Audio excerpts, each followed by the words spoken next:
Chapter 454. In the changing room outside the hot spring, Wu Yin helped Yono take off her clothes while she blushed. Her tender body that he saw last night was revealed to him. Even though he saw her once last night, Wu Yin couldn't help but turn his head away.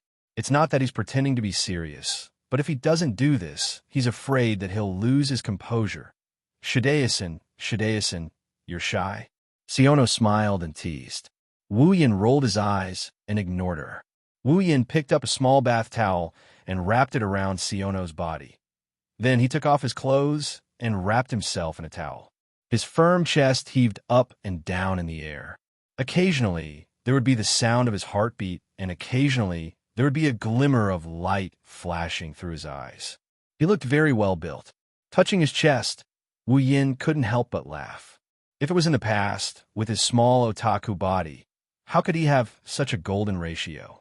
All of this is thanks to the blessing of the true ancestor bloodline. Siono, don't forget to tie up your hair, Wu Yin said to Siono. Yes. After a short day of interaction, Siono's words are a lot more eloquent. She's no longer like before where she would pause every 1 or 2 words. At least, it's not that often, but her voice is still as low as before. And it's this change that made Siono surprised when she woke up. For Siono, who is very familiar with Siono, this change is already a great progress. While Siono's hair is tied up, Wu Yin chose 3 towels and folded them into a square shape.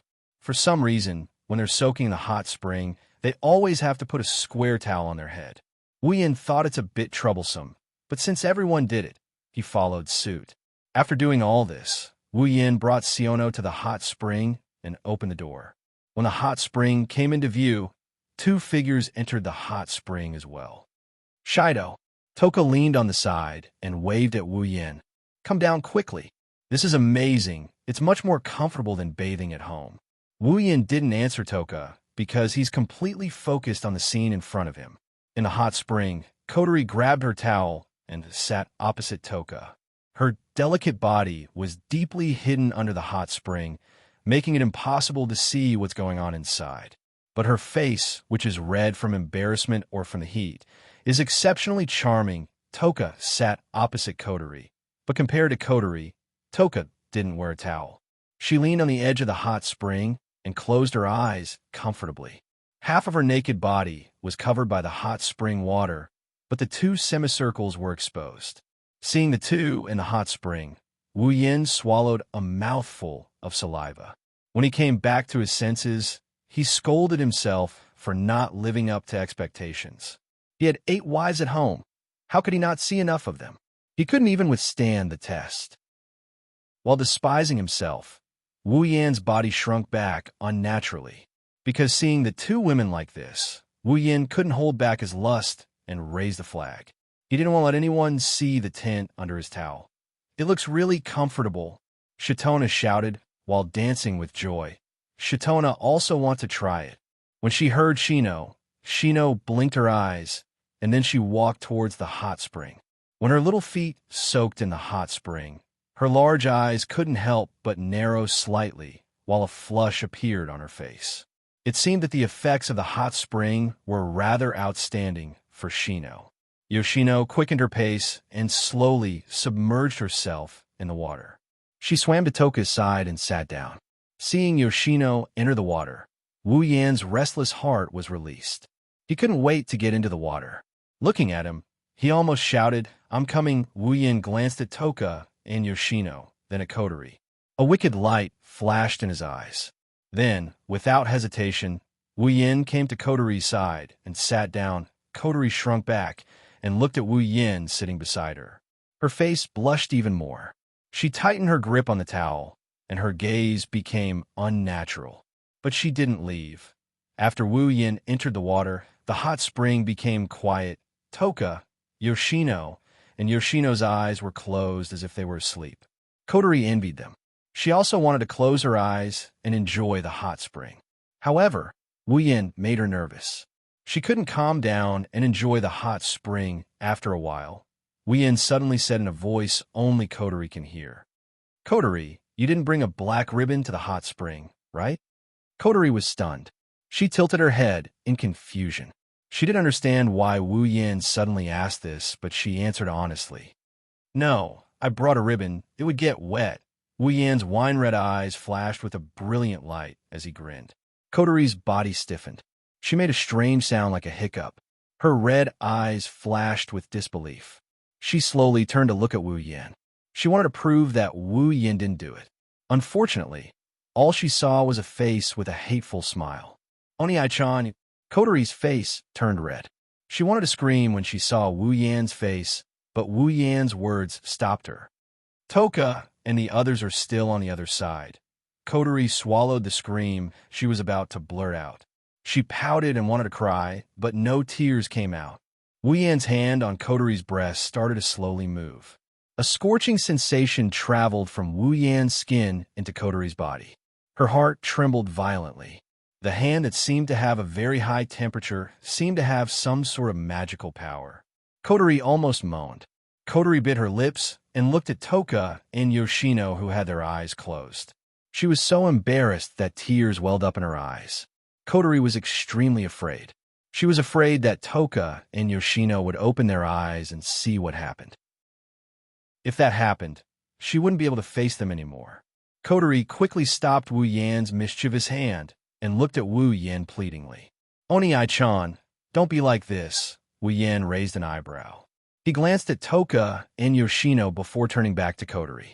He ignored Coterie's attempts to stop him, and he started caressing Coterie again. He used his actions to answer Coterie's question. Coterie's body trembled again and again. She reached out and pressed Wu Yan's hand. Unfortunately, Wu Yan's hand seemed to have infinite strength. He didn't care about Coterie's attempts at stopping him. He continued moving without any hindrance. Oni-chan, don't. We'll be discovered, Coterie said to Wu Yan with a trembling voice. She didn't dare to speak too loudly for fear of waking up the two women. Will Wu Yan agree? The answer is no. Chapter 455. Coterie is filled with regret. Why did she agree to come to the hot spring last night? If she didn't agree, she wouldn't be treated like this. Coterie is using all her strength to press down on the hand under the hot spring. She's trying to stop the hand from invading her body. However, it was as if all her strength was non-existent. She was completely ignored by the other party.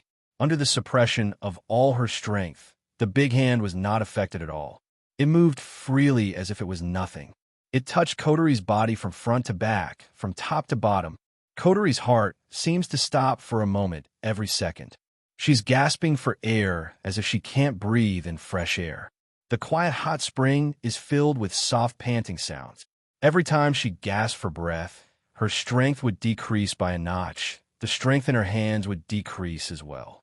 Towards the end, Coterie's hands that were pressed against Wu Yan's palms can only be described as a pair. Coterie's pretty face is as red as a peach. Her forehead is secreting fine beads of sweat. As she gasps for breath, the beads of sweat slowly slide down her face and the tip of her nose, dripping into the hot spring.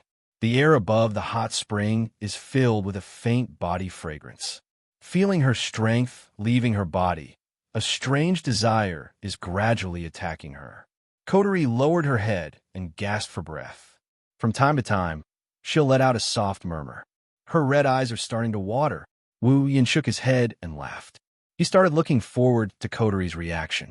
If Coterie's already in such a sorry state when he touched her breasts, what would happen if he touched other parts of her body? Thinking of this, Wu Yan can't help but lick his lips. His hand's movement suddenly turned into a hand.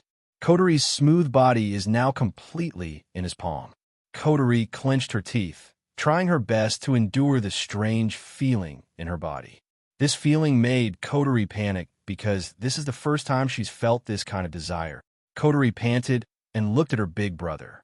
She wanted to beg for mercy, but every time she tried to speak, her voice would turn into a heart-wrenching moan. Coterie didn't dare to open her mouth anymore. She could only use her eyes to express her pleas. But Coterie didn't know that her eyes were the most attractive part of her body. Her eyes were filled with confusion and pleading. Anyone who wasn't on guard against her face couldn't help but feel short of breath. Wu Yan quickened his pace and increased the intensity of his thrusts. Kotori's heart is filled with hatred. How can her brother treat her like this? It's fine if you take away her first kiss, and she won't blame you for touching her. But I'm begging you, how can you ignore me and watch me embarrass myself like this? I should have changed to a black ribbon. Kotori doesn't know that Wu Yin is only bullying her in her sister mode.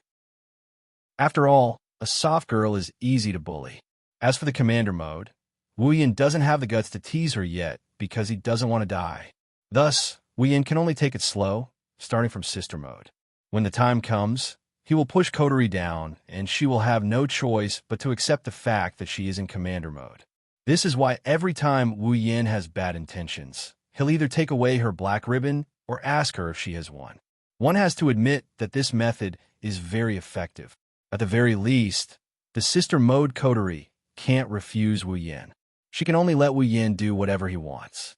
As time passed, Wu Yin gradually grew dissatisfied. Narrowing his eyes, Wu Yin calmed himself down and started moving his hand upwards. Kotori's eyes widened, and her face was filled with panic. She sensed that the scorching hand was moving to a place that she absolutely couldn't accept. Her heart was pounding so hard that it could be faintly heard in the air above the hot spring. It was not hard to imagine how tense Kotori's emotions were. No, please don't. Kotori can't speak anymore. She can only scream madly in her heart as the hand gets closer. She hopes that a certain kind werewolf can hear her. Unfortunately, Wu Yin doesn't know how to read minds. Finally, Wu Yan's hand covered the most private part of the Kotori. With a gentle flick of his finger, Kotori's tightly shut lips let out a moan. The sound is so pleasant that it made Wu Yan's blood boil. That one flick turned into a lot of flick. Ugh! A deadly electric current ran back and forth in Kotori's body, engulfing every cell in her body. Then, the deadly electric current turned into a deadly orgasm. Kotori raised her head with her mouth wide open. Her eyes flickered with the most erotic light. Looking at Kotori's expression, Wu Yin held his breath. He couldn't help but reach out with his other hand. Ignoring Kotori's flustered expression, he removed the towel from her body.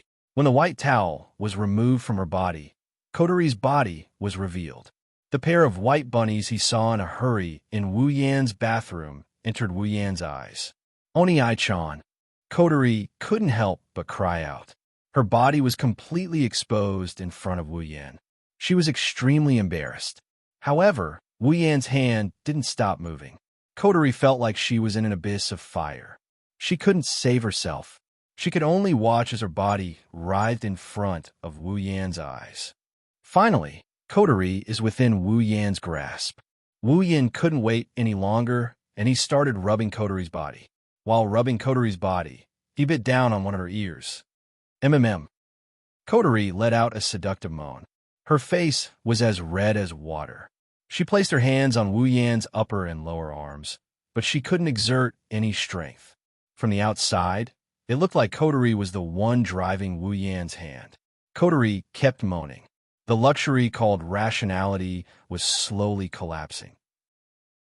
Kotori's voice uncontrollably became louder and louder, echoing throughout the space.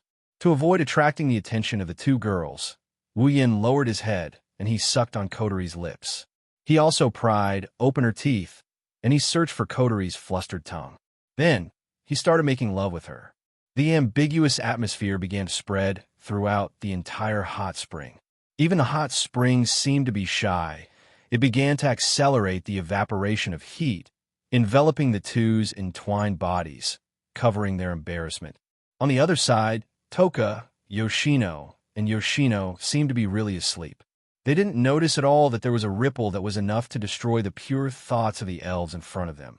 When Wu Yan and Kotori's lips parted, their red eyes met. They started panting when they saw the look in each other's eyes. Wu Yan kissed Kotori's lips again. He let go of Kotori's thigh and held Kotori's breasts. He lifted her up and placed it between his legs. No, Oni Ai-san. Kotori moaned.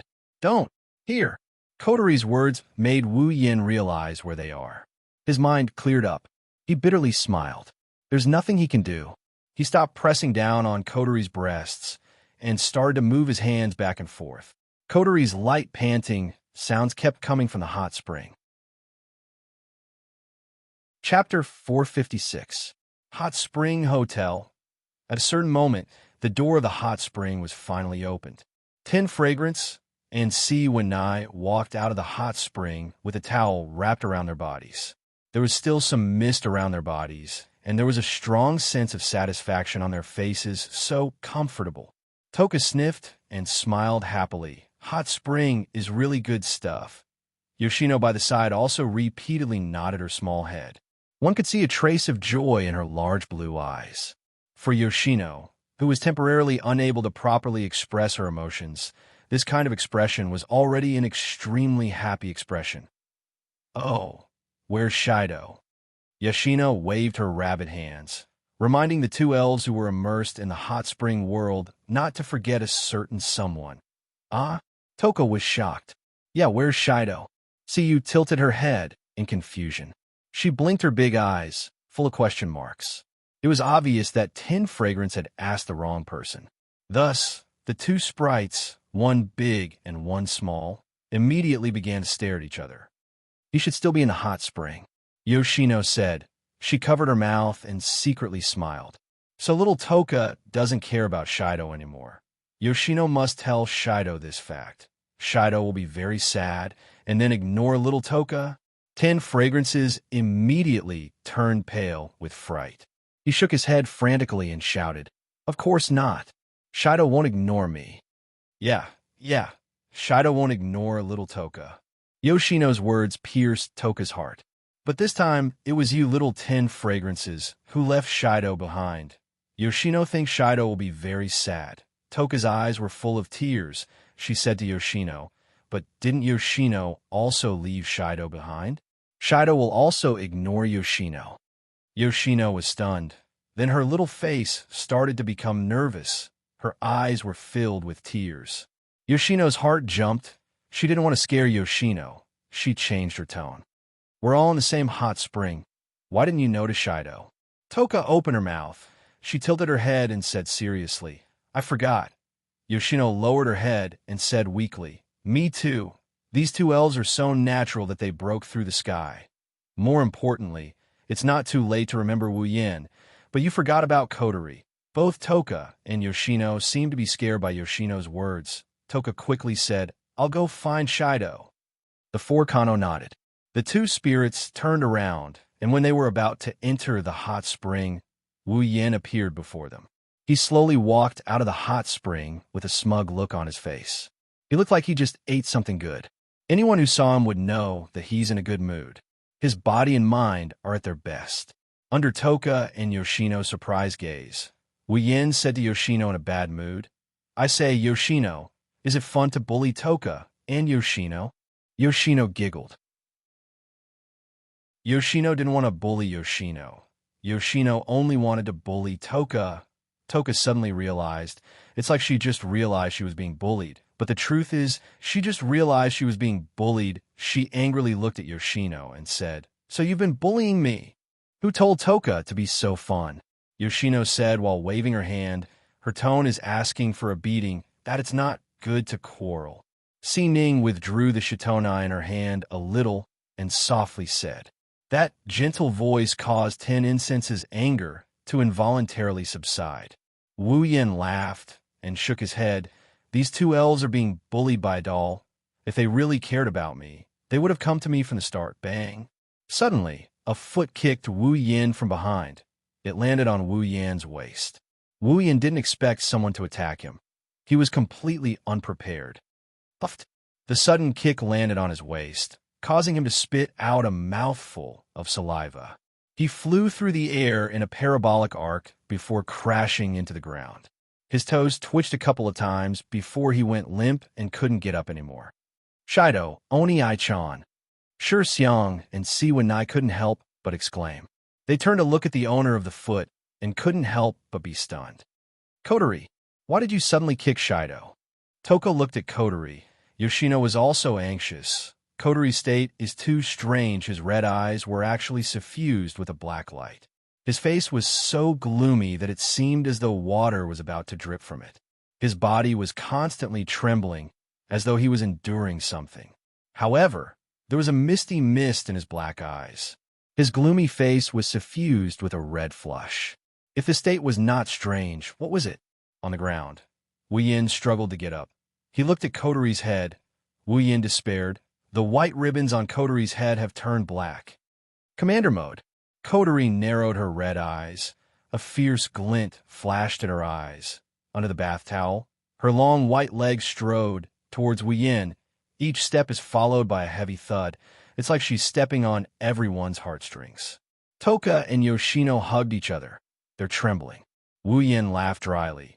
He shook his hands. He pretended to be relaxed. If it wasn't for his body moving back, they'd think he's going to argue with Coterie.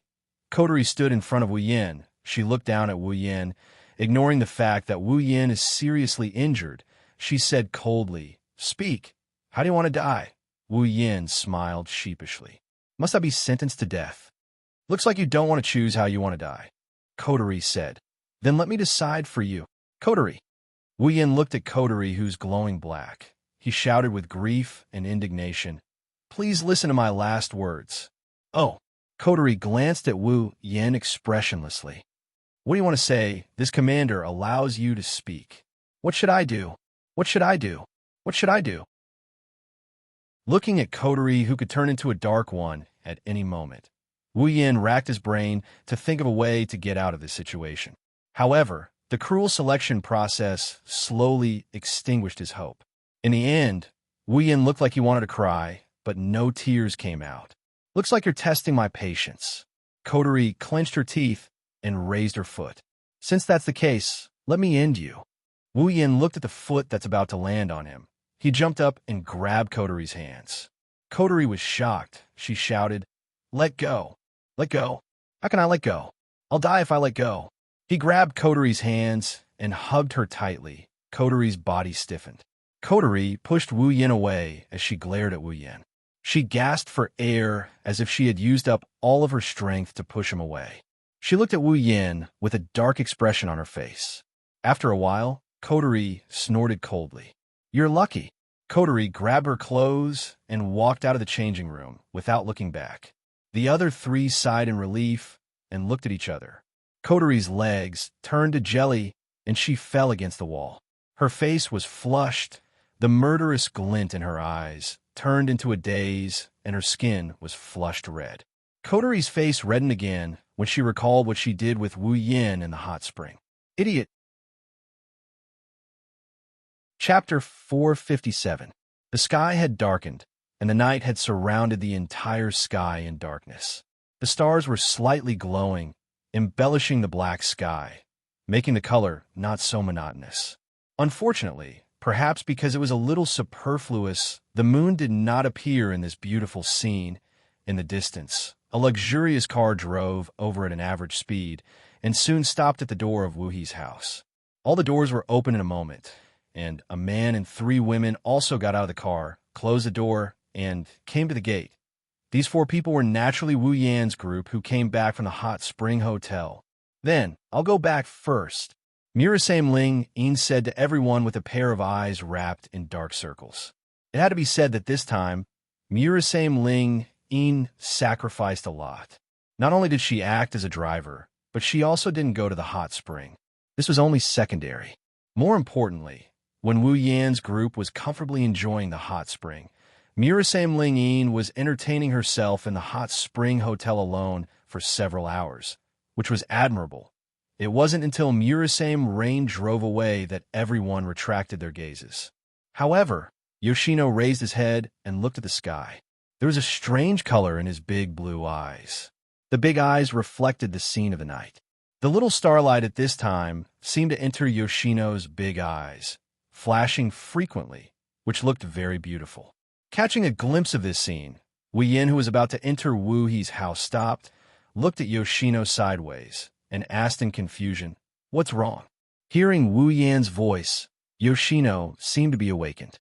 She took back her eyes that looked up at the sky and said with a little embarrassment, "That is very beautiful, beautiful." Wu Yin raised his head and looked at the distant sky. Indeed, the night sky at this time was very beautiful, but such a scenery was relatively common. Compared with those real beauties, such as the beautiful scenery between the sky and the sea that he saw last time at the seaside of the Whirlwind Butler world, there was still some gap. Of course, Wu Yin did not say anything because of this.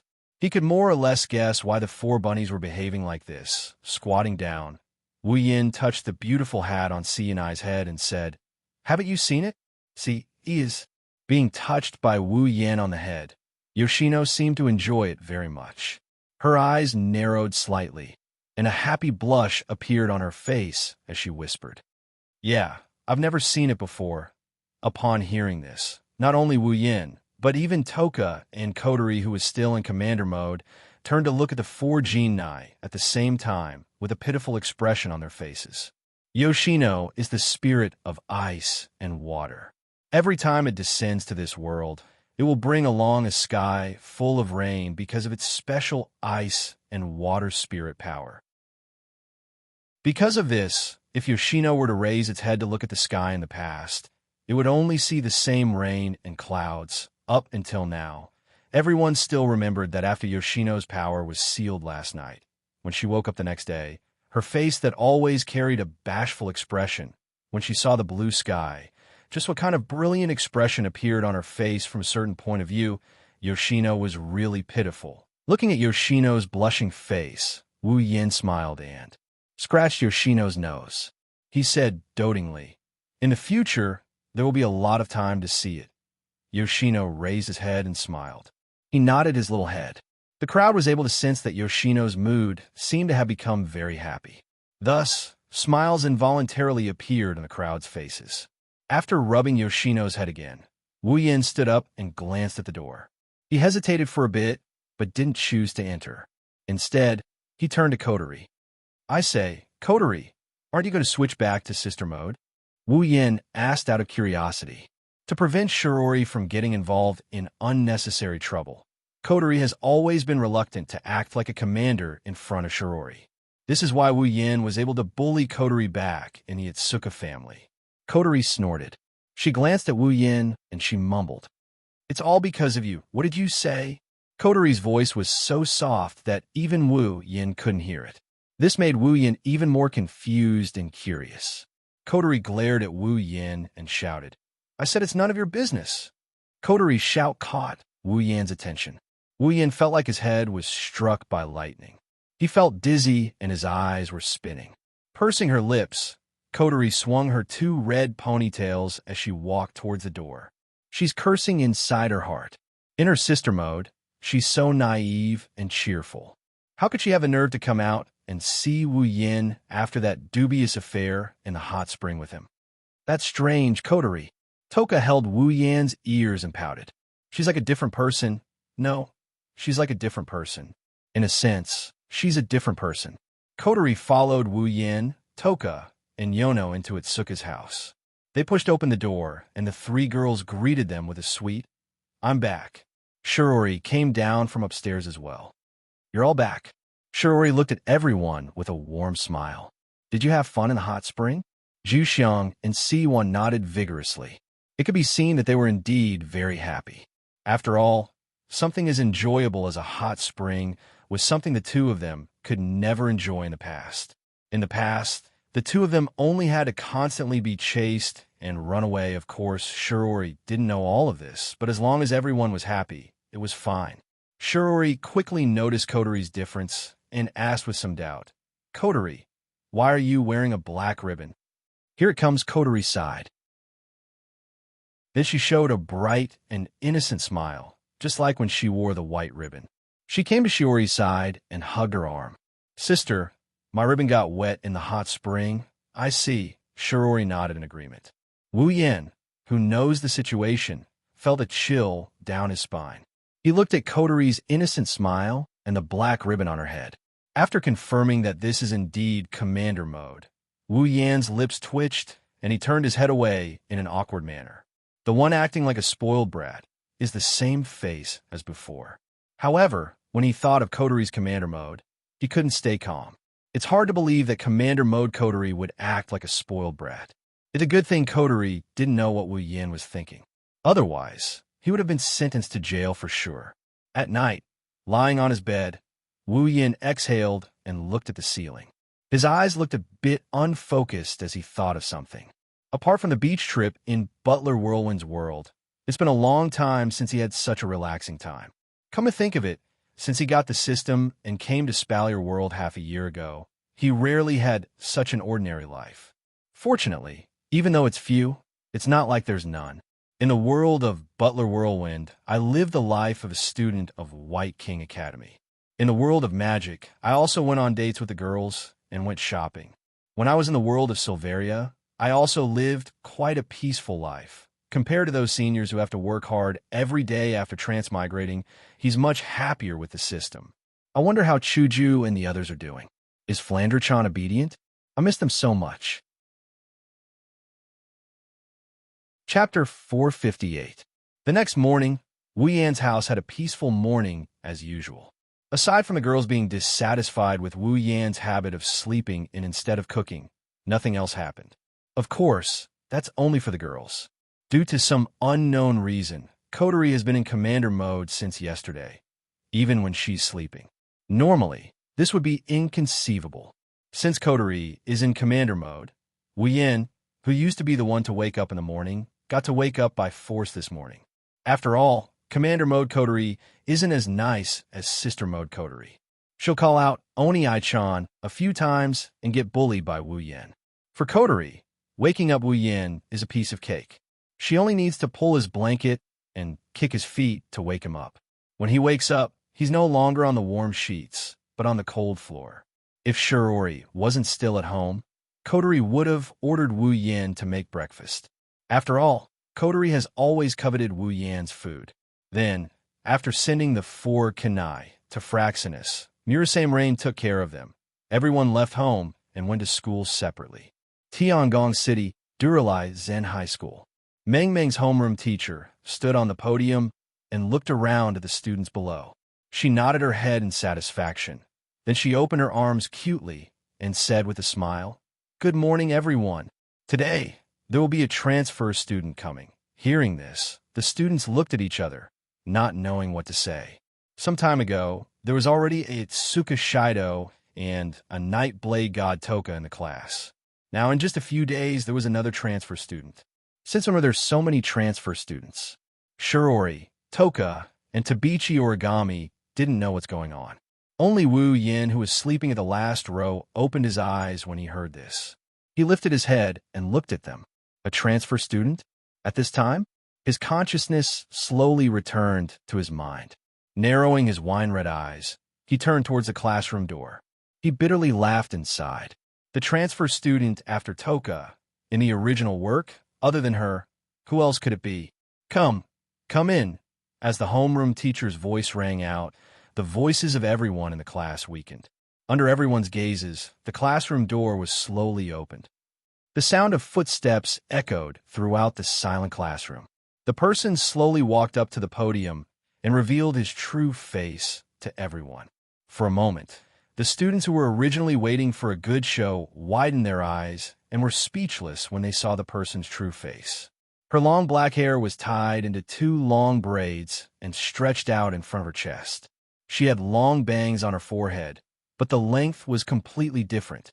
The hanging bangs covered her entire left eye, leaving her right eye a wine-red color. It was smooth like a pearl under the black Duralaican high school uniform.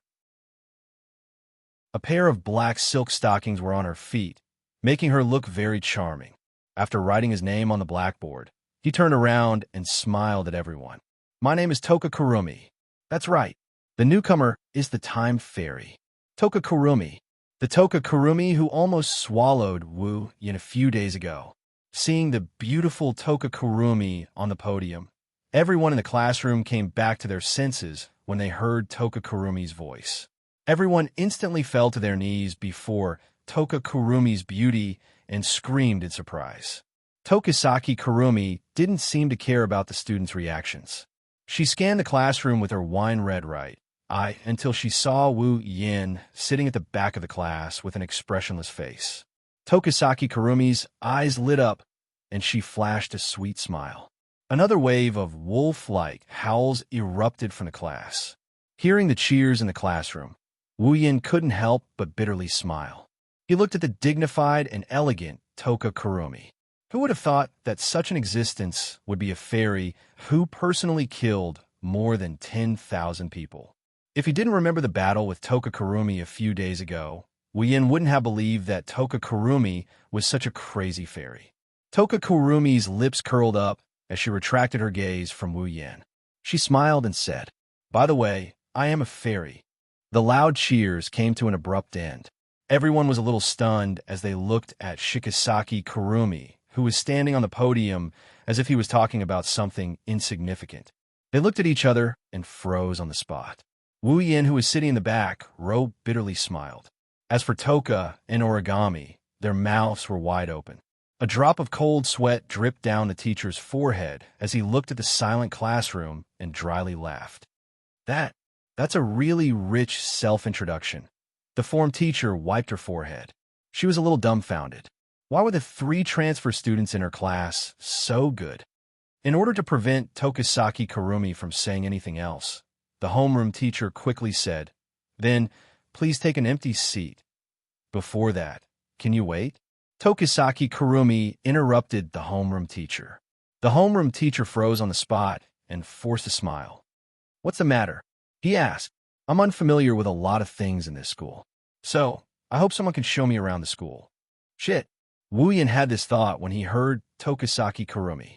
He couldn't keep his cool anymore. He wanted to cry, but no tears came out. Tokisaki Kurumi said the same thing as the original work. "She's not going to pick me, is she? Does she think I will agree?" As if she didn't hear Wu Yan's inner thoughts, she didn't hear the other boys' enthusiastic invitations. Toshiaki Kurumi chuckled, and she walked towards Wu Yan, who couldn't bear to watch this any longer. She walked towards Wu Yan, who was covering his face with his hands. "Can I ask you for a favor?" "Shido-san." Toka Kurumi smiled elegantly and ignored Wu Yan, who was covering his face.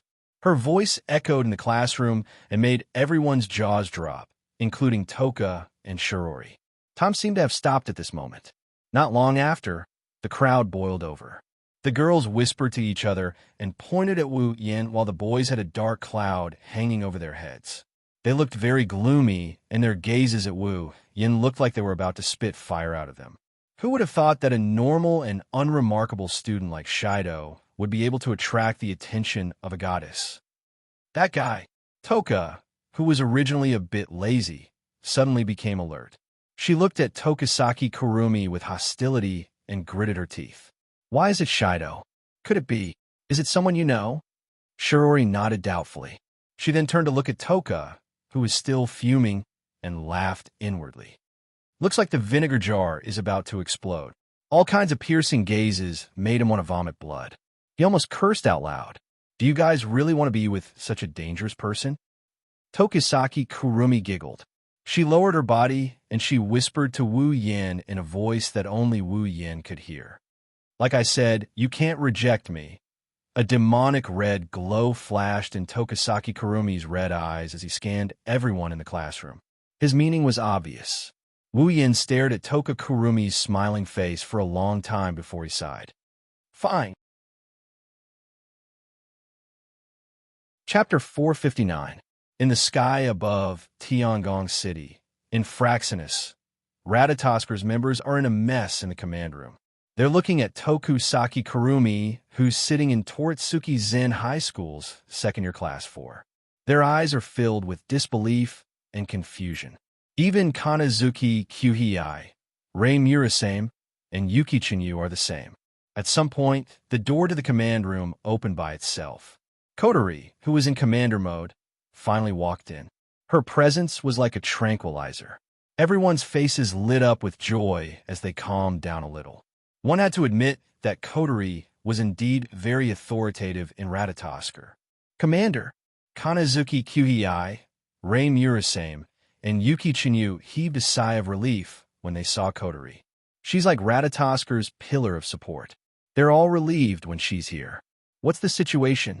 Kotori walked to the commander's seat and sat down. She said with a heavy expression.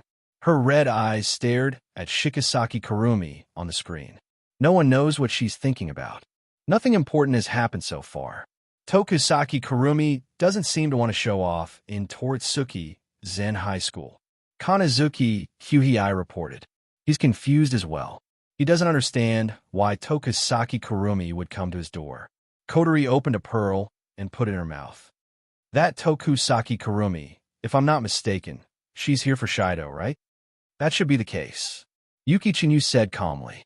He's the one in charge of assisting his captain. No one knows Wu Yin better than him. Of course, other than Kotori, Tokusaki Kurumi just invited Captain to tour the campus, and Captain agreed. Yatsuki Chinyu frowned and said doubtfully. That Tokusaki Kurumi should be a very dangerous existence. She's obviously coming for Captain. It's impossible for Captain to not know. But why did Captain agree to Tokusaki Kurumi's request to be with her? Isn't that dangerous? I'm afraid Shido had no choice but to agree. Kotori narrowed her eyes. Tokusaki Kurumi is a reckless person. If Shido rejected her, the students of Toritsuki Zen High School would be in danger. Hearing this, everyone suddenly understood. Uechinyu looked at the big screen and clenched his fists. But won't Captain be in danger? Kotori looked at Tokusaki Kurumi on the screen. Then, she shifted her gaze to Wu Yin, who was standing beside Tokusaki Kurumi. She asked him in a low voice, Shido, what are you planning to do? Kotori thought for a moment and turned to Yuki Chinyu. Have you contacted Shido? I did. Chinyu gritted his teeth. Captain told me to inform Commander that since Tokusaki Kurumi didn't make a move immediately, he shouldn't make a move now. Captain, you shouldn't act rashly. Observe the situation before deciding what to do. Kotori nodded. Shido's choice is correct. With that, Kotori stood up and shouted to everyone in the command room. Everyone, prepare for battle. If anything happens to Shido, you're allowed to activate the battle mode. Yes. Everyone was shocked. Ratatosker's main goal was to save the elves, so this so-called battle mode had never been activated before. The only reason it existed was because of the AST. But now, it was allowed to be activated for a single elf. In the past, this was something that was simply impossible. However, no one hesitated and agreed. After all, the present was different from the past. Tokusaki Kurumi was not a kind-hearted fairy who could harm other living beings at any time. Against such a fairy, who was an important member of the organization, who could be in danger at any time, no one had any objections to starting a battle mode. Kotori's expression improved a little when she saw the order being carried out. However, she still frowned. She turned to Yuki Chinyu and said, Yuki, go to Toritsuki Zen High School. Be prepared to support Shido. Yes, Commander.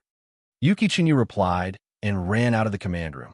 Kotori glanced at everyone who's busy. She touched the sealing bracelet on her hand. Her eyes flickered with uncertainty. After a while, she sighed and looked at Wu Yin on the screen. She murmured softly, Shido, please be safe. Tokusaki Kurumi's participation is just a small disturbance in the daily life of the students who don't know anything. Even if something happens, it won't be a big deal. If it wasn't for Tokusaki Kurumi's outstanding appearance and elegant demeanor, she wouldn't even be able to cause a small disturbance. However, for those who know Tokusaki Kurumi's background, it's a big deal. No one can deny that Tokusaki Kurumi is crazy. Such a crazy elf was really capable of doing anything. When the bell rang, the people in the classroom looked at Wu Yin and Tokusaki Kurumi with envy and curiosity before leaving the classroom. For some reason, Toka followed Shirori out of the classroom after she said something to her. In the end, only Wu Yin and Tokusaki Kurumi were left in the classroom. Captain, I'm at Toritsuki Zen High School. Inside Wu Yan's pocket, Yatsuki Chinyu's voice came from the communicator. Wu Yan paused for a moment before calming down as if nothing happened. Yuki, go to Shiori's side. If Tokusaki Kurumi attacks, you must take her away from here. Make sure she's safe. What? Yuki Chinyu was shocked. But Captain, you don't have to worry about me. Wu Yan spoke to the communicator in his pocket in a very small voice. If I can't handle it, then you can't handle it either. The communication device went silent after Wu Yan's words. After a while, Yuki Chinyu's voice came again. I got it, Captain. Then, The signal from the communication device was cut off. Exhaling, Wu Yin stood up, and he rubbed his forehead as he approached Tokisaki Kurumi.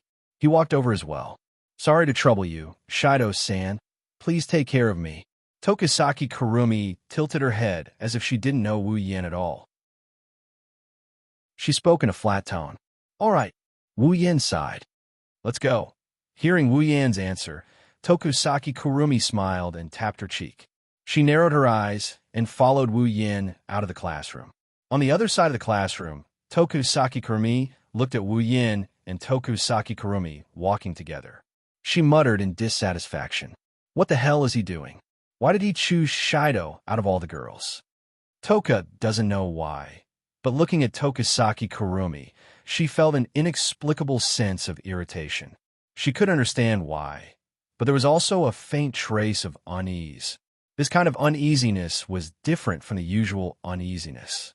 He felt that this trace of uneasiness was a little dangerous. Let's follow them and take a look, Toka thought, but then she stopped and remembered what Shirori said to her.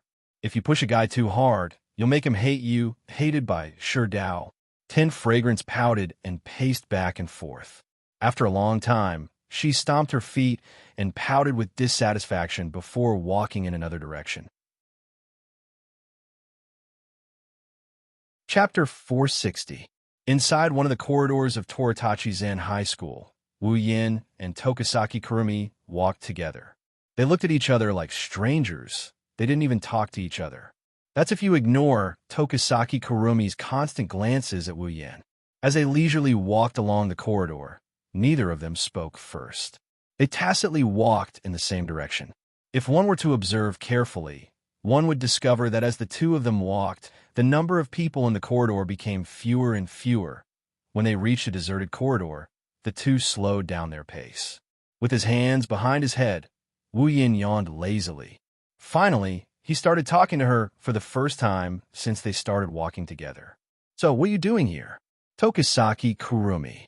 Tokisaki Kurumi chuckled. Her wine-red eyes flashed with a peculiar glint. She turned towards Wu Yin. Shido-san, why do you say that?" Wu Yin stopped. Tokisaki Kurumi stopped as well.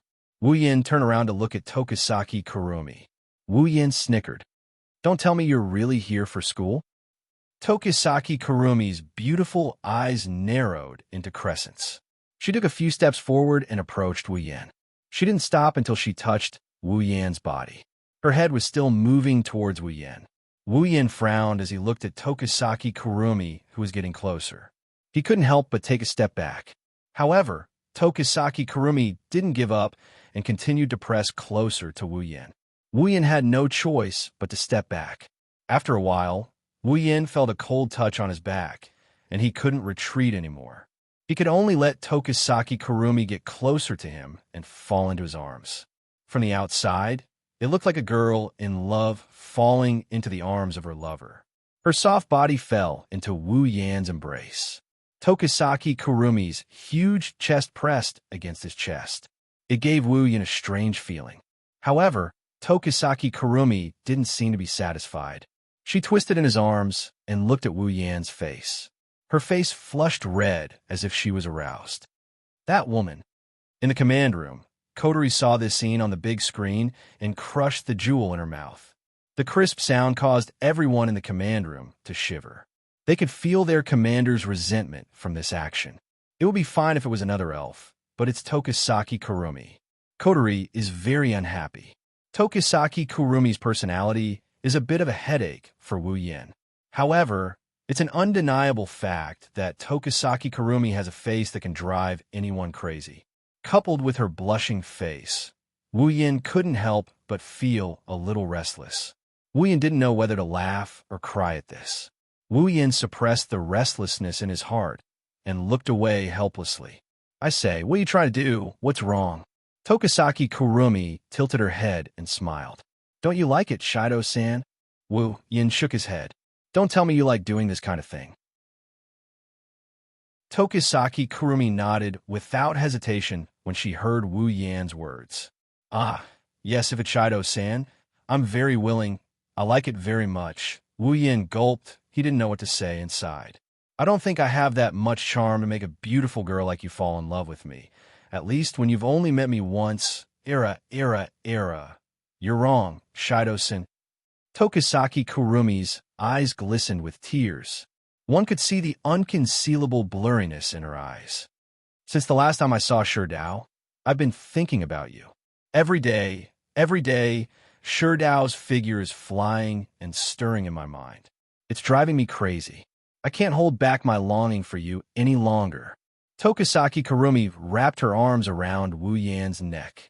She leaned forward and she said in a seductive voice, "That's why I came to find you. This is the only way we can be together." That's right.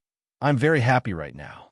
Tokisaki Kurumi's words are no different from confession. Wu Yan's face was stunned. He couldn't stay calm anymore. Even though he has about 10 wives, words of love like this are impossible to hear from Chuju, Mikoto, and the others. This is Wu Yan's first time in a situation like this.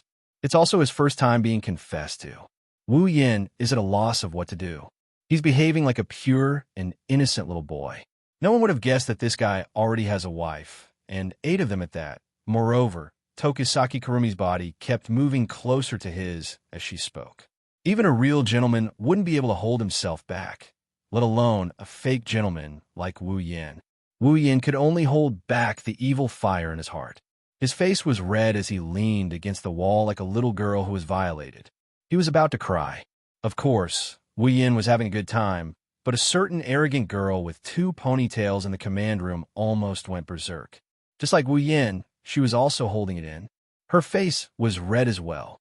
Seeing Wu Yan's reaction, Tokisaki Kurumi found it very interesting. Her body moved closer to Wu Yan's chest, as if she was trying to squeeze herself into Wu Yan's body. "Hey, Shido-san." Tokisaki Kurumi smiled. "Can you agree to my request?" And the smile on Tokisaki Kurumi's face turned a little sinister at this moment. Her wine-red eyes flashed with a hint of fanaticism as she raised her head and enunciated each and every word. "What about merging into one body?" Tokisaki Kurumi's words were like a bucket of cold water splashed on Wu Yan's head. His burning head instantly calmed down and his face slowly turned cold. "I say, Tokisaki Kurumi." Wu Yan looked at Tokisaki Kurumi and said in a deep voice, "Are you joking?" I'm very serious, Shido-san." Tokisaki Kurumi's eyes were filled with fanaticism and infatuation. She said to Wu Yan, "As long as Shido-san accepts me and becomes one with me, we can be together every day." Tokisaki Kurumi's words were like an invitation to give her body to the other party. If it was someone else, they would have been infatuated with her words. However, Wu Yan knew that the becoming one Tokisaki Kurumi mentioned was different from the becoming one between a man and a woman. Tokisaki Kurumi really meant what she said. She wants to merge with Wu Yan. In other words, she wants to devour him. Tokisaki Kurumi never forgot that Wu Yan had an immortal body. He had endless time and the ability to fulfill her wishes. Therefore, Tokisaki Kurumi really fell in love with Wu Yan. However, it was a crazy love. This love is too heavy. It's too heavy for anyone to accept, including Wu Yan. Do you think I will accept it? Wu Yan looked at Tokisaki Kurumi's dazed eyes and asked. The fanaticism on Tokisaki Kurumi's face instantly disappeared. Tokisaki Kurumi chuckled and let go of Wu Yan. She walked forward. "Shido-san, let's continue walking around the campus." Wu Yan was confused when he saw Tokisaki Kurumi walking away. He could only follow her helplessly. Tokisaki Kurumi covered her mouth and chuckled. "I told you, you can't reject me." Chapter 461. After that, Tokisaki Kurumi behaved like a normal transfer student. She followed Wu Yan around the school, chatted from time to time. She didn't mention anything about what happened before. It's as if she's a different person. If it wasn't for the golden eye clock hidden under her bangs, no one would suspect that she's an elf. Wu Yan didn't say anything about Tokisaki Kurumi's actions. He acted like a normal classmate as he introduced Tokisaki Kurumi to the rest of the school. Those who didn't know would have no idea what the relationship between the two is like. Of course, even though the two of them seemed to be getting along so well, it wasn't easy for everyone in Ratatoskr. Not only did they have to keep an eye on Tozaki Kurumi, but they also had to constantly analyze her mood swings. They also had to be on guard all the time and prepare a plan to deal with her at any time. Today's work was more tiring than any other day they've spent in the past. As for Kotori, she's lost count of how many pearls she chewed. She feels like she's being played by Tokisaki Kurumi. While she's on guard, Tokisaki Kurumi is leisurely strolling around the school. It's infuriating. This situation persisted for an entire day until the sun set and the sky was completely covered by dusk. Only then did the two of them end their long school trip. At the entrance of the school, Wu Yin looked at Tokisaki Kurumi standing in front of him with an elegant smile on her face. She's carrying a backpack. She's especially dazzling under the dusk. If he could, he really hoped that Tokisaki Kurumi would always be this calm. I've really troubled you today, Shido-san. Tokisaki Kurumi tilted her head and smiled. I'm having a great time. Oh. Ian looked at Tokisaki Kurumi seriously. Tokisaki Kurumi returned a beautiful smile to prove that she's having a great time. Wu Yin could only sigh. That's good, Tokisaki-san. You can call me Kurumi. Tokisaki Kurumi took a few steps forward and stared at Wu Yan's face with her red eyes. Wu Yan felt pressured. I know, Kurumi. Kurumi seemed happy to hear Wu Yan call her that. She rolled her eyes and said, Then, Shido-san, can you agree to another request of mine? Again, Wu Yan's mouth twitched. Don't tell me it's another request to become one. I don't have that kind of fortune. Shido. You're such a joker. Kurumi didn't care and looked at Wu Yan with a hopeful gaze. Actually, I don't know much about this city, so can I trouble you again, Sherdao? Can you take me out for a walk tomorrow? Wu Yan was surprised. This isn't an invitation to date, right? I just don't know if I have the honor to do so, Kwang San said with a smile. There was no trace of shyness in her tone. It was as if she wasn't talking about a date, but a guest. Wu Yan frowned, and he hesitantly glanced at Kurumi. Kurumi's unwavering smile and the anticipation in her eyes. She doesn't look like she's faking it. Wu Yan hesitated. To be honest, going out on a date with Kurumi is making him nervous. He's worried that Kurumi might not be able to hold back her urge to attack him and swallow him whole. But if he rejected her, let's not talk about how Kurumi would react. Let's talk about his side. Not only did he need to complete the second instance dungeon mission, but Kurumi wasn't evil to the core. On the contrary, she was actually a very kind person. Rejecting her just because her personality was a bit scary, it was a bit unreasonable. Kurumi saw Wu Yan's hesitation, so she didn't urge him. She just stood there and waited for Wu Yan's answer. The whole place became quiet. Shido, accept her offer. Kotori's voice came from Wu Yan's wireless earpiece. Wu Yan, who was contemplating whether or not he should agree to Kurumi's request, was surprised. His face remained expressionless, but there was a hint of doubt in his eyes. No matter what, Tokisaki Kurumi is still our target. If we can spend more time with her, we might be able to obtain some useful information. Moreover, this elf is still a little dangerous. It's a good thing to have her under our noses, Kotori analyzed calmly while curling her lips. Besides, if something happens, we still have Toka and Yoshino. With their abilities and your power, why should we be afraid of Tokisaki Kurumi? At this point, Kotori's voice was filled with displeasure. Unlike the original Kotori, Itsuka Shido's seal was too half-baked. Whenever the elves' emotions were unstable or they had a strong desire, they would be able to retrieve their power and regain their strength. But in this world, they can only wear the sealing bracelet. Once they wear it, there's no other way to remove the seal except for white sealing bracelet. This was also what made Kotori unhappy.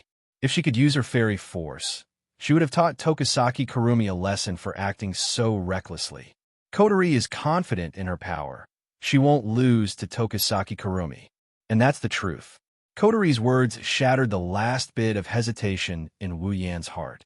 He nodded and looked at Kurumi. I understand. Tomorrow, right? I'll be there on time. Hearing this, Kwang San finally smiled and closed her eyes. She took 2 steps back and softly said, Yes, Master Kwang San. I'm looking forward to it. I have a date with Shido. Then, I'll take my leave. Kurumi turned around and ran away. She skipped and slowly disappeared from Wu Yan's sight. It's obvious that she's in a good mood. Wu Yan's face fell, and he let out a tired sigh after Kurumi disappeared at the end of the street. Don't be fooled by the relaxed expression on his face. In fact, his mental state had been raised to the extreme for the entire day because no one knew better than him about Kwang-san's insanity. If something goes wrong, there'll be a chaotic battle in the school today that's enough to kill countless students. That's why Wu Yan raised his vigilance to the highest level after spending a day with Kurumi. He didn't want to be caught unaware if Kurumi swallowed him. After all, even though he doesn't want to admit it, with his current strength, he's still not bad against Kwang-san Xiang when he's not using Angel. But compared to Kwang-san Xiang who's using Angel, he's still lacking. I'm still not strong enough. Increasing my strength is the most basic solution. Wu Yan shook his head and rubbed his forehead to relieve his fatigue. He took a deep breath and looked at the direction Kurumi disappeared. If things went according to the original plan, there should be a few idiots who want to flirt with Kurumi and got swallowed by her. Of course, even though he knew Kurumi was swallowing people, Wu Yan didn't plan to intervene. If they were innocent, he could go and plead for them. With Kurumi's attitude towards him, she wouldn't offend him for a few ordinary people.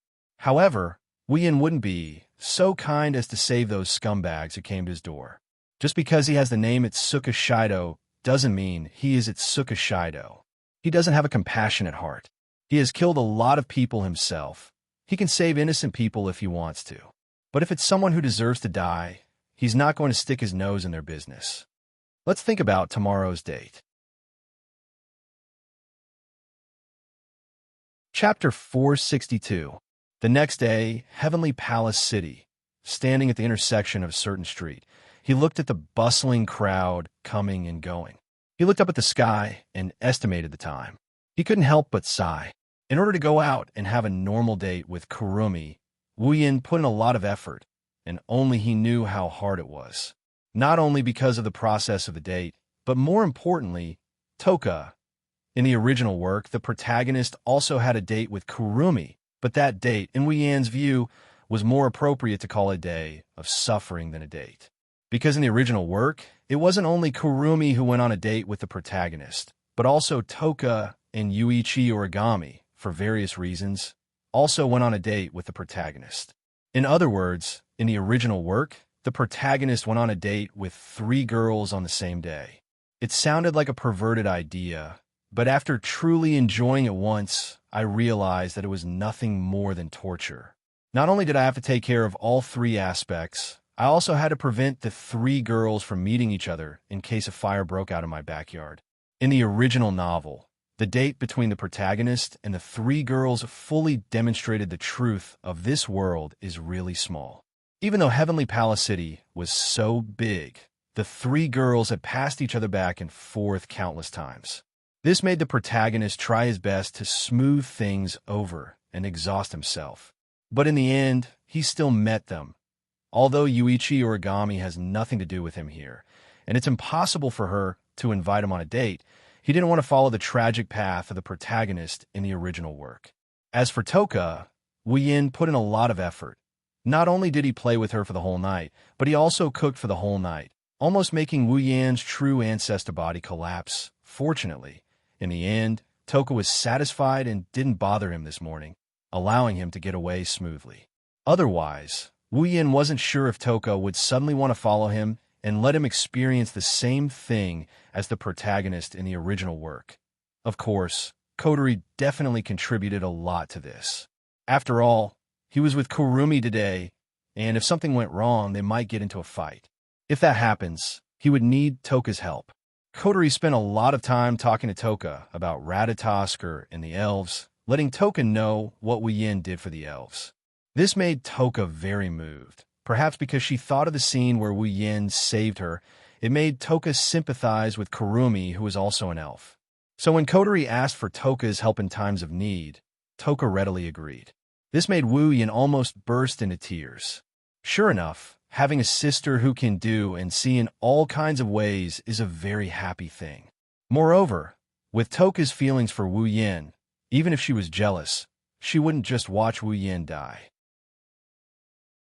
Not to mention, Toka understood the situation very well, so it was reasonable for her to agree. As for Yoshino, her original words were, "Yoshino will do whatever Brother Shido says." And so, Wu Yin stood here, waiting for Kurumi's arrival. Without a doubt, compared to the protagonist in the original work, Wu Yin was much happier. "Shido, you really don't need our support? There are many experts in this field in Ratatoskr," Kotori said to Wu Yin through the radio for the umpteenth time. She sounded very confident in those so-called experts, which made Wu Yin's heart ache a little. "I really don't need it." Wu Yin firmly rejected Kotori's offer. He really didn't know where the shrewd Kotori got her confidence from. To have such high hopes for those so-called experts, then be careful, Kotori said helplessly. But she's not worried about her brother's abilities. At least, there are 2 elf girls who have been successfully conquered, right? Or perhaps there are 3. After an unknown amount of time, Kurumi's figure finally appeared at the end of the street. She slowly walked towards Wu Yin, causing Wu Yin to look up. The moment Kurumi appeared, everyone on the street stopped in their tracks. Their eyes couldn't help but be attracted to her. Even some girls couldn't help but glance at her. It could be seen that at this moment, Kurumi had become the focal point of the scene. Her remaining wine red, right? I saw Wu Yin on the other side of the street. Her entire eye lit up, and a dazzling smile appeared on her face. Everyone who was looking at Kurumi was stunned. She acted like she didn't notice anything and walked towards Wu Yin. "I'm really sorry for making you wait." Kurumi stood in front of Wu Yin and smiled at Wu Yin. She bowed and apologized. "I didn't wait that long." Wu Yin shrugged and said casually, "Plus, in a situation like this, isn't it normal for a guy to wait for a girl?" "Allah, sure Dao is really a gentle person." Kurumi's mouth curved into a smile. She seemed to be very satisfied with her answer. "So, Shido, where should we go?" Kurumi looked at Wu Yin with an expectant gaze. Wu Yin couldn't help but feel a bit embarrassed. He bitterly smiled and sighed. If only Kurumi was always like this. He didn't know how many times he lamented in his heart. He scratched his face, and then he laughed awkwardly. If you don't mind, let's go to the zoo." "That idiot." Kotori cursed in the command room. She shouted into the radio. "Are you a kid? It's a date, why go to the zoo?" Wu Yin turned a deaf ear to Kotori's words. He looked at Kurumi and he waited for her reply, without saying anything. Qei Kanazuki and Rei Murasame shook their heads. They thought Wu Yin made a stupid decision. A date like a movie theater, an amusement park, or even a concert is the wisest choice. Isn't the zoo a place to bring a kid? However, what happened next made everyone's jaws drop. Their jaws almost hit the ground. Kurumi's eyes lit up. A faint look of excitement appeared on her face. She looked like Toka, who saw a delicacy, Mikoto, who saw a Gouda, and Ikaros, who saw a watermelon. There was a deep blurred look on her face. In the command room, the people who saw this scene through the big screen were stunned. They looked at each other in dismay. "Haha, did I make things difficult for you?" Wu Yin lowered his head and said in an embarrassed tone, "I'm sorry, I like animals, so if you don't like it, we can go somewhere else. There's no need." Kurumi interrupted Wu Yin. She looked anxious, as if she's afraid they can't go to the zoo. "The zoo is great. Let's go to the zoo." Everyone in Ratatoskr opened their mouths in an O shape. They couldn't react. Looking at her anxious expression, they couldn't stay calm. Is this still the arrogant Tokisaki Kurumi? Chapter 463. On the big screen in Fraxina's command room, everyone in Ratatoskr saw it clearly. After Wu Yin said, "I like animals," Kurumi's favorability bar increased by half. It almost reached 2/3. Everyone's eyes almost popped out of their sockets when they saw this. Their faces were filled with disbelief. They looked like they were deceived by the world. Even though they've only met Tokisaki Kurumi a few times, everyone in Ratatoskr knows a lot about her personality. Crazy, sick, acting recklessly. That's everyone's impression of Tokisaki Kurumi. And now, Tokisaki Kurumi's favorability bar increased by more than half just because she said, I like animals. This is unbelievable. Even Coterie was stunned. She almost forgot to keep the pearl in her mouth, almost fell to the ground. After a while, Coterie reacted first. She raised her eyebrows and looked at Wu Yin, who was walking towards the zoo with Kurumi. She said with an unknown emotion, "Shido, you really are an unbelievable person." Kanazuki Kyui put his hand on his forehead and said with a bit of anger, "No wonder he's Ratatasker's trump card. It wasn't him who was stupid. It was us who were stupid. Brother Commander's realm is not something we mortals can compare to. This is the true god of strategy." The people in the command room looked at Wu Yin on the big screen with admiration. Their eyes sparkled with starlight. How should I put it? That look is pretty disgusting. On the other side, Wu Yin, who was walking towards the zoo with Kurumi, heard everyone's comments. He smiled but didn't say anything. He was very proud of himself. Who wouldn't know that Tokisaki Kurumi liked animals? Even if they didn't know, they could easily find it on Baidu. With such an obvious entry point, if they didn't make good use of it, they might as well just bang their head against the wall and die. One must know that in the original work, because a few people bullied a cat, Kurumi went berserk and sent those people to hell. From this, one could see how much Tokisaki Kurumi liked small animals. Wu Yin isn't going to let go of such a hobby. It would be best if he could max out Kurumi's favorability and make her put on the sealing bracelet. That way, he would be able to complete his mission. The first part of the plan is still normal and smart, but the latter part is already at the level of fantasizing. Heavenly Palace City, Wu Yin and Kurumi appeared at the entrance of a zoo. After they entered the zoo, a panda wearing a panda costume appeared in front of them. Under Kurumi's confused gaze, the panda passed the ice cream to Wu Yin. Then, he walked away like a worker at a zoo. Kurumi was quite confused about this. After all, she never heard of an ice cream in a zoo. Only Wu Yin took the ice cream in his hand and continued walking with Kurumi. Wu Yin gave a thumbs up to the panda, without Kurumi noticing. The panda also saluted Wu Yin. Phew! The panda didn't relax until the two disappeared from sight. He took off his panda mask and revealed a very beautiful face. It's Yu. It's really not an easy job to eliminate all the bad treatment of animals in the zoo. Captain really knows how to torture people. Yu bitterly smiled. How could he know that if Kurumi saw the scene of animal abuse, the zoo would become a bloodbath? That's why Wu Yin ordered him to solve it in advance. Of course, Kwang Sin didn't know about this. At this moment, she was happily looking at the little lambs in the pen. Her face blushed a little. She looked just like an ordinary girl who loved animals. Only at this moment did Kwang San express her true feelings. Here you go. Wu Yin handed the ice cream to Kurumi and smiled. He was more or less amused. Who would have thought that Kurumi would act like this in front of those animals? For me? Kurumi doubtfully took the ice cream and said, "What about you, Sherdao?" "Well, there's only one ice cream. Of course, it's for a lady." Wu Yin didn't care about it and smiled. "This?" Kurumi hesitantly raised the ice cream in her hand and said with a smile, "Sherdao, why don't you eat with me?" "Great!" Wu Yin shouted in his heart, but his face was full of embarrassment. He said, "Is that okay?" Era.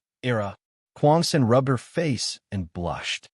"If it's Sherdao," scratching his head, Wu Yin shrugged with a grin. He started eating the same ice cream as Kurumi. Kurumi smiled back at him. The scene of the two eating the same ice cream made them look like a loving couple. The people in the command room couldn't help but admire the pair. At this time, on the edge of the fence, a few shepherd dogs ran over from not far away. They circled around the fence and barked nonstop, attracting Kurong San's attention. Seeing this, Wu Yin couldn't help but smile. He bent down and clapped his hands. He called a shepherd dog softly. Come here.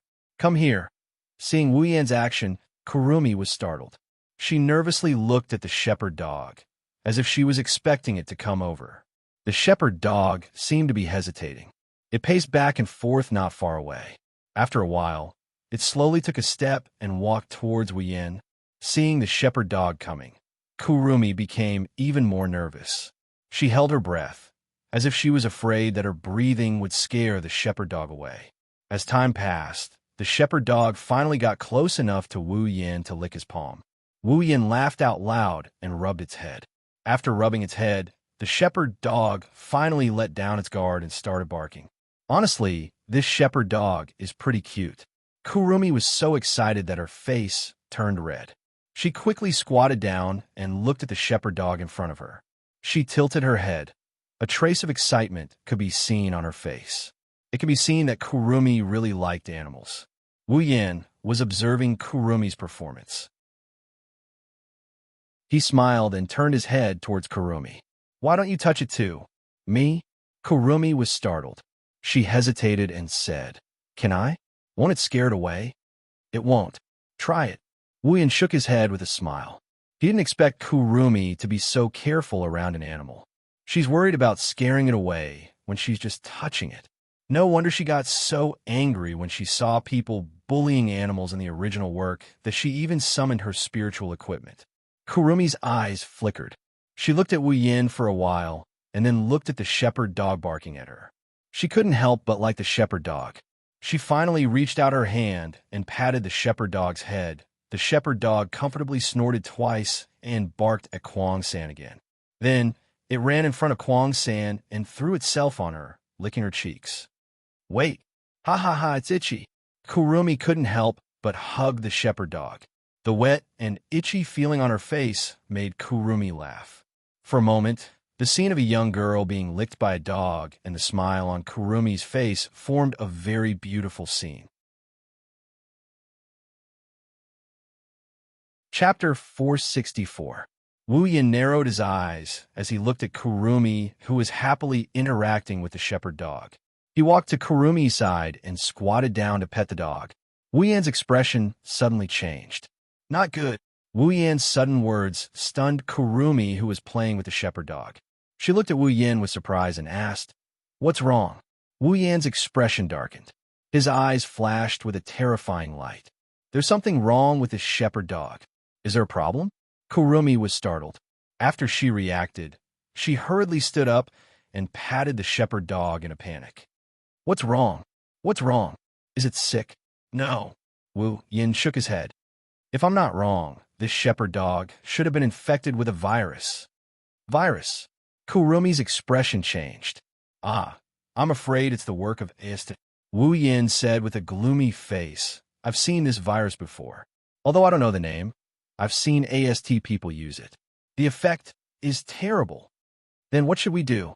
Kurumi frowned and tightened her grip on the shepherd dog in her arms. She was usually crazy, but at this moment, she looked like she couldn't make up her mind. This was because Kurumi liked animals too much. "It doesn't look like there's anything wrong with it," Kurumi said worriedly. "There's nothing wrong with this shepherd dog. However, there's a big problem." Wu Yin smiled bitterly. "The organism infected with this virus won't have any abnormalities. However, it will release a kind of gas." "Gas?" Wu Yin said in a deep voice, "a kind of gas that can kill the surrounding organisms." "Kill the surrounding organisms." Kuang San was startled. She abruptly turned her head to look at the shepherd dog that was still rubbing against her chest. Her eyes were filled with disbelief. "What you mean is that even we—" "That's right, we won't be spared either," Wu Yin said in a loud voice. He then stood up and looked at the shepherd dog. A murderous look flashed in his eyes. "Looks like I have no choice but to kill it." "What did you say?" Kuang San's expression changed drastically. An ominous glint flashed across her wine-red eyes as she looked at Wu Yin. "You said you want to kill it?"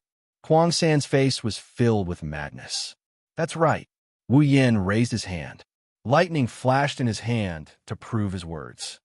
"Only by killing it will the virus die, and the death gas will not be born." Following Wu Yan's words, the atmosphere became heavy. The passers-by around them disappeared without a trace. Other than the two who were staring at each other, there is only a flock of sheep and a few shepherd dogs lingering in the area. After a long time, Kuang San laughed. She stood up and looked at Wu Yin with an evil smile on her face. "Oh, sure Dao is really something. It's rare to have a date, but you're talking about fighting and killing. It's so sad, so sad. There's nothing we can do about it." Wu Yin looked at Kuang San's eyes without fear. If we don't do this, the death gas will continue to be released. So what? Kuang San smiled indifferently. But I won't die anyway, right? Indeed, no matter how deadly the gas is, it's useless against Wu Yin, who has an immortal body, and Kuang San, who has countless lives in the timeline. Wu Yin seemed to have expected Kuang San's words. He sneered. Yes, we won't die, but what about the sheep and shepherd dogs around us? What about the animals in this zoo? Hearing this, Kuang San's smile froze. The cold look in her eyes was replaced by a little bit of panic.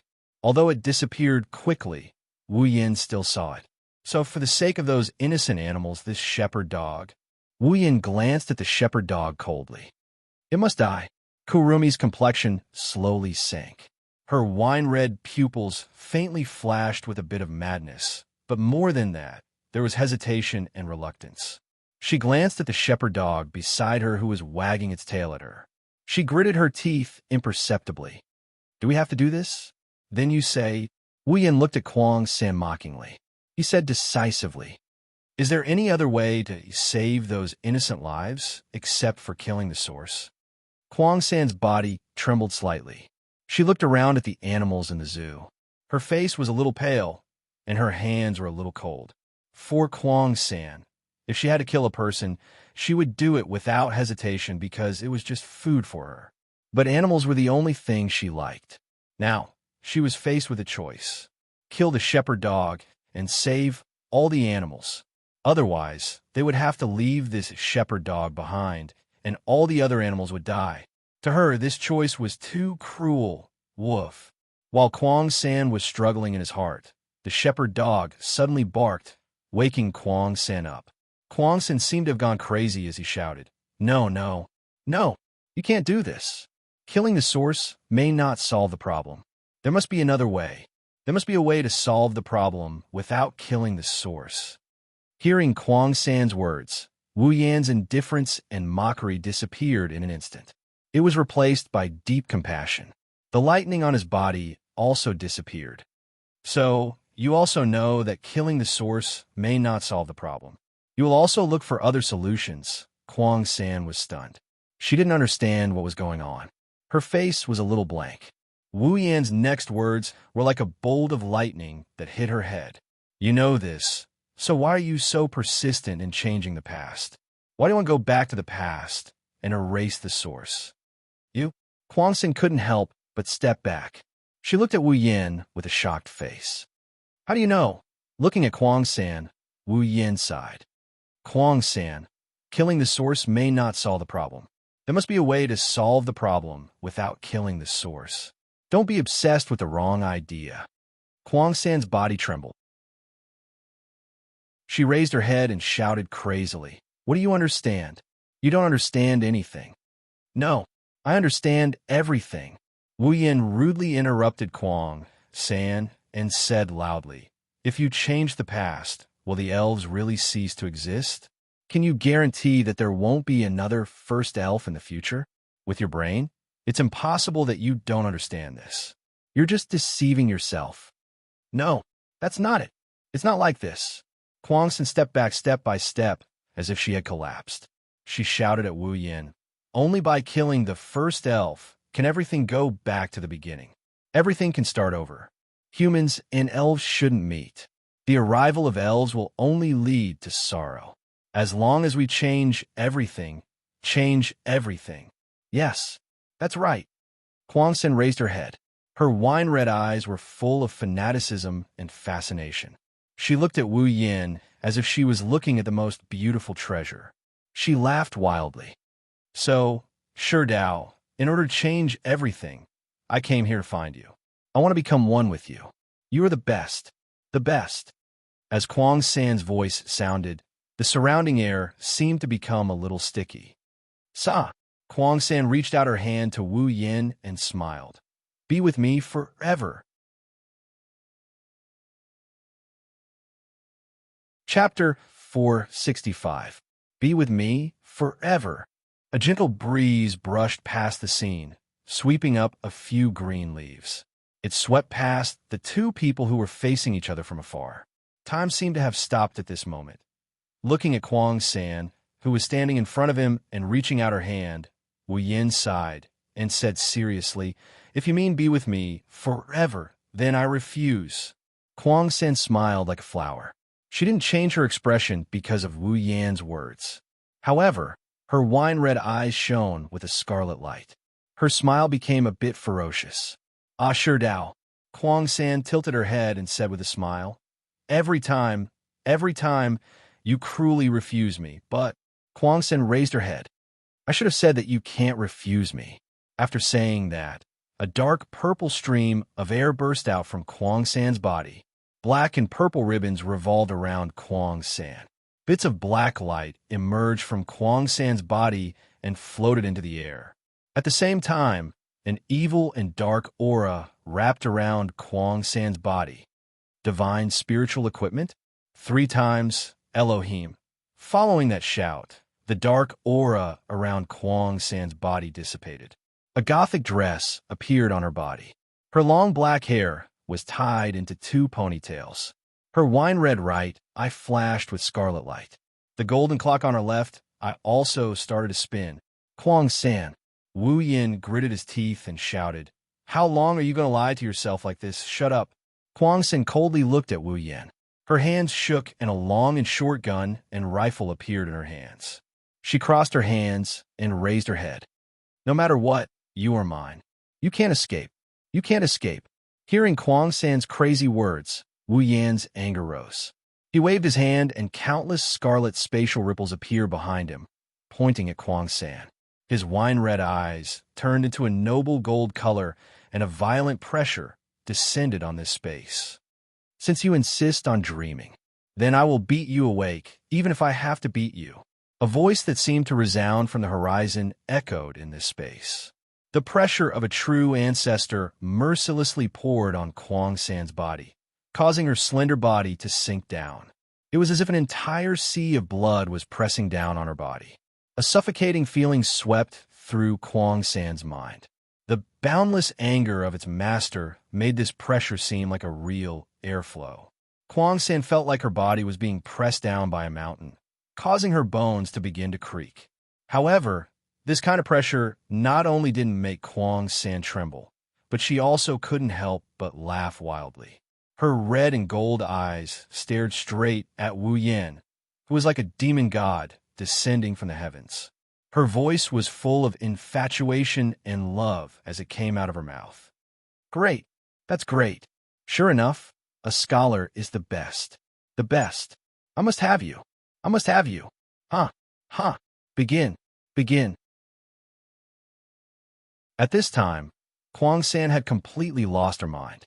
There was only one thought left in her mind, and that was to obtain Wu Yin. A moment ago, the zoo was still quiet and serene. At this time, it was shrouded in a stormy atmosphere. The surrounding animals were like dinosaurs that had encountered the end of the world. They screamed in fear and fled into the distance. Soon, the entire scene was left with only a man and a woman in a confrontation. Just as the 2 of them were about to collide, a series of sonic booms resounded in the distant sky. The 2 of them who were about to fight paused and looked up. Seeing Tabichi Origami and the other armored girls, Wu Yin narrowed his golden eyes and he clicked his tongue in annoyance. It's them again? It wasn't just Wu Yin who was unhappy. Kuang San was also very unhappy. In the past, she wouldn't feel this way even if she was killed, but now she felt this way. One can imagine how unhappy Kuang San was about the AST's appearance. After all, this is a very rare feast, and the opponent is the man she is infatuated with. The AST's members didn't seem to know that a battle almost happened in the direction they came from. They also didn't know how critical their appearance was. With the support of the ejector, the AST's members flew above Wu Yin and Kuang San. They didn't fly down, they didn't even shoot directly like before. Instead, they quietly guarded the sky and surrounded the 2 on the ground. Seeing this, Wu Yin frowned. He was very confused. AST's concept of killing elves is to kill. Why didn't they attack? Kurumi, on the other hand, seemed to know something. She turned her head to the side, attracting Wu Yan's attention. Wu Yin turned his head to look as well. The next moment, a figure entered his line of sight. Wu Yin was surprised. It was a petite girl of about 14 or 15 years of age with a bright face and a dark blue ponytail. She was wearing the same equipment as the members of AST, except that it was blue and white in color. There was a mole under her left eye, and her eyes were a slightly dark brown. The girl seemed to know the two of them, or rather, one of them. She stood there with an indifferent expression and looked at Kuang San, proving who she knew. Kuang San also knows this girl. No, it should be said that even Wu Yin knows her. Chogo Shina. She's the sister of the original protagonist, Itsuka Shido. In other words, she's Shiori's sister here. Seeing Chogo Shina, Wu Yan's confusion disappeared. He looked around at the AST that surrounded them in the sky. No wonder the AST members didn't attack. It's because of this trump card, Chogo Shina, the trump card of the army against the elves. In this world, other than Ratatoskr, Do Ex Machine was a military enterprise that provided military equipment to the military and police forces all over the world. He was also one of the employees assigned to AST. Of course, based on her identity alone, AST wouldn't use Chogo Shina as the center to annihilate her. The real reason why AST members were willing to become a member of the encirclement was Chogo Shina's combat power.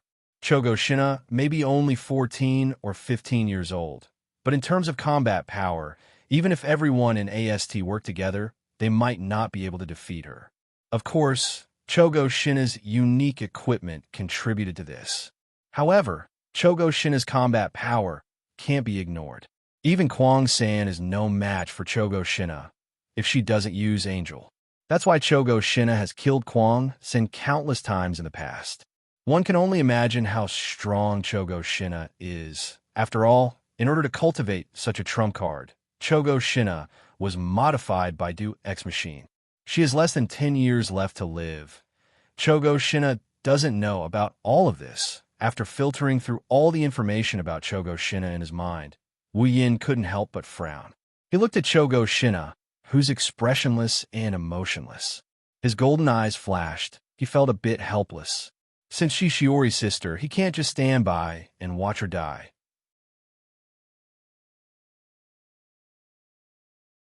Chapter 466. Inside the zoo, Wu Yin and Kurumi stood in the middle of an empty field, facing each other. Not far away from them is Chogo Shina, who is looking at Kurumi. In the sky, a group of AST members raised their cannons and aimed at the two on the ground, forming an encirclement. In the sky, Tabichi Origami scanned the two on the ground before stopping at Wu Yin. She was surprised by what she saw. Why would he appear here? What's wrong, Origami? Origami. The captain of AST turned around when she heard Origami's soft muttering. However, she did not hear Origami's words. Seeing that Origami had no intention of replying, she looked in the direction Origami was looking at. When the captain of AST saw Wu Yin, he couldn't help but frown.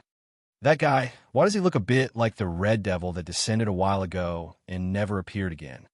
After saying that, the captain of AST said something into the radio in his ear, then quickly shook his head. No, there's no trace of psychic waves on him. He shouldn't be the red devil. But why does he look so similar? Origami, you fought with the red devil before. Can you tell if that boy is the red devil that appeared once? The captain of AST asked Origami. Tabichi Origami didn't say anything. She turned her head away and didn't look at Wu Yin anymore. The captain of AST seemed to have understood the situation. Looks like he's not that mysterious, their devil. The captain of AST knows that Koichi Origami is hostile towards elves. If the other party is an elf, she wouldn't try to protect him. She might even attack him. When Koichi Origami didn't pay any attention to Wu Yin, she knew that the other party isn't the red devil she imagined him to be. However, the captain of AST didn't notice that when Origami looked away, there was a complicated expression in her eyes. Hey, boy over there. The AST captain flew down and yelled at Wu Yin. It's dangerous here. Get out of here. On the ground, Wu Yin didn't know that when he first arrived in this world, he gained a new name. To be more precise, he gained a new nickname called their devil. Currently, he's looking at Xianxia, not far away from him. His mind is spinning rapidly. Xianxia finally noticed Wu Yin. He glanced at Wu Yin, but he didn't change his expression. He told Kurumi, "Your appetite seems to have decreased a bit this time. I thought you would need at least 3 or 4 people to satisfy your appetite." Nightmare. Kurumi glanced at Xianxia contemptuously and said, "What do you know? Dao is completely different from food." "Oh." Xianxia opened his mouth and said in surprise, "This is the first time I've heard you talk about a human like that. Didn't you always treat humans as food?" "Human?" Kurumi smiled meaningfully and didn't say anything. She glanced at Wu Yin and said regretfully, It seems my date with Dao can't go on." What a pity. Date." Xianxia frowned and glanced at Wu Yin. Xianxia felt the man in front of him wasn't an ordinary person. Disregarding everything else, if a normal person were to see a sky full of AST in himself, as well as Nightmare who had revealed his spiritual equipment, even if they weren't scared to death, they would definitely be scared to death. However, the man in front of them, from the moment Nightmare revealed his spiritual equipment to the moment they appeared, let alone being scared, there wasn't even the slightest bit of surprise on his face. From the beginning to the end, he had a calm expression on his face. Coupled with Kurumi's previous words, Xianxia had a feeling that this man wasn't an ordinary person. At least, he wasn't like those ignorant people who were devoured by Nightmare. It seemed like this man had some understanding of elves and the like. With that in mind, Xianxia's gaze towards Wu Yin wasn't as calm and indifferent as before. He glanced at Wu Yin before turning to Kurumi. "Anyway, since I'm here, whatever you want to do, stop it." Xianxia's exposed light armor opened up 2 openings on his shoulder. At the same time, several small laser beams shot out from the openings towards Kurumi. Kurumi twisted her body and dodged to the side. However, the laser beams were like homing missiles. They made a turn in the air and persevered towards Kurumi. She had no choice but to keep dodging. For a moment, the scene of the laser beams chasing after Kurumi flashed across the scene. Kurumi repeatedly dodged the incoming laser beams and even flew up into the air. However, the AST members surrounded her tightly in the air, making it impossible for her to fly up again. She could only dodge in a small area. But soon, the laser beams became faster and faster. At some point, the laser beams finally caught up with Kurumi. Several laser beams mercilessly pierced through Kurumi's heart. Kurumi's eyes widened. Then, she fell to the ground from the sky bang. The sound of her body hitting the ground resounded. The violent impact caused Kwang San to spit out a mouthful of blood. The blood dyed her face red. Blood slowly flowed out from her heart and dyed the ground red. In the sky, the AST members saw this scene. Even though they've seen it before, they still couldn't help but admire Xianxia. In the past, AST had been dispatched many times, but never once did they manage to kill a fairy. However, Xianxia did it. How could they not admire him? What they didn't know was that, strictly speaking, Xianxia didn't actually kill the elf, because Kurumi had countless incarnations of herself in the timeline. She couldn't die unless all of her incarnations were destroyed or her original body was killed. Unfortunately, when the AST people appeared, Kurumi had already been swapped out. In other words, the Kurumi on the ground was just a fake. The real Kurumi was nowhere to be found. Dao, on the ground, the dying Kurumi struggled to raise her head. Blood spurted out from her mouth. She reached out her hand to Wu Yin and said reluctantly, You are my thing. In the end, you will become mine. You can't refuse me." After saying that, Kurumi lost all her strength. Her hand that reached out to Wu Yin slowly fell down. Wu Yin's expression didn't change as he looked at Kurumi lying on the ground covered in blood. His calm demeanor surprised the AST members and Xianxia. Inside, they didn't feel too good about it. He knew that the Curson in front of him wasn't the real Curson, but he was the Curson from the past. In other words, the Curson who was about to die was the real Curson who came from the past to the present. She abandoned her past. Wu Yin looked up at the sky in a daze.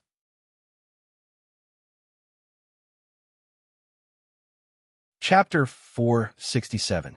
Seeing Kuang San on the verge of death, Chong Gongzhina didn't stop. Instead, he pulled out a huge lightsaber and walked towards Kuang San, who was about to die on the ground step by step, as if he was afraid that Kuang San wouldn't die, and wanted to kill him completely. This was understandable. After all, Chong Gongzhina had killed Kurumi many times in the past. However, every time Kurumi died, she would appear again and devour humans. Chong Gongzhina had no choice but to do so. Chong Gongzhina came before Kurumi with his lightsaber. He looked at Kurumi's pierced heart and bloodied face. There was no trace of pity in his eyes, only numbness. This was proof of Chong Gongzhina's vicissitudes of life, and it also recorded the number of times he killed Kurumi. Raising the light sword in his hand, Chong Gongzhin planned to put the light sword on Kuang San's neck as usual, and then cut her throat. Chong Gongzhin only hoped that this time he could kill Kuang San completely and make her unable to come back to life. However, just as Chong Gongzhin was about to slash the light sword in her hand, a hand suddenly appeared beside her and grabbed her hand that was holding the sword. Chong Gongzhin was shocked. She subconsciously turned her head to look. Suddenly, she saw a face that had not changed at all from the beginning to the end. She was stunned. Not only her, but even the AST in the sky were stunned. "What are you doing?" Chong Gongzhina was puzzled. She knew that the man in front of her wasn't an ordinary person, but Kurumi wanted to eat him. Then why did he stop her from killing Kurumi? Glancing at Chong Gongzhina's puzzled expression, Wu Yin sighed. "You don't need to comfort yourself with this method. After all, even if you do, you know that it's useless." Chong Gongzhina lowered his head and said expressionlessly, "You don't understand. Tokisaki Kurumi is a special elf. No matter how many times you kill her, she will come back to life. So you can kill her completely by doing this?" Wu Yin interrupted Chong Gongzhina's explanation. Chong Gongzhina was silent. Wu Yin didn't say anything else. He turned his head and looked at Kurumi, who was struggling to open her eyes. Wu Yin could see that Kurumi was fascinated by him, mocking Chong Gongzhina, indifferent to her impending death, and confusion about Wu Yan's behavior. Wu Yin bent down and reached out his hand to wipe the blood on Kurumi's face under everyone's puzzled, confused, and surprised eyes. Abandoning the past is the past, the past, the past, and the future. If you don't have the courage to accept the past, how can you go to the future? Of course, how can you change? Kurumi stared blankly at Wu Yin, who was gently wiping the blood on her face. Her mouth moved as if she wanted to say something. However, her body became cold, and she gradually lost her strength, so she couldn't say anything. She could only stare blankly at Wu Yin. After wiping the blood off Kurumi's face, Wu Yin smiled and stroked Kurumi's cheek. "You're much prettier now." After that, Wu Yin looked at Kurumi absent-mindedly and murmured, "I really want to save you this time." Hearing that, Kurumi's slackened pupils became more focused. However, after a while, they began to slacken again. This time, they slackened faster. When the last bit of vitality was about to disappear, Kurumi looked deeply at Wu Yin. There was a hint of reluctance in her eyes, as if she couldn't bear to part with Wu Yin. Then, she completely disappeared. Wu Yin's hand paused. He touched her eyes and buried her unfocused pupils under her eyelids. Then he slowly stood up. No one noticed that in a corner far away, a red figure was slowly retreating until it disappeared. Looking at Kurumi, who had completely lost all signs of life, Shina and the people from AST breathed a sigh of relief at the same time. Then, they shifted their attention to the only person who was not related to them. "You." Shina opened his mouth. He hesitated for a moment and then turned around. "Forget it. You'd better leave this place quickly. Although you don't look like you don't know anything, it's better if you don't tell anyone about what happened today." Wu Yin didn't have time to respond. The other members of AST were stunned. They looked at each other. Is it okay to let her go just like that? However, they didn't object. Just like what Shina said, it's fine if they don't tell anyone about what happened here. Even if they did, not many people would believe them. Wu Yin scratched his face and shrugged. He smiled and said, "Well, I do want to leave, but you'll have to come with me." Xianxia paused and turned around. He asked in confusion, "Why do I have to go with you? Are you threatening me?" Wu Yin rolled his eyes and said, "Why would I do that? What's in it for me?" "Then what do you want?" Xianxia was a little unhappy. If it wasn't for Wu Yan's extraordinary performance, Xianxia wouldn't have talked so much to a stranger. Of course, Wu Yan's next sentence made Xianxia lose his composure. Wu Yan looked at Xianxia with a smile and said, "Your sister wants you to go home for dinner." Xianxia was stunned, looking at Shirori, who was standing in front of him, who looked 90% similar to him and looked a bit more mature. Xianxia became very excited, and even his body began to tremble. "Sister." In the end, Xianxia couldn't hold back his excitement. He immediately jumped onto Shiori's body and wrapped his arms around her neck. He laughed happily. Everyone reacted differently when they heard Xianxia calling Shiori Wani-sama. Toka and Yobi were shocked. They still haven't recovered from the fact that Shiori has a younger sister. Kotori was a bit annoyed that her older sister got a younger sister out of nowhere. Wu Yan, on the other hand, felt a chill down his spine. If he wasn't 100% sure that this is the date battle world, if he wasn't 100% sure that the person rubbing his face against Shiori's chest is Xianxia, he would have thought that Xianxia is Kuriko when he heard that sweet Wani-sama. Shina. Shiori hugged Shina happily. When Wu Yan called and said he found her sister, Shiori almost cut her finger while cutting fruit.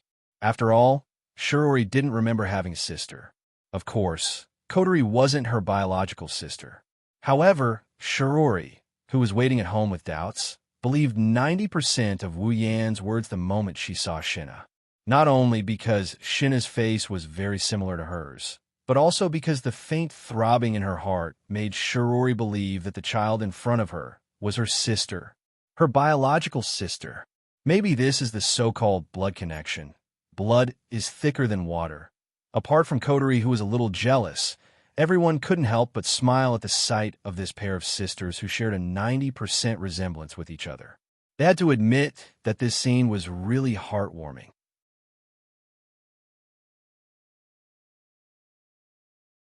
Chapter 468. It has to be said that compared to siblings, sisters were undoubtedly much closer. In the original work, although Shinobu and Shido were very close, at most, they would hug each other. But if they were sisters, it was different. Shiori and Shina have been holding each other's hands ever since they recognized each other. If it wasn't for the fact that it's not time yet, the two sisters would have taken a bath together. Looking at the pair of sisters standing together with identical smiles on their faces, Wu Yan couldn't help but sigh. Shiori and Shina really look alike. Of course. Shina proudly puffed up her chest. "Because I'm Wani-sama's sister." Shiori, who's in Shiori's hand, laughed and waved her little hands. "I wonder if you're born from the same mother or an illegitimate child." If they were ordinary sisters, they would definitely retort after hearing Shino's teasing. However, what was surprising was that the two sisters in front of them looked at each other in dismay after looking at each other. There was also a trace of confusion. Seeing such a situation, everyone was stunned. Even Sharona said weakly, "Could it be that Sharona was right? Shiori was just joking." "No, it's not like that." Shiori quickly waved her hand, but she still looked a bit confused. Even Shina was a bit frustrated. "The reason why I didn't answer is because I don't have any memories of the past." She doesn't have any memories of the past. Shiori looked at Shina in surprise and held her hand tightly. "Shina, I lost my memories too. I didn't even know I had a sister like you." Kotori furrowed her brows. "Since you lost your memories, how did you know Wani-sama is your sister?" Shiori looked at Kotori strangely. Kotori's expression froze. She realized that she didn't act like a sister in front of Shiori. She immediately showed an innocent and cheerful smile. It's like she said those words without thinking. Wu Yan was secretly amused. Bang! In an instant, Wu Yan's snickering face turned green. It's as ugly as a pile of shit. Everyone heard a faint sound, and they turned their heads. What's wrong? Shido. Toka tilted her head and asked. If she heard correctly, the sound came from Wu Yan's body. No, it's nothing. Wu Yan shrugged his shoulders while forcing a smile on his face. The confused crowd turned their heads back to look at Wu Yan. At the same time, from an undetectable corner, a small foot that was stepping on top of Wu Yan's toe moved back, revealing Wu Yan's swollen toe that looked like a pig's trotter. Enduring the excruciating pain, Wu Yan looked at Coterie, who was standing beside him. Coterie flashed him a sweet smile. If it weren't for the black ribbons on her head, Wu Yan would have believed that the leg he just kicked wasn't hers. Who knows? Maybe it wasn't her leg. Coterie, you're so ruthless. Even if you're immortal, you shouldn't play around like this. With a true ancestor's powerful recovery ability, this small injury healed quickly. However, Wu Yan gnashed his teeth and looked at Coterie. Her bright smile made his anger rise. Bang! Coterie's expression changed. If Wu Yan's face turned green, Coterie's face turned crimson. Why you? Coterie angrily glared at Wu Yan. Everyone turned to look at Wu Yan and Coterie when they heard the commotion. There's another sound just now. Toka wrinkled her nose. Her crystal purple eyes scanned the two. And this time, it seems to be coming from Coterie. Under everyone's puzzled gaze, Coterie could only suppress the shame in her heart and forced an ugly smile. No. Toka, Yoshino, Shirori, and Shinana looked at each other with furrowed brows. They looked at Wu Yan, who was looking up at the sky, and then at Coterie, who was trying to force a smile on her face. Their instincts told them that they missed out on something. It's really strange. Fern mumbled softly and lowered her head. Everyone could only helplessly turn their heads again. Although they felt that something had happened, they couldn't do anything about it since the person involved didn't want to talk about it. They could only bury their doubts in their hearts. Moreover, the most important thing now was the matter between Shina and Shirori. When everyone looked away, Coterie's smile fell. She touched her breasts and felt the burning sensation. She looked up to look for Wu Yan, but this time, Wu Yan was already beside Yoshino and carried her away. Damn it! Coterie cursed Wu Yan in her heart. If Shirori and the others weren't here, Coterie wouldn't have suffered such a loss. She could only comfort her breasts. At the same time, Shina handed a necklace with a picture on it to everyone. Inside the necklace, there's a picture of Shina and Shirori when they were young. Although I don't have any memories of the past, I will never mistake you for someone else. You and I are definitely biological sisters. We have the same father and mother, Jeanne said with a firm look. Everyone could hear the conviction in her voice. That's right, although I don't remember Gina, but Gina gave me a very familiar and intimate feeling. So I believe that Gina is my little sister. Shirori hugged Gina and said, making Gina feel very touched. It's a pity that I can't find out about my parents. Shirji said disappointedly. She thought that her sister was with her parents. She didn't expect her sister to be the same as her. She wasn't with her parents. Speaking up to here, Shirori suddenly thought of something and smiled at Shina. Right, Shina, where do you live now? Is there someone raising you? If so, Wani-sama has to pay a visit. Shina was stunned. Her face began to panic. She didn't know what to do. Should she tell her sister that she didn't have anyone to raise her and that she spent all these years training and fighting? Of course, that's impossible. That's Shirori. At this time, Wu Yan opened his mouth. Shina lives far away. I happened to meet her today and accidentally saw her necklace. That's why I brought her back. If you want to pay a visit now, it's a bit late. Maybe another day. Yes, Wani-sama, let's talk about it another day. Shina quickly nodded. Although she didn't know what to do when another day comes, she had to deal with this first. I see. Shirori thought for a moment and then nodded unwillingly. That's good. I'll pay a visit to Shina's family another day. Shina breathed a sigh of relief. But soon, she was distressed. What should she do when Wani-sama comes to her house? She can't bring Wani-sama to the company or AST. Wu Yan saw Jinna's frustration, but he didn't say anything about it. He had his own plans. He can't let Jinna go back to her house. Otherwise, Jinna might be modified into something that's neither human nor ghost. It's better to let her stay here. Of course, He can also let her stay at home. But Wu Yin has an even better place for her to go. He can give Jin Na.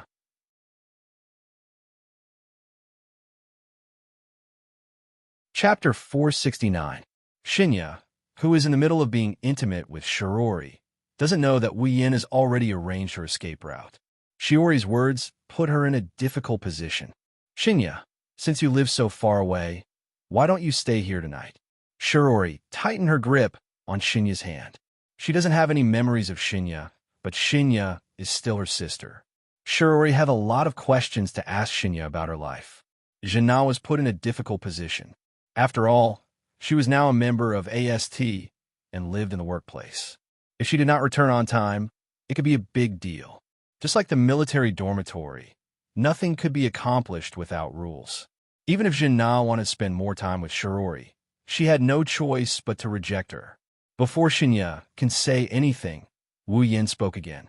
Shiori, don't make things difficult for Xianxia. If she doesn't go back tonight, her family will be worried. She's only 14 years old after all. If that's the case, then, all right then. Shiori hesitated for a moment before she reluctantly let out a sigh. Then at least stay for dinner? Is that okay? Okay, sister. This time, Jina didn't refuse and immediately agreed with a smile. Jina could feel her elder sister's love for her from her words.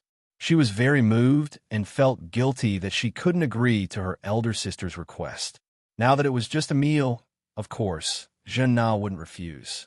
Shiori nodded with satisfaction. Originally, I should have let you eat Shidao's dishes, but let me cook for you today, okay, Shidao? Wu Yin nodded after hearing Shiori's words. Being lazy and not doing anything is a good thing. However, there are some people who are dissatisfied with this. Toka and Kotori sighed with reluctance. Even Xianxia looked pitiful. It's obvious that they want to eat Wu Yan's cooking more than Shiori's. Shiji put her hands on her waist and pouted. What do you mean by that? Is my cooking really that bad? It's not that bad. Sister's cooking is good too, Kotori said shyly. Toka sucked on her finger. Her eyes watered. But Shido's cooking is better.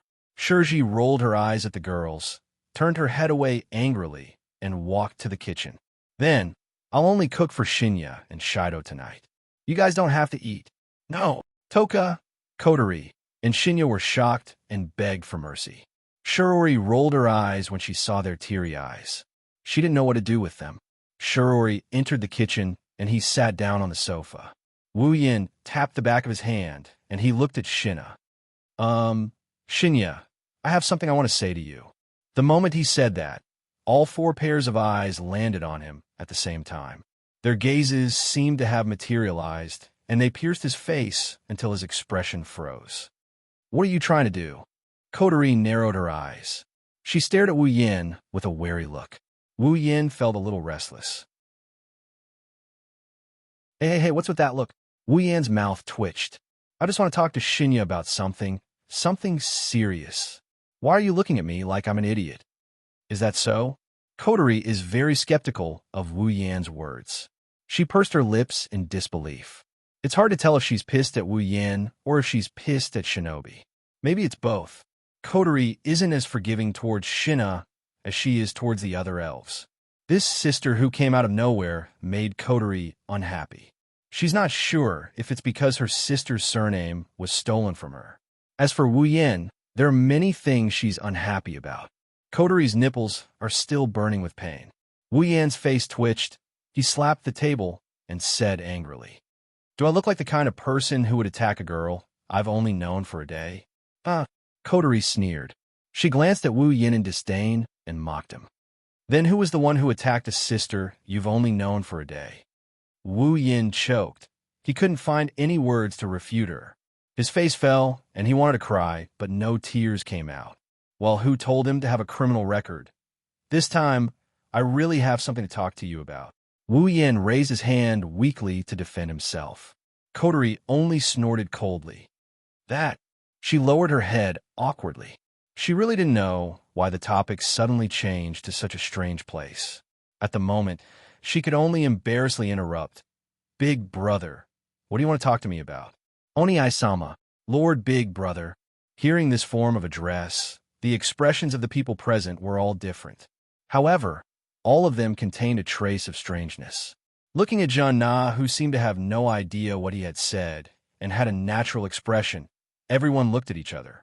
Wu Yin coughed and put on a serious face. Anyways, this title isn't bad. It feels good. Xianxia. Wu Yin looked at Xianxia seriously and said, "If I'm not mistaken, you've been living in Deus Ex Machine ever since you lost your memory, right?"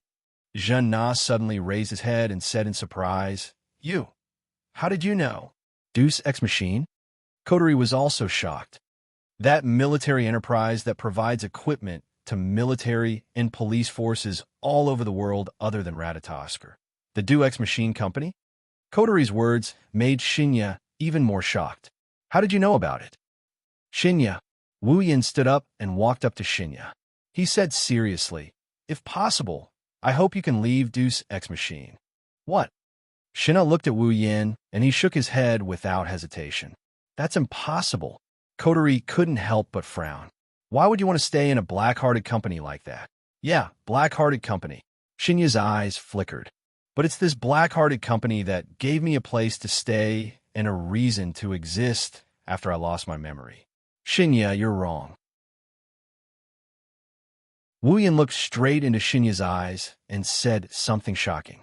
"Do you know that they've already modified your body inhumanely? You only have 10 years left to live." "What?" Coterie and the others were dumbfounded. Then, they shook their heads desperately. "No, you're lying. Do you think I need to lie to you?" Wu Yin looked at Xianxia. "Whether your body has been modified or not, a simple examination will reveal the truth. Do you think I would tell such an easily exposed lie?" Xianxia took 2 steps back. Her face was full of disbelief. Her delicate body trembled. Her eyes were filled with unprecedented fluctuations, as if she was about to collapse. 10 years. Xianxia looked at his hands. His eyes were filled with sadness. He didn't expect that he would receive such a piece of news when he just met his family. Even Coterie, Toka, and Yoshino couldn't help but turn their heads away. Wu Yin looked at Xianxia's expression. "Well, Xianxia, you don't need to worry about your lifespan. I have a way to restore you to normal." Hearing this, Xianxia's face looked much better, but there was still an indelible sadness in her eyes. She really didn't expect that the place she had always been grateful to would treat her like this. Exhaling, Wu Yin placed his hand on Xianxia's shoulder. "Xianxia, join Ratatoskr." "Ratatoskr?" Xianxia was stunned once again.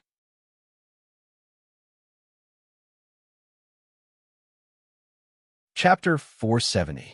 In the kitchen, Shirori is humming a little song. She finished all the work at hand and put down the spatula.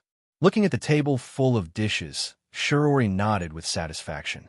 She took off her apron and walked out of the kitchen. "It's time to eat." Shirori came to the hall and said to everyone with a smile. In front of her, Wu Yin, Coterie, Toka, Yoshino, and Xianxia are chatting happily. Shirori can't help but smile. "Yes, Wani-sama." Xianxia stood up and said happily, "Big sister's personal cooking is really something to look forward to.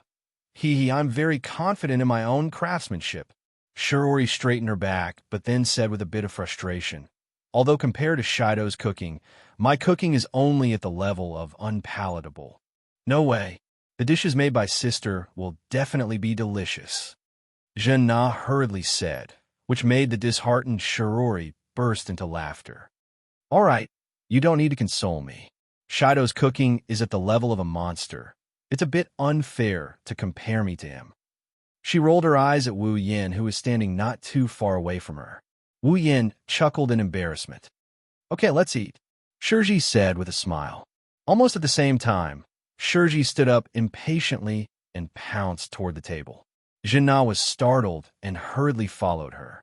Seeing this, Shirori let out a sigh of relief and said emotionally, "I never thought I would have a long-lost sister." Hearing Shiori's words, Wu Yin and Coterie, who stood up from the sofa, stiffened. They laughed dryly and pretended they didn't hear anything. They pulled Yoshino and walked to the table. Shiori laughed. Shiori's heart warmed as she looked at everyone eating. She likes this warm feeling very much. Perhaps this is what they mean by happiness comes from dullness. Of course, Shirori didn't know that when she thought it was dullness, There was a very unusual conversation going on in the hall where she stood. Looking at Shina, who was happily eating Shiori's cooking, Wu Yin didn't show any expression on his face, but he inwardly released a sigh of relief. Just now, when he proposed to let Shina join Ratatosker, Shina's reaction was quite intense. Shina didn't know much about Ratatosker, but he knew that it was an organization on par with Deux Ex Machine. Shina didn't expect her sister's family members to be members of such an organization. Plus, she got to know about herself from Wu Yan's mouth. Shina's reaction is a bit big. When Wu Yan told Shina the purpose of Ratatosker, which is to say, the plan to save the elves, Shina's body trembled. Before this, Shinra accepted the idea that if you encounter a fairy, you have to kill them. She killed Kurumi so many times that her heart was numb from all the killing. Now, Wu Yan wants her to join an organization that saves fairies. Is there anything more laughable than this in the world? Thus, she rejected Wu Yan's invitation. She even made up her mind to never meddle in the affairs of the elves ever again. Of course, the moment this thought appeared, it was shattered by the following events. Toka, a naive foodie, Yoshino, and a shy little girl. Shina had a good impression of these two girls when she first met them. They were elves. Although they only got along for less than an hour, Zhao Hai could feel that Toka and Yoshino were very friendly towards him. They were also very kind-hearted. These two kind-hearted girls were actually elves. Elves just like Kurumi's perverted elf. Elves, aren't they a special species that brings disaster? At this moment, Shina's view of elves was shaken like never before. If they are such elves, should she help them or not? When Shina was hesitating, Wu Yan's next words made her completely abandon her hesitation. If the elves' affairs are not properly handled, it will lead to a big disaster. Do you have the heart to see Shirori get involved in such an incident? When these words reached Shina's ears, Shina no longer hesitated and immediately agreed. Whether it was killing elves or saving elves, as long as he could ensure his sister's safety, he was willing to do anything. After being betrayed by Toka, Shina only has her dearest sister left in her heart. Moreover, Wu Yin and Kotori don't look like the elves in Toka who are difficult to get along with. Because of this, Shina officially joined Ratatosker and became a general under Wu Yan's command. After all, Shina's combat power is so strong that even some of the weaker elves are no match for her. In terms of combat power alone, not counting the elves, she's definitely at the top of Ratatosker. Only Wu Yan can stand on the same level as her. If she doesn't use her combat power, she'll be struck by lightning. As for the advanced equipment that belonged to the Deux Color X machine, there was no reason for him to return it. After dealing with Shina's matter, Wu Yan can finally breathe a sigh of relief. As for Shina's body, this is the easiest thing to deal with. There's still a large bottle of gene recovery fluid left in his Gate of Babylon. With the addition of Shina, the Itsuka family became a lot livelier. It used to be just Shirori and Kotori, but now Wu Yan is the elder brother, Shina is the younger sister, and Toka and Yokoi are the two elves. Shirori and Kotori couldn't have imagined such a lively scene in the past. Of course, the two of them didn't hate this kind of feeling. After dinner, Wu Yan and Kotori used the excuse of sending Shina off to Fraxinus. Rei Murasame was in charge of taking care of Shina. Shina also got to know Yatsuki Chinyu, who is also in the same unit as her. With the help of the gene reagent, Shina recovered to her peak condition. Shina naturally moved into Fraxinus. Shina wasn't happy with this arrangement. It's not that Fraxinus isn't a good place to live. It's just that compared to living here, Shina would rather live in Itsuka's house. Unfortunately, the Itsuka family's territory isn't that big. After Wu Yin, Toka, and Yoshino moved in, the Itsuka family's territory is pretty much full. Shinya had no choice but to give up on this idea.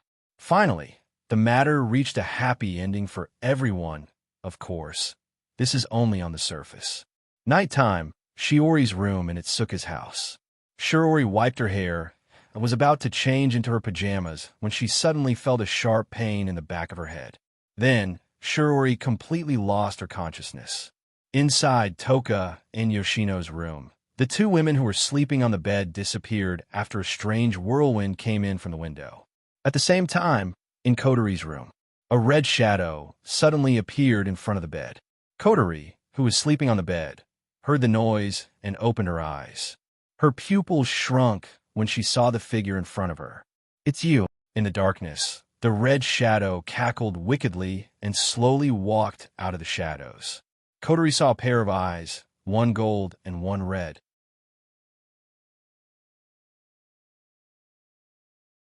Chapter 471. The next morning, just as dawn broke, in Wu Yan's room, Wu Yan opened his eyes and woke up from his sleep. This was simply an incredible thing. Almost everyone who was familiar with Wu Yan knew that Wu Yan's attachment to his bed was almost no less than 3 meals. In the past, if he was not woken up, he would wake up naturally. Otherwise, if there was nothing, Wu Yan would absolutely not get up so early. However, today was different. Sitting up from the bed, Wu Yan glanced at the sky outside the window. It was only a little bright. He touched his chest and frowned deeply. Usually at this time, Wu Yan's sleepiness was even stronger than a pig. If he did not sleep enough, he would only be woken up. However, the current Wu Yan did not have a trace of sleepiness at all, not even a little bit. Just now, Wu Yan, who was still immersed in his sleep, was awakened by a dull feeling for no reason. After waking up, a bad premonition arose in his heart. It was as if he had missed something important. A hint of worry flashed in his wine-red pupils. Wu Yan's face also showed an unresolvable worry. Wu Yan could feel that his abnormal behavior today was definitely not without reason. There must be something with this thought. The dull feeling in Wu Yan's heart became even stronger. Immediately, Wu Yan directly got up from the bed and walked towards the door. However, just as the door was opened by him, the scene that appeared in front of him made Wu Yan's pair of pupils shrink fiercely. He saw that a layer of dark purple shadow was covering the position of his room door, and it also extended to the floor and the ceiling. It was like a layer of film wrapping his room inside. His heart slowly sank. Wu Yan's face turned ugly. In this situation, coupled with his intuition, even a fool would know that something must have happened. Bang! With a muffled sound, the dark purple film wrapping around Wu Yan's room exploded into little sparks and disappeared into the air. At the same time, Wu Yan's figure flashed out of it. The moment the membrane disappeared, Wu Yan's expression changed.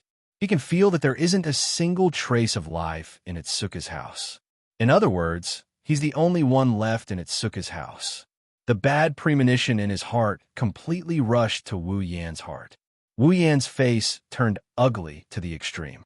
He suddenly leaped out and arrived at Coterie's room. Coterie! The door was violently opened, and the scene in Coterie's room was imprinted in Wu Yan's eyes. It was exactly the same as Wu Yan's impression of Coterie's room, but Coterie was gone. Wu Yan's face turned gloomy. After leaving Coterie's room, Wu Yan used his speed to the extreme and went to Toka, Yoshino, and Shiori's room. But without exception, there were no familiar figures in these rooms. Not only Coterie, but even Toka, Yoshino, and Shiori also disappeared.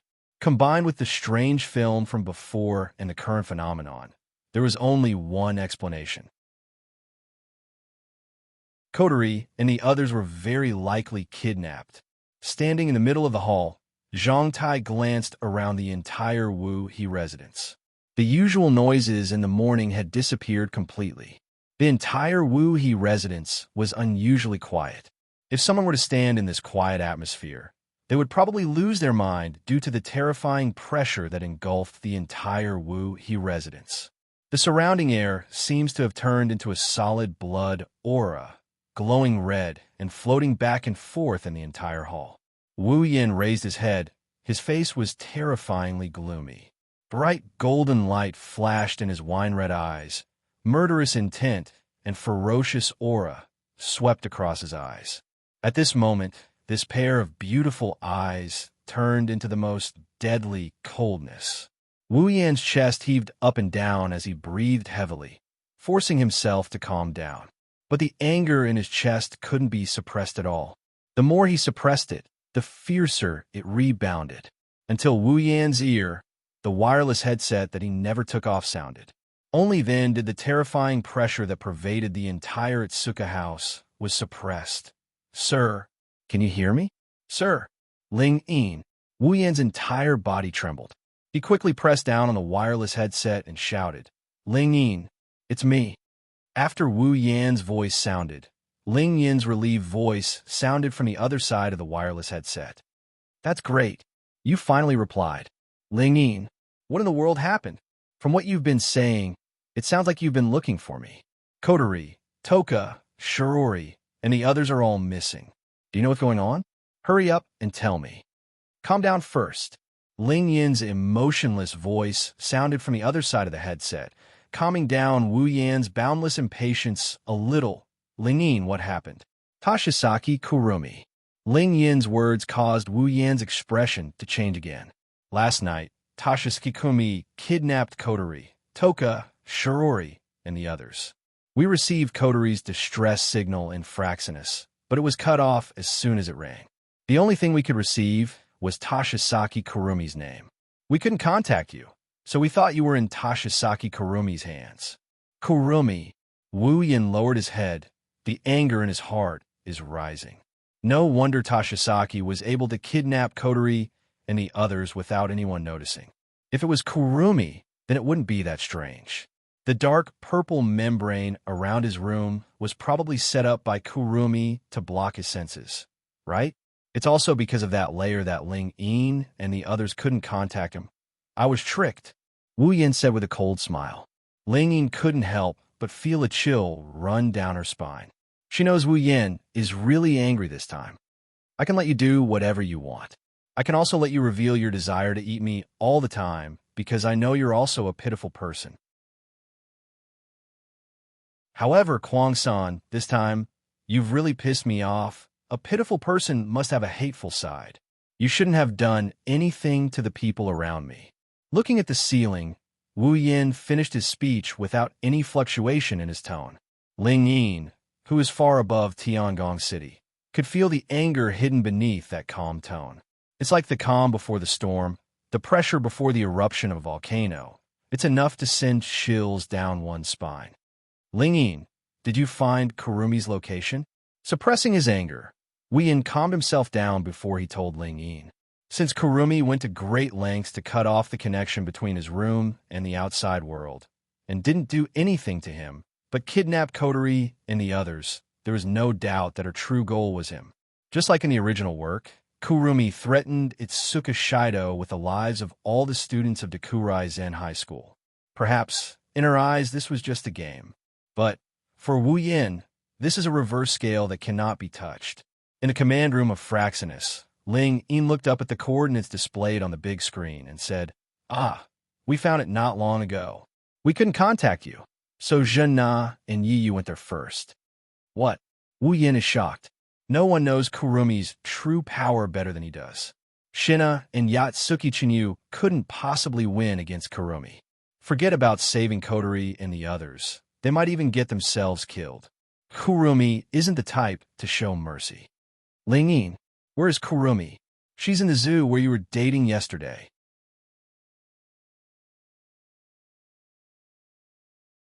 Chapter 472. Heavenly Palace City. In a zoo. Today, for some reason, the people in the zoo had all disappeared.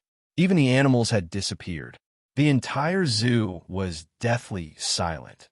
Kurumi is standing in an open space in the zoo. She's wearing a black princess dress. She's looking at the ground with an evil smile. Kotori, Toka, Shirori, and Toka are being grabbed by a pale red arm. They can't move at all. "You've really put in a lot of effort, Tokisaki Kurumi." Kotori raised her head and looked at Kurumi. Her expression didn't change at all, as if she wasn't the one being held hostage. She didn't seem to care about her own safety. Her tone was filled with mockery. "Despicable. Kurumi. Toka is struggling. She's trying to get rid of the arm that's grabbing her. But the arm that's supposed to be weak is like a vice. It's holding her down. She can't get away." Next to the two, Yoshino shrunk his body in fear and hid behind Toka and Kotori. As for Shirori, she's still unconscious. Kurumi's smile is evil as she watched Toka struggle. It's useless. You've lost your power. You can't get rid of me no matter what. It's better for you to lie down and save your energy. What's your goal? Kotori coldly looked at Kurumi and said, if I'm not mistaken, it's Shido, right? Shido. Toka is shocked. She turned around and yelled at Kurumi, Kurumi, I won't allow you to hurt Shido. Era. Toka-san, you're wrong. Kurumi took 2 steps forward and looked at Toka like a shy little girl. She said, why would I hurt Shido? You won't hurt Shido. Kotori curled her lips and sneered. She didn't say anything, but the disbelief on her face is obvious. You won't understand my feelings for Shido. Kurumi touched Toka's cheek and ignored her resistance. She smiled and said, Shido is different. For me, Shido is the best existence. How can I hurt him? After all, Shido is destined to be with me forever. Together forever? Kotori abruptly raised her head. Your so-called forever together is to use the City of Time eclipse to devour Shido, right? No. Kurumi closed her eyes and said, City of Time eclipse is used to deal with food. Shido is so great. How can we treat him like food? After saying that, Kwang-san's face turned ferocious as he laughed wildly. I brought you here because I want to eat Shido. After all, Shido is very disobedient. Eat. Toka clenched her teeth and shouted, You really want to hurt Shido? Well, you guys just stay here and watch. Kwang-san tapped her lips and smiled. My date with Shido will continue. I want you to witness the moment Shido and I become one. Kurumi. Toka roared. Kotori bit her lips. She looked anxious. Yono, who was hiding behind them, started struggling. She's a coward, but she didn't want to let someone hurt Wu Yan. She didn't want to let fear get the better of her. At this time, an illusory flash of light flashed in front of the open space, attracting the attention of everyone present. In that flash of light, 2 figures gradually appeared. It's Shina and Yatsuki Chinyu. Wani-sama. Looking at Shirori lying on the ground without any signs of movement, she anxiously shouted and rushed over. Yatsuki Chinyu also saw Kotori. Just as he wanted to go over, both of them were blocked by a figure at the same time. You're still as annoying as before. Kurumi looked at Shina and said indifferently. A murderous aura leaked out from her wine-red pupils. For Kurumi, if Shina still wanted to destroy the banquet like before, then she wouldn't die obediently again. It's you again. Zhena looked at Kwang-san with hatred. He pulled out a mechanical sword from behind his back. With a slight sound, a blue and white light sword flew out from the sword. Era. So scary. Kurumi laughed, but the madness in her voice sent a chill down Yue Chinyu's spine. Yue Chinyu could clearly feel that every time he wanted to move towards Kotori and the others, a sense of dread would appear in his heart. Yatsuki Chinyu knew that Kurumi didn't ignore him at all. If he wanted to save the commander, he would suffer the most fatal blow. Therefore, Yatsuki Chinyu could only take 2 steps back, raised his sniper rifle, and aimed at Kurumi. If he doesn't defeat Kurumi first, he won't be able to save the others. At this point, not only Yatsuki Chinyu, but also Shina. Seeing the two's actions, Kwang-san laughed. She laughed so hard that her delicate body trembled. Don't tell me you still think you can kill me like before. Shina didn't say anything. She tightened her grip on her sword. It's different now. When she was still a member of AST, she would never show mercy to Kurumi. But now, she's a member of Ratatosker. She's not going to kill the elves like before. She's going to save them. However, Shina didn't want to be passive. If Kurumi wants to hurt Shirori, then she'll chop off her head like before. Anyway, with Kurumi's previous performance, she won't die. Let them go now. Shina shouted. Let them go. Kurumi looked at Kotori and the others, licked her lips, and nodded. Sure, I just need Shido. Even though they looked delicious, hearing this, Shina didn't relax her vigilance. Instead, she became even more cautious. Sure enough, Kurumi quickly smiled and said, However, they're the most important guests of this banquet. How can they leave their seats before the banquet is over? Shina and Yatsuki Chinyu's face sank. That's not up to you. Kurumi's shoulders drooped as she once again laughed wildly. Really, every time you come to disturb me. It's really rude, really rude. But that's good too. Kwang San smiled. Then, a scarlet blood light flashed in her wine-red eyes, causing her beautiful face to become extremely lustful. Before the real feast begins, let me have a prelude to the feast with you. After saying that, Kwang San took a step back. Her body slightly swayed as she made a circle on the spot. Along with her movement, a weird purple-black chi flow suddenly rose from under her feet and wrapped around her body, causing her noble princess dress to flutter. At the same time, Kurumi closed her eyes. Dots of black light emerged from her body and quickly formed a black cocoon, wrapping Kurumi's body.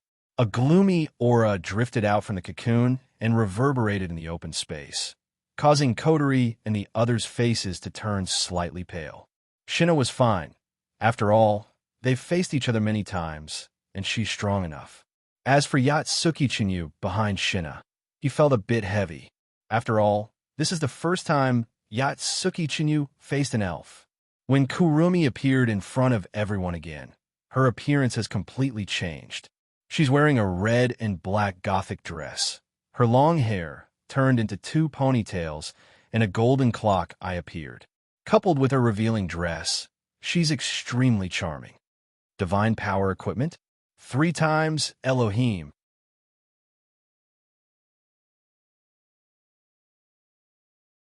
Chapter 474. When the blood dripped to the ground, Kotori, Toka, and Yoshino finally reacted. They looked at Kurumi with a complicated expression. After all, she's an elf. At this moment, Kwang San was floating in the air. Her chest was bleeding because of Yeyue Chinyu's spear, and in front of her body, there was a wound from her shoulder to her ribs. The originally blood-colored gothic dress was completely dyed red. Blood dripped down like water, and soon, the ground beneath Kwang 3 was dyed red as well. Even an elf wouldn't be able to move after receiving this kind of injury. However, Kurumi looked at the blood on her body with difficulty and grinned. The deep laughter sounded like the howling of evil spirits from hell, spreading over the entire open space.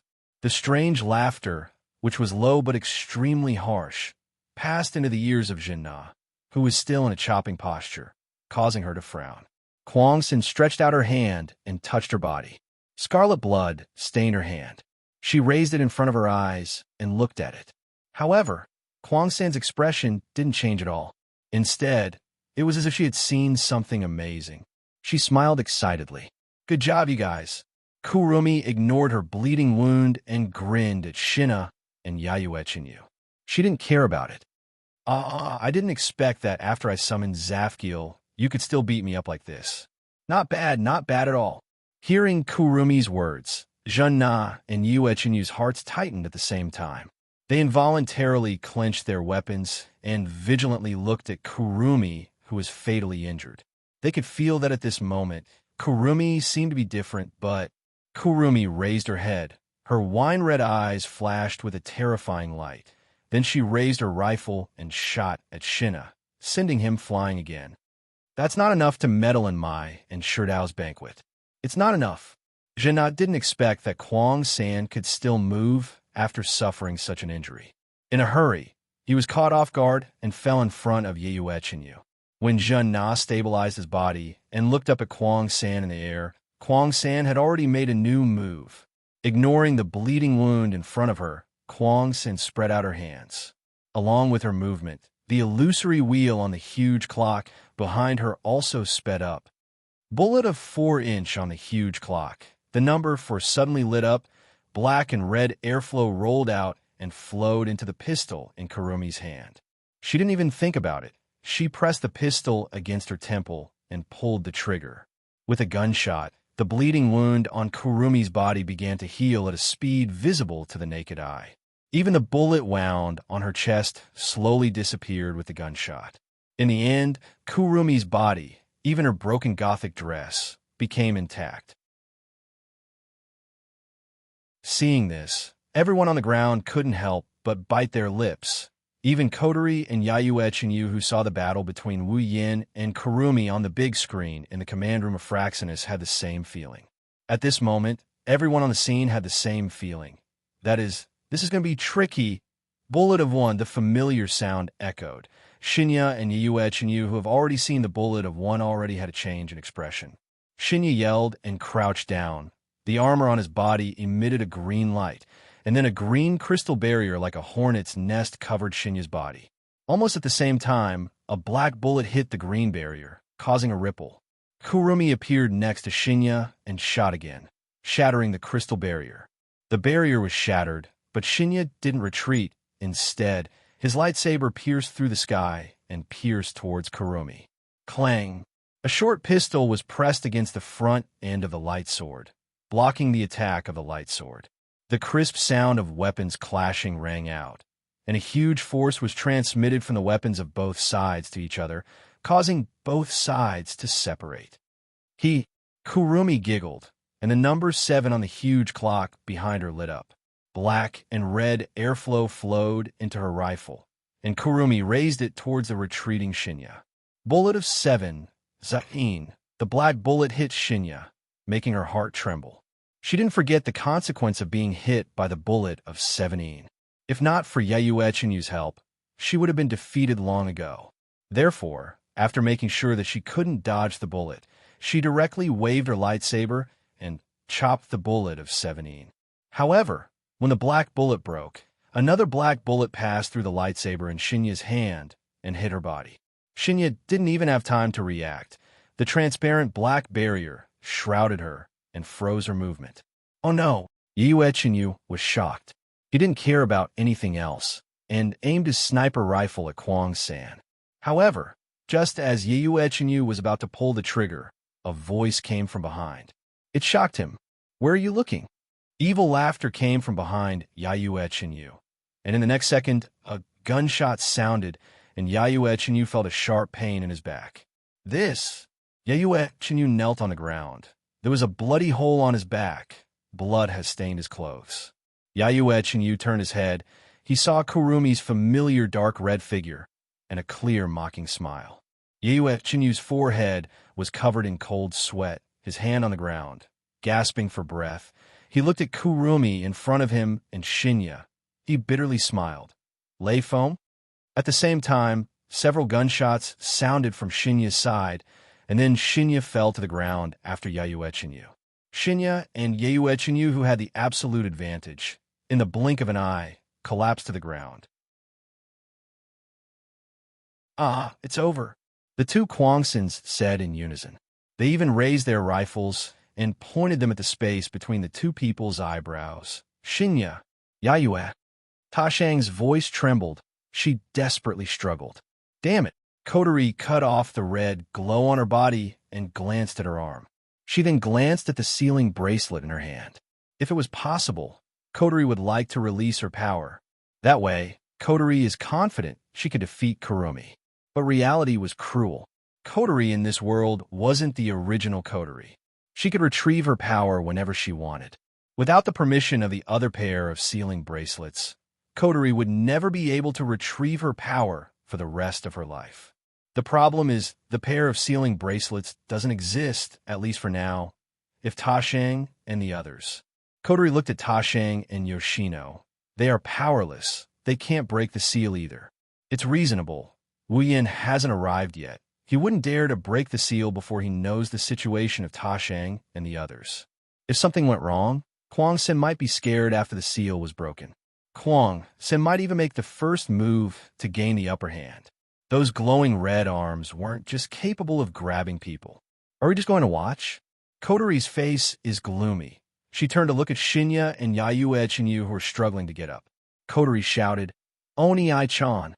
Boom! The moment Kotori shouted, an orange beam fell from the sky. It hit Kurumi in front of Yayue Chinyu.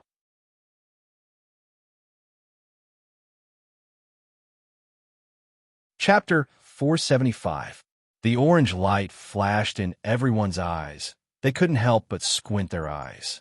In the blink of an eye, the orange light beam has already reached Kurumi's back. The orange beam mercilessly pierced through Kuang San's body. It went through his back and came out of his chest, tearing a bloody hole in his body like it was made of rotten wood. Then, in the sky, a red lotus fire pillar appeared out of thin air, following the path of the orange light beam. Under everyone's gaze, it fell on Kuang San, whose body had been pierced by the orange light beam. Kuang San, who was in front of Yue Chenyu, did not have time to realize what kind of attack he had suffered. Under the red lotus fire pillar, he turned into ashes. Oni Ai-chan. Kotori looked up at the sky in surprise. She didn't recognize the orange light beam because she never saw it before, but the red lotus fire, in her memory, only one person can use it. Hearing Kotori's cry, Toka, Yoshino, Yatsuki, and Shina also showed a surprised expression. Even Kurumi looked up with joy, looking at the direction of the light beam and the fire pillar falling down. In everyone's eyes, a figure was floating in the sky. He stood in the void and walked down step by step as if he was walking on flat ground. His full appearance was exposed to everyone's eyes. His black clothes fluttered with the wind. Under the gentle breeze, a whistling sound reverberated. His hand held a light sword that was filled with a scorching hot and ancient aura. He slowly walked down from the sky in this manner. His figure slowly revealed itself. A face that was as calm as an ancient well, but contained an unusual pressure, also appeared in front of everyone's eyes. Shido, brother Shido. Toka and Yoshino couldn't help but call out. Their voices were full of joy, as if the appearance of this person can solve all problems. Captain. Shina, Yatsuki, and Shina also endured the pain all over their body, looked up at the figure in the sky. Have to say, Wu Yan's appearance is really reassuring. Kurumi let out a soft cry, looked at Wu Yan, and smiled sweetly. Sure, Dao, you're finally here. In midair, Wu Yan's wine-red eyes swept across the ground. He didn't even look at Kurumi. Instead, he looked at Kotori, Toka, Shirori, and Toka. After making sure that the four women were safe, Wu Yan felt relieved. Then, he looked at Shina and Yatsuki Chinyu. Wu Yan frowned when he saw the bullet holes on their bodies. He sighed. In the end, even though he got the news and used the teleportation device in Fraxinus, he was still a step too late. Wu Yan didn't know that Kotori and the others were kidnapped when Shina and Yuzuki Chinyu moved out of the room. When Wu Yan came out of the room, Shina and Yuzuki Chinyu had already arrived at the scene and confronted Kurumi. So, no matter how fast Wu Yan was, he couldn't catch up with the two. Fortunately, he arrived just before the two were about to be killed. Otherwise, Shina and Yuzuki Chinyu would have died. Finally, Wu Yan looked at Kurumi. Looking at the dark red figure in the gothic dress, Wu Yan's wine-red eyes inevitably flashed red. A monstrous pressure fell from the sky and shrouded the whole place. Kurumi. Wu Yan looked at Kurumi and said without any fluctuation in his tone, "This time you went too far." Hearing Wu Yan's tone as if he's talking to a stranger, Kurumi shuddered. She thought that Wu Yan would roar in anger and attack without saying anything, but she didn't expect Wu Yan to be so calm. This made Kurumi feel uneasy. But this trace of uneasiness was quickly suppressed by the joy in Kurumi's heart. She smiled at Wu Yan and said, Era, Shido, this can't be helped. Shido, you've always rejected me, so I can only invite these guests here. I've told you many times. Kurumi tilted her head and smiled evilly. You can't reject me. Is that so? Wu Yan glanced at Kurumi. Then he looked at Shina, Kotori, and the others who were not far away from him. Let them go. Kurumi frowned. Wu Yan's indifferent tone made her very uncomfortable. The smile on her face disappeared, and she glanced at Shina on the ground. Well, since Shido is here, the prelude to the feast is over. They're useless now. After saying that, a few pale red arms suddenly appeared on the ground, grabbed Shina's body, tied him up, and pulled him towards Kotori, and laid him down on the ground with them. Your next task is to witness me and Shido fusing as one. Kurumi couldn't help but laugh. Perhaps she thought of the moment when she fused with Wu Yan. Wu Yan's expression turned cold. He shot Kurumi an electric glare. What? You want to use them to threaten me? Arrow. Kurumi tapped her chin with the pistol in her hand and said with a smile, "This is a feast for me and Shido. How can we let other people interfere in it?" "Then why don't you let them go?" Wu Yin said coldly. "Of course, it's to prevent you from rejecting me again." Kurumi closed her eyes and opened her hands. "Only if there are a few witnesses, Shido won't reject me. Otherwise, if you want to leave, I can't do anything about it." Wu Yin looked at Kurumi coldly. Then he looked at Toka and Yoshino. His eyes flickered and he moved his right hand. Era. Shido, you're really ruthless. We agreed that this feast can only have us." Kurumi giggled. When she said that, the arms that bound Toka and Yoshino tightened. Toka and Yoshino screamed in pain, which made Wu Yin stop. "I know about Shido's matter, Toka's matter." Kurumi's evil laughter rang out. "It's very easy for those arms to penetrate the bodies of elves who aren't wearing spiritual equipment. Once the seal on student Toka and that little elf is broken, the spiritual waves will spread out. Those arms won't show any mercy. They won't show any mercy." Wu Yan's face darkened. He gave up on the idea of releasing Toka and Yoshino. He looked at Kurumi. "You've gone too far." Wu Yin said the same thing again, but this time, Wu Yin wasn't as calm as before. His tone was calm, but everyone can hear the anger in it. "Lingyin, teleport Yeyue back." Following Wu Yan's words, Yatsuki Chinyu disappeared from where he stood and teleported back to Fraxinus. He's the only one who isn't being held hostage and can safely teleport back to Fraxinus. Kurumi. Wu Yin walked towards Kurumi. "Originally, I've always been thinking about what I should do in order for you to be saved and happy like Xiang and see Yun Nai." Kurumi's face darkened. She stared at Wu Yin with her red and gold eyes. She wanted to say something, but she was interrupted by Wu Yin. "But now, I completely understand it." Wu Yan's deep voice reverberated in the air, and it soared into the sky. "To you, words have completely lost their effect. Actions can't move your heart that is riddled with holes. Only pain can wake you up. So, Kurumi, this time, I must wake you up." He. Ha, Kurumi chuckled. Her voice got louder and louder until she started laughing. Above her left eye, the eye of the clock started spinning. The battle was about to start.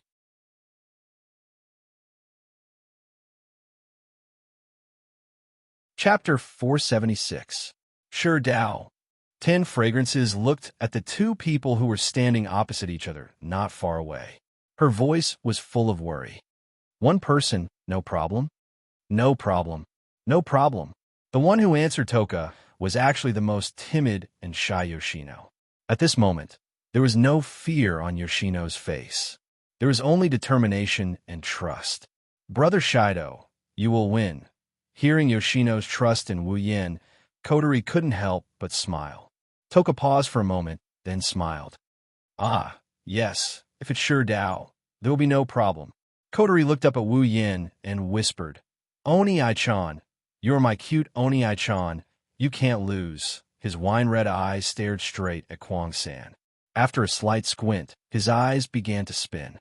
The wine-red color in his eyes faded away and was replaced by a noble golden color.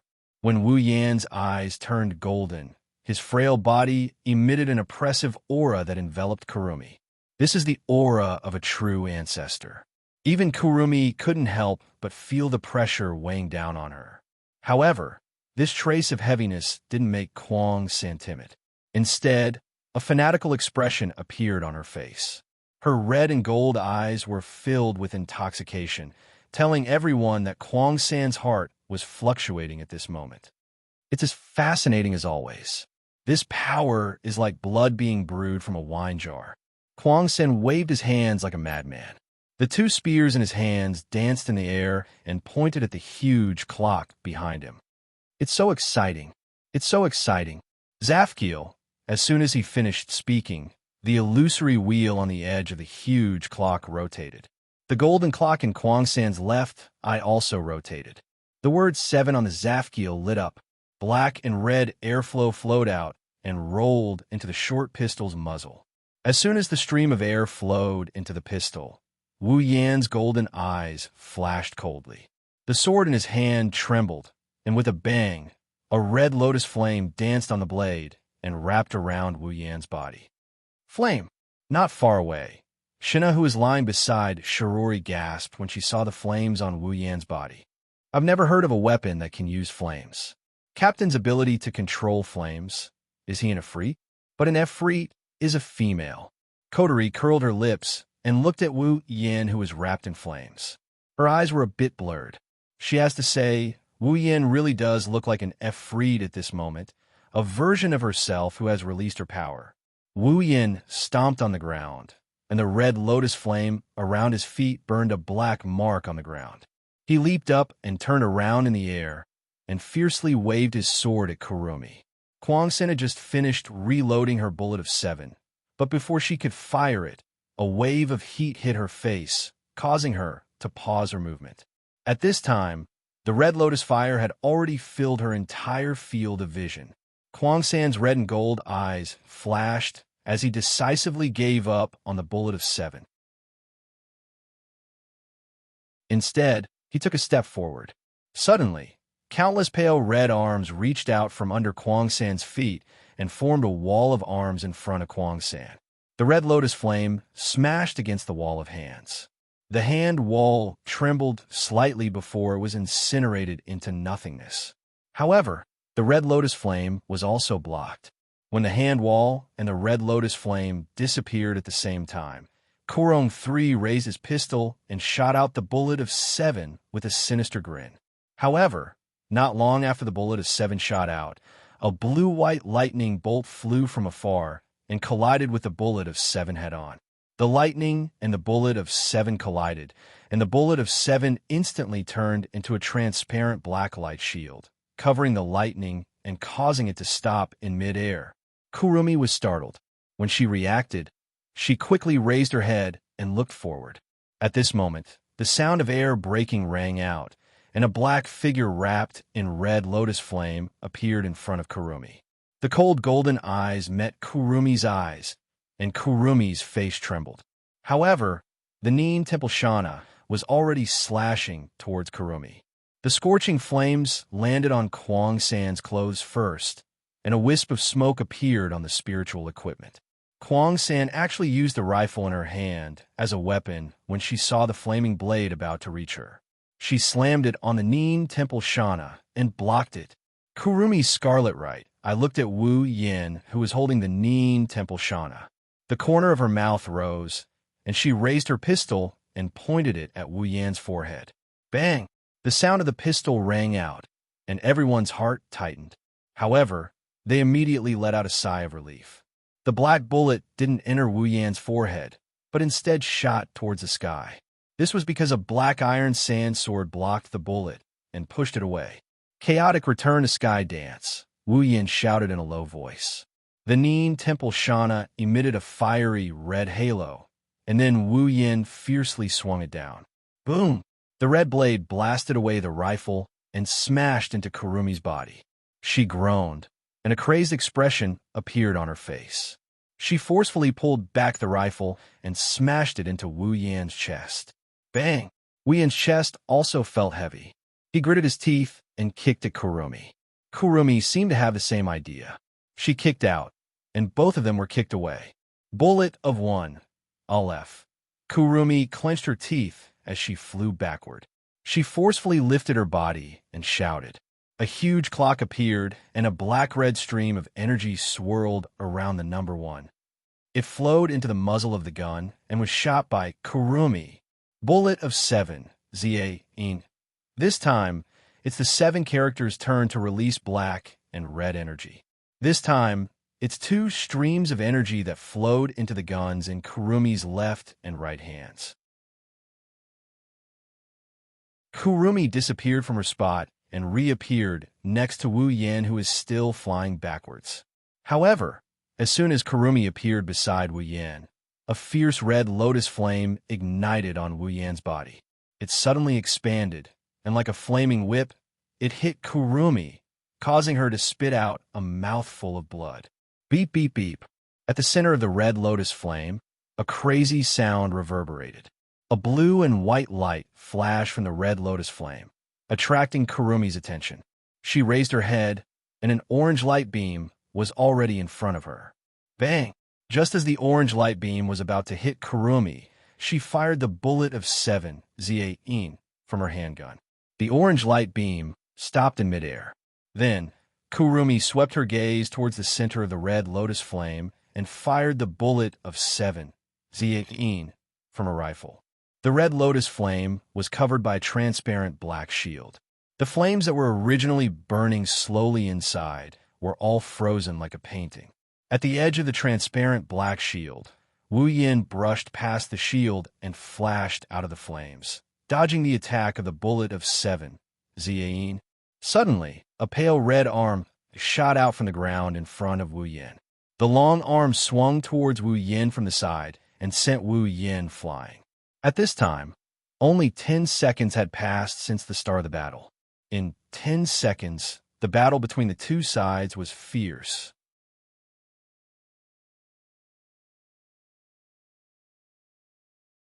Chapter 477. In the open space, the bullet of 7 that stopped the super railgun and the red lotus flame gradually lost its effect. The transparent black shield slowly dispersed, releasing the super railgun and the red lotus flame. As the bullet of 7 lost its effect, the super railgun no longer stopped and shot into the distance. Of course, this round of super railgun was no longer effective. The red lotus flame seemed to have lost its support. Layers of fire rippled on the ground, and then slowly weakened until it completely disappeared. Only one red and one black figure were left standing in the middle, awkwardly looking at each other. Kotori, Toka, and Yoshino couldn't help but breathe a sigh of relief. Then they looked at Kurumi, who was also in a sorry state but unharmed state, and frowned. She's really hard to deal with, that Tokisaki Kurumi. Kotori moved her body and felt that the restraints didn't loosen at all. She sighed. She thought that after such a fierce battle, Kurumi would be injured and the restraints would weaken a bit. In fact, although Kurumi was injured, the arms that bound Kotori and the others were equivalent to Kurumi's clones. As long as the golden clock in Kurumi's left eye didn't run out of time, these arms would exist forever. Bullet of 4 Dalit. Kwang San's voice resounded once more. From the huge clock behind her, black and red airflow rolled out, flowing into the pistol in Kwang San's hand. Then, Kwang San aimed at her temple and fired a shot. The wound she had just received was completely healed. On the other side, although Wu Yin doesn't have the ability to control time like Kurumi's angel, his recovery ability as a true ancestor isn't any weaker than Kurumi. Before Kurumi's injuries were healed, Wu Yan's injuries were also healed. The two returned to their peak state. If it weren't for the cracks and charred marks on the ground caused by the battle, and the golden clock in Kwang San's left, I hadn't rotated a lot. The fierce battle just now might have been regarded as an illusion. Kurumi sighed softly and looked at Wu Yan. Her gaze swept over Wu Yan's body. After confirming that Wu Yan has returned to his peak state like her, Kurumi secretly curled her lips. Shido, is this what you meant when you said you wanted to wake me up? Kurumi's evil laughter was ear-piercing. If this is all you've got, it's still not enough. Just shut your mouth and watch. Wu Yin said indifferently. In his golden eye, Kurumi's thin figure was imprinted in his eyes, causing ripples to appear. With the ability of Zafkiel, Kurumi could recover from her injuries and increase her speed. She also had the ability to freeze her opponent's time and create countless time clones. There was no way she could be defeated. Unless all the time stored in Kurumi's left eye was used up, she would still be immortal. There was no way this battle would end. There are only 2 ways to defeat Kurumi. The first is to have the absolute strength to suppress Kurumi. Even if he can't defeat her, he can still capture her alive. The second method is to use a powerful ultimate move to destroy Zafkiel, just like how Kotori fought Kurumi in the original work. There's no doubt that the first way won't work. With Wu Yan's current strength, it's already his limit to fight Kurumi to this extent. After all, Kurumi is stronger than Wu Yan in terms of pure strength. Therefore, To defeat Kurumi, there's only one way. Using a powerful ultimate move to destroy the Zafkiel. Thinking about this, Wu Yin started struggling. He has a lot of tricks up his sleeves, but the only one strong enough to take down Zafkiel is Lightning Fall. However, Lightning Fall is too slow to cast. Against a fairy who can control time, it's not going to work. Of course, it's not that Wu Yin has no other way. If his move doesn't work, he still has his armament. The meteor shower is much stronger than before. Destroying Zafkiel won't be a problem. Meteor shower is strong, but it's too strong. Wu Yin is afraid that when Zafkiel is destroyed, Kurumi will get caught up in the shockwaves and die without leaving a trace behind. Therefore, neither of the two ways will work. Wu Yan's heart was racing. The more he thought about it, the more helpless he felt. Kurumi's strength isn't the strongest among the fairies, but she's definitely the strongest when it comes to toughness and survivability. Therefore, Wu Yin didn't know what to do. Wu Yan's golden eyes narrowed slightly. He exhaled lightly, and his expression became serious. The only thing he can do now is to use all of his abilities and the infinite martial arts to come up with a strange move. Wu Yin slowly separated his feet and looked at Kurumi from afar. He reached out a hand and snapped his fingers. The next moment, countless crimson spatial ripples reverberated. However, they didn't reverberate behind Wu Yin. Instead, they reverberated around Kurumi. The crimson spatial ripples directly surrounded Kurumi. Her pupils shrank. At the same time, iron sandsword shot out from the spatial ripples and pierced through the sky towards Kurumi. Aleph, the iron sandsword shot towards Kurumi from all directions. She quickly used the Aleph and escaped with an unparalleled speed. She dodged the iron sandswords, and the iron sandswords violently hit the place where she was standing, turning that area into powder. Not far away, Kuang San's figure appeared. Seeing the place where he stood a moment ago turn into ruins, Kuang San's expression couldn't help but change. But shortly after, a large number of scarlet spatial ripples flashed once again. This time, they didn't surround Kuang San. Instead, they fluctuated on the ground. Countless iron sand swords flew out from the ground and soared into the sky. The iron sand sword cut through Kuang San's body, leaving countless wounds on her soft white skin. This was the result of Kuang San dodging in time. If she didn't do anything, she would have been pierced by the iron sand sword. Kurumi endured the pain in her body and raised her pistols. She was about to use the Dalit to heal her injuries when a crimson light flashed in her line of sight. Kurumi's expression changed drastically. The crimson spatial ripples fluctuated behind Wu Yin. But what came out of the spatial ripples weren't iron sand swords, but the most basic iron sand. The iron sand surged in the spatial ripples and formed black cannon muzzles that stretched out from the spatial ripples. Standing in front of the countless iron sand cannon muzzles, Wu Yan's body suddenly flashed with a strong electric light. Then, Wu Yin shouted and used the Electromancer's ability to channel all the electric current into the iron sand cannon muzzles that stretched out from the Gate of Babylon.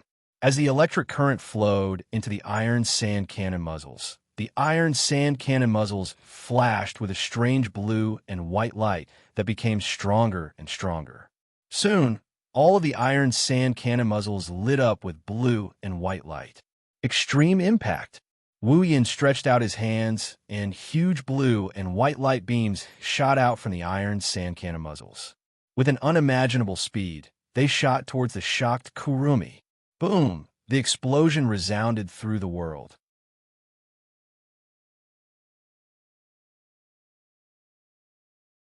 Chapter 478. Under the bombardment of the gigantic beam of light that blotted out the sky and earth, the entire open space was reduced to dust. The surrounding rocky ground was also reduced to rubble, carried away by the huge impact flying into the distance. Between heaven and earth, blue and white had already become the only colors.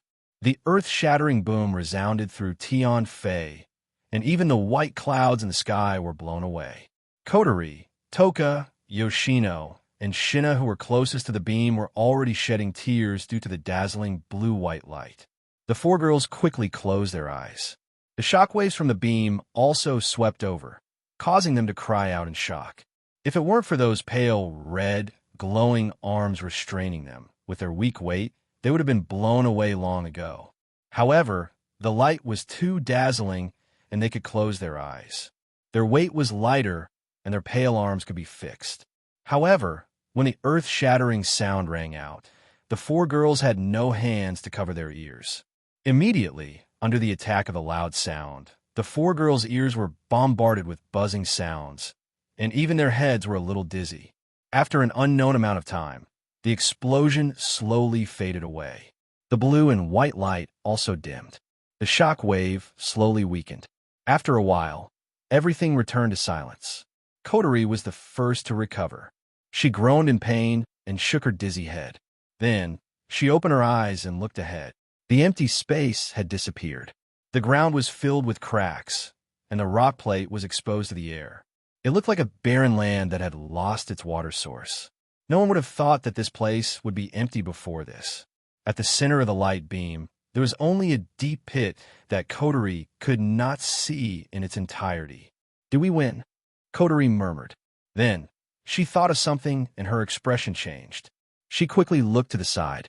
When a familiar figure appeared in her sight, Kotori sighed in relief. So powerful. Toka, Shiatomo, and Jun finally recovered from the impact. Seeing the cracks and pitch-black pits all over the ground, the three women were dumbfounded.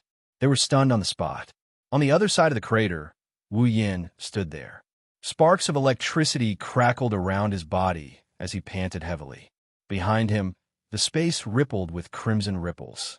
Just like Wu Yin, the black iron sand cannons were flashing with electricity. Inside the cannons, blue and white light flashed. Wu Yin was both happy and tired when he saw the effect of extreme impact. Of course, he's happy because of the power of the move he created on the spot. But it's normal for him to be tired. He used Electromancer, Gate of Babylon, and Infinite Arms Refinement. How could he not be tired?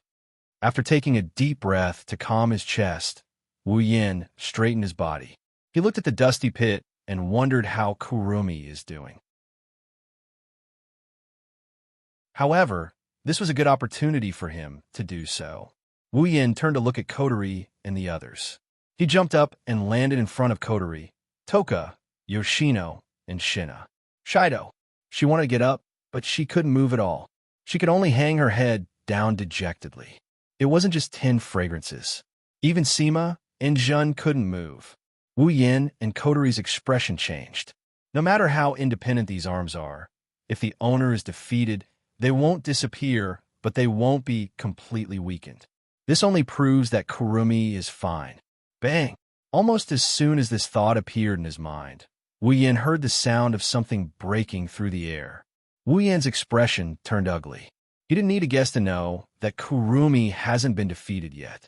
Wu Yin turned around and saw a black bullet. Wu Yin wanted to dodge, but he stopped and took the hit.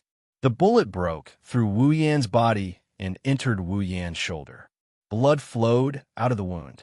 Wu Yin saw blood for the first time in this battle. Shido, Kotori was shocked. She saw the blood flowing out of Wu Yin's shoulder. Her eyes flashed with pain. She knew that Wu Yin could have dodged the bullet, but she was behind him. If he dodged, she would have been the one to take the bullet.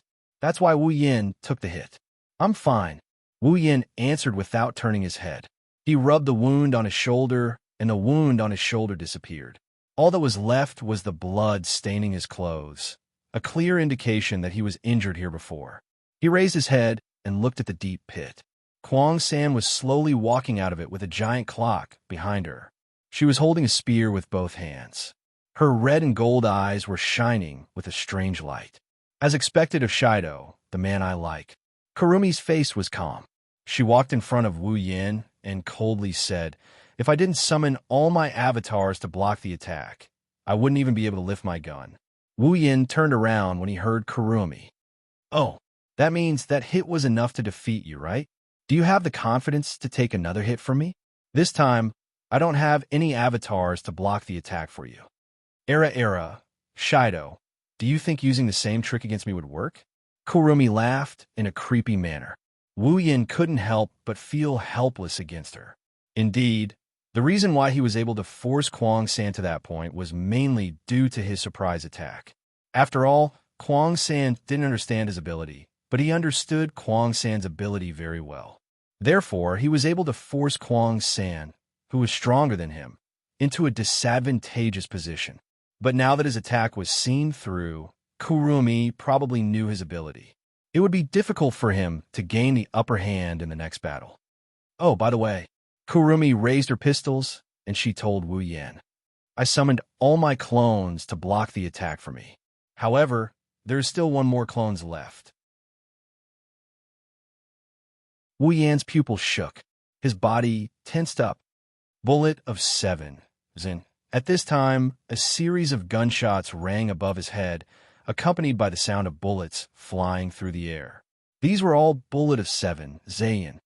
A large number of black bullets fell from the sky towards Wu Yan. Wu Yan waved his hand, and a crimson spatial ripple reverberated above his head. Faintly, some black light could be seen surging inside. When Wu Yan wanted to use the iron sand to form a shield, the bullet of 7, Zayin, arrived first. Before the iron sand could form, the black bullets directly hit the crimson spatial ripple and disappeared. Seeing this, Kurumi and Wu Yan were stunned at the same time. Then, Wu Yan became excited. He did not expect that the Gate of Babylon could be used like this. Suddenly, in the crimson spatial ripple shot by the bullet of 7, Zayin, a strange light began to flicker, attracting Wu Yan's attention. What's going on? Wu Yan looked at the crimson spatial ripple with a strange luster. For a moment, he did not know what to do. Up until now, he had never seen the Gate of Babylon react like this. Under Wu Yan's gaze, the strange luster fluctuated above the crimson spatial ripple. Along with the crimson spatial ripple, the luster directly passed through the crimson spatial ripple and swayed in the void. A dazzling light suddenly flashed.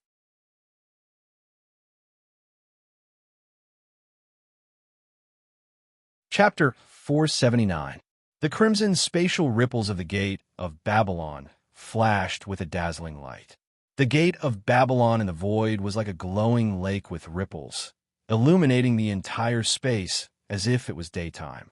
Everyone involuntarily closed their eyes. Wu Yan, who was closest to the Gate of Babylon, raised his arm in front of himself. The sudden change made him forget how to react for a moment. When he realized that there might be danger and wanted to turn back to protect Kotori and the others, a roar sounded in his mind, making his mind go blank. The world suddenly became quiet. The crimson spatial ripples of the Gate of Babylon shook violently. A strange aura shrouded the entire space. White light shone in every corner, completely covering the space in a single color. The real situation could no longer be seen clearly. Wu Yan felt like he stepped into a spacequake when he first arrived in this world. His body was spinning back and forth in the void, like a green willow blown by a gust of wind.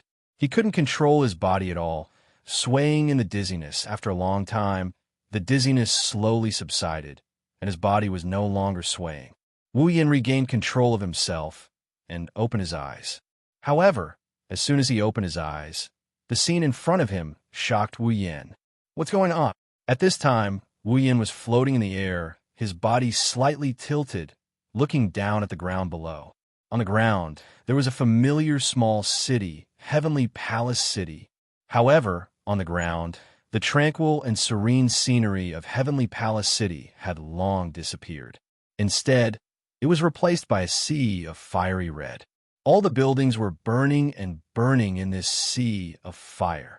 Heavenly Palace City is on fire? Wu Yan stared blankly at the sea of fire below. Everything in his field of vision was fiery red. People kept running out of the buildings and then fled to the side of the street. For a time, the sky above Heavenly Palace City was full of screams and cries. Could it be caused by the Gate of Babylon? Wu Yan's face was slightly pale. If the fire in Heavenly Palace City was caused by the Gate of Babylon, Then his sin was really big. Where's Kurumi? Kotori? Where did everyone go? At this moment, Wu Yin is like a lost child. His face is filled with confusion and panic. This sudden turn of events really left Wu Yin at a loss of what to do. Whoa! Suddenly, a familiar yet strange voice came into Wu Yan's ears. It woke up the absent-minded Wu Yin, who was in midair and didn't know what to do. Although the voice was very low, Wu Yin could hear it very clearly. The crying voice made Wu Yin quickly come back to his senses. This voice is... Wu Yin looked at the direction of the crying voice. He seemed to have heard this voice before, but there were some differences. Wu Yin frowned. Let's go and see. His golden pupils flashed. Wu Yin moved and quickly flew in the direction of the crying voice. As the crying voice became clearer and clearer, the fire below also became bigger and bigger. Looking at the buildings struggling in the sea of fire, Wu Yin, who saw the scene below from the sky, flashed a light in his mind. Tiangong City in the sea of fire. He felt that he had seen it somewhere before. His figure was like an arrow leaving the bow, cutting through the sky and rushing in the direction of the sound. The sound was getting closer and closer. At a certain moment, Wu Yan's figure suddenly stopped. Looking down, his golden pupils shrank to the size of a needle tip. A look of disbelief appeared on his face. On the ground, inside a building, the flames burned fiercely on all sides of the building, turning everything into ashes. Some fixed objects couldn't withstand the burning of the fire and collapsed to the ground. In the center of the flames, a small figure sat in it, covering her face and crying. The figure was wearing a feather-like kimono. It was mostly white with red and light pink silk was gently embellished on the feather-like kimono. It was like a phoenix spreading its wings. A white ribbon passed through both sides of the feather-like kimono. It seemed to have lost its weight and was suspended there, looking very light and ethereal. Her fiery red hair cascaded down her back. She had a pair of ivory and bullhorns ornaments hanging on her head. Tied to the ornaments were two white ribbons that Wu Yin is very familiar with. Kotori. Wu Yin looked at the figure below in a daze. In an instant, he recognized the other party's identity. It's definitely Kotori, and it's Kotori who has turned into an elf. However, the Kotori who is crying in the sea of fire. Not only has she turned into an elf, her figure has also shrunk a lot. How? His brain seemed to have crashed. Wu Yin couldn't react at all. He really didn't expect that after a burst of light and a rotation of the sky and earth, everything would change so much. Tiangong City became a sea of fire. Kotori entered the elf state, and her figure shrunk a lot. It's like she's rejuvenated. She's rejuvenated. When this term flashed through his mind, the idea that flashed through his mind once more. Wu Yin, who was at a loss for what to do, his expression gradually turned serious. In the sea of fire in Tiangong City, the elf Kotori is crying in the center of the fire. Isn't this the scene in the original work 5 years ago, when Kotori turned into an elf and her power went out of control, causing the fire in Tiangong City? Did I travel back in time to 5 years ago, when Kotori became an elf? Recalling the strange phenomenon that appeared in the Gate of Babylon, the strange experience he had before, and the fact that he had seen it before in the original work, Wu Yin became more and more certain of his guess. Is it because of the collision between my Gate of Babylon and Kurumi's Bullet of 7? That's the truth. As we all know, Kurumi's angel has the ability to control time, while the Gate of Babylon is a space-type item. Not long ago, Kurumi used Bullet of 7 in an attempt to freeze Wu Yan's time and defeat him. At that time, Wu Yan couldn't evade the attack because Kotori and the others were behind him. He had no choice but to use Gate of Babylon to defend himself with the iron sand. However, Kwang 3's attack was a surprise attack. The Gate of Babylon was activated in a hurry, and before the iron sand could form, it was attacked by the Bullet of 7. When the Bullet of 7 collided with the space-type Gate of Babylon, the space-type Gate of Babylon collided with the space-type Gate of Babylon. The friction between the space-type Gate of Babylon and the space-type Gate of Babylon caused the strange phenomenon that appeared. Originally, the collision between the Bullet of Seven and the Gate of Babylon would only cause a small phenomenon due to the nature of the space-type Gate of Babylon. However, Wuyan's Gate of Babylon also had the space-type Gate of Babylon. When the space-type Gate of Babylon collided with the space-type Gate of Babylon, the strange ripple swept across the Gate of Babylon and touched the space-type Gate of Babylon. The space-type Gate of Babylon fluctuated, causing the strange phenomenon to materialize. Time and space power materialized, and the space-time force rushed out of the Gate of Babylon and hit Wuyan, sending him back to 5 years ago.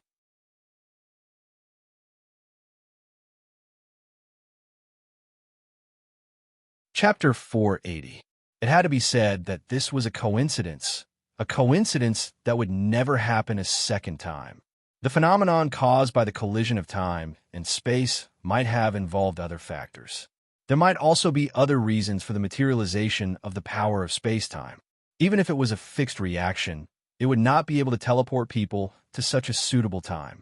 Floating in the air, Wuyan looked down at the crying coterie, his heart aching a little. Coterie was just an ordinary little girl before this. It's already a miracle that she wasn't scared out of her wits. Coterie should be terrified right now. Sigh. Wuyan looked down at Coterie with his golden eyes. He pondered for a moment, reached out a finger, and pulled the system projection out of thin air. Wuyan tapped on it again and again. Soon, a pair of white and red bracelets appeared in the air. Wuyan held the bracelets in front of him.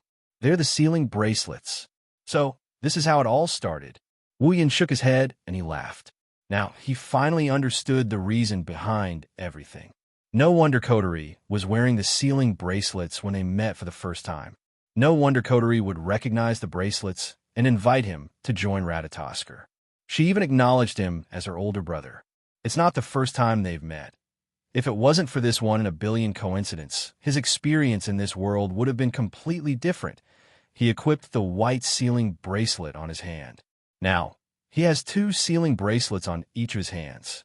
He hovered in the air for a bit before he turned around, and he flew down towards Coterie. He passed through the sea of flames, and he blew the flames away with a wave of his hand. He landed in front of Coterie. Coterie's crying figure entered Wuyan's eyes. Wuyan crouched down, and he reached out to touch Coterie's head. Okay, good girl, don't cry. A warm touch came from the top of Coterie's head. An unusually soft voice entered Coterie's ears. Coterie's head, which was buried in her hands, trembled. She quickly raised her head and saw a stranger who she had never seen before. However, this stranger was looking at her with a doting expression and stroking her little head with a smile. Coterie stared blankly at the stranger in front of her. His gentle face was illuminated by the firelight, making it impossible for Coterie to see his face clearly. She could only vaguely feel his warm gaze on her. After a while, Coterie reacted and said to Wuyan with a sobbing voice, It's dangerous here. You have to leave. Wuyan chuckled and he rubbed Coterie's head. What will you do if I leave? Me? Xiao Coterie was stunned. Then, tears flowed out of her eyes again. Even she didn't know what to do. Everything happened too suddenly. It was too shocking. Xiao Coterie was at a loss about her future. Wuyan sighed and wiped away her tears. He said softly, You're still here. How can I leave? Coterie's heart started pounding when she heard those words. She started tearing up again. She threw herself into Wuyan's arms and started bawling her eyes out. Wuyan rubbed her hair and patted her back. It's okay, don't cry, it's okay. Not only did Coterie not stop crying, she cried even harder. At this time, she was less than 10 years old. Originally, she just wanted to be a little stronger. She just wanted to become the little sister that her elder sister liked. Who would have thought that such a thing would happen? The moment that voice appeared, Coterie changed everything. Not only did her body change, even her existence changed. All of this happened to a girl less than 10 years old.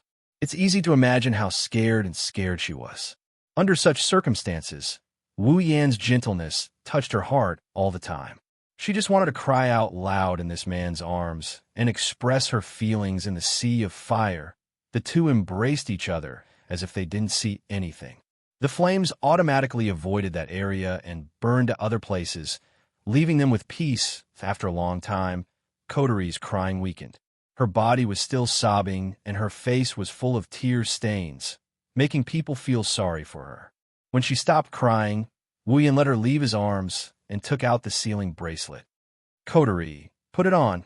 Coterie blinked her red and swollen eyes and took the sealing bracelet.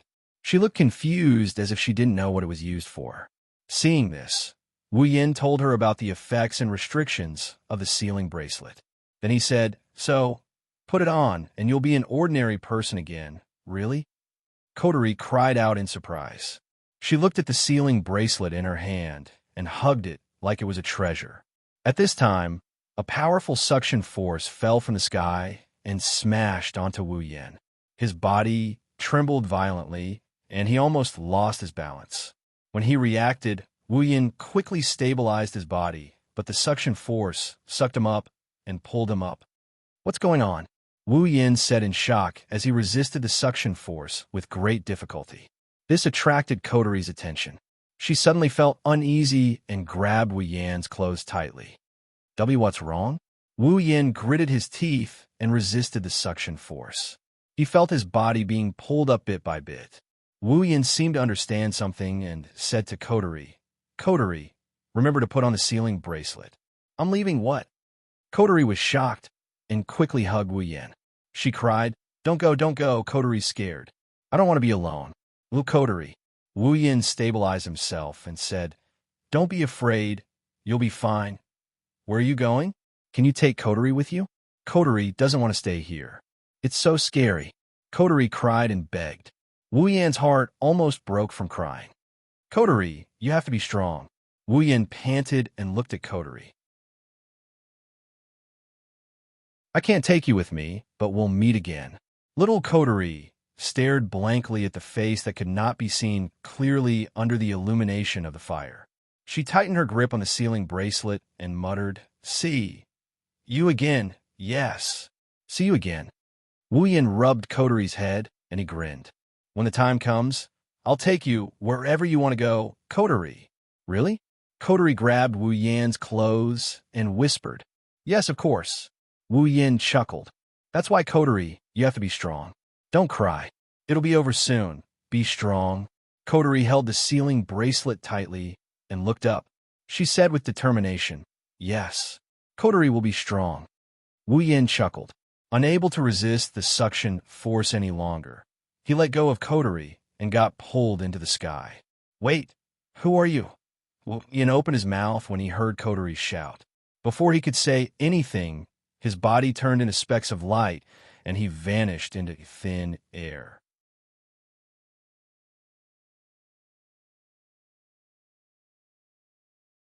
Chapter 481. In the open space, the white light that illuminated the entire area seemed to have completed a certain task. It slowly dimmed down and released the area that it had covered. It flowed away like a tide. It wasn't until the white light completely disappeared that the situation in the open space was exposed to the sunlight again. Inside, Coterie, Toka, Shirori, and Shirori were still lying on the ground, being grabbed by the pale red hand. Kurumi was holding her spear in front of her. Her eyes were tightly closed. Everything was exactly the same as before the white light covered the open space. Only Wu Yin is half kneeling on the ground, gasping for breath. His golden eyes are a bit absent-minded. His face is a bit pale. It seems like he experienced something. "I'm back." Taking a deep breath, Wu Yin calmed his heaving chest and looked around. The familiar scenery appeared again. The familiar figures appeared again. Everything is the same as before, as if nothing happened. Wu Yin touched his wrist. He felt a sealing bracelet on it. Wu Yin sighed in relief. He confirmed that what he experienced wasn't an illusion. Shido, why didn't you attack just now?" Kurumi put down her hand and smiled at Wu Yin. "Don't tell me Shido was blinded by his own technique. It's not like you. It's not like you at all." Wu Yin looked at Kurumi. He didn't know whether to laugh or cry. Kurumi thought that the white light was his own technique. Standing up from the ground, Wu Yin looked at Kurumi with his golden eyes. Well, you can say that. Kurumi paused. She looked at Wu Yan's smiling face and frowned. This is the first time Wu Yan smiled since he appeared. It seems like Shido is in a good mood. He was angry because I invited those people to the feast, right? Kurumi's mouth curved into an evil smile. Is Dao no longer angry at me? Well, you can say that. The same words and the same expression made the smile on Kurumi's face slowly disappear. She frowned, but then she relaxed again. Her intuition told her that something was wrong. Wu Yan glanced at Kurumi with a smile. Then he looked back at Kotori, who was lying on the ground, and the sealing bracelet in her hand. His eyes were full of joy and tenderness. See, we meet again, Kotori. No one heard Wu Yan's whisper, but Kotori, who was closest to Wu Yan, heard it clearly. Her body shook. She looked up at Wu Yan. Kotori looked at Wu Yan's smiling face. Her mind drifted back to 5 years ago. The person who comforted her, accepted her, and saved her in the fire. The person who floated in the air, and the person who wore the sealing bracelet in her eye sockets. The blurry face that held her in his arms slowly overlapped with the familiar face in front of her eyes. Tears appeared in Kotori's eyes, but they quickly disappeared. She showed a sweet smile and said with a trembling voice, "Yes, we finally meet again." Since the first time she saw Wu Yan and recognized the sealing bracelet in his hand, Kotori has wanted to say this to Wu Yan countless times, but he doesn't seem to recognize her at all. He doesn't look like he's faking it. So Kotori dispelled the thought again and again. Her intuition told her that the person who brought her light in the fire of despair must have a reason for not recognizing her. That's how she comforted herself.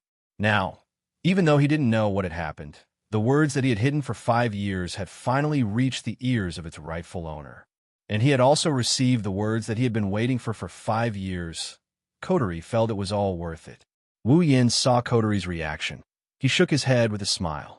He glanced at the black ribbon on Kotori's head and chuckled. "You become very strong." Kotori nodded indifferently. She didn't seem to care about Wu Yan's praise.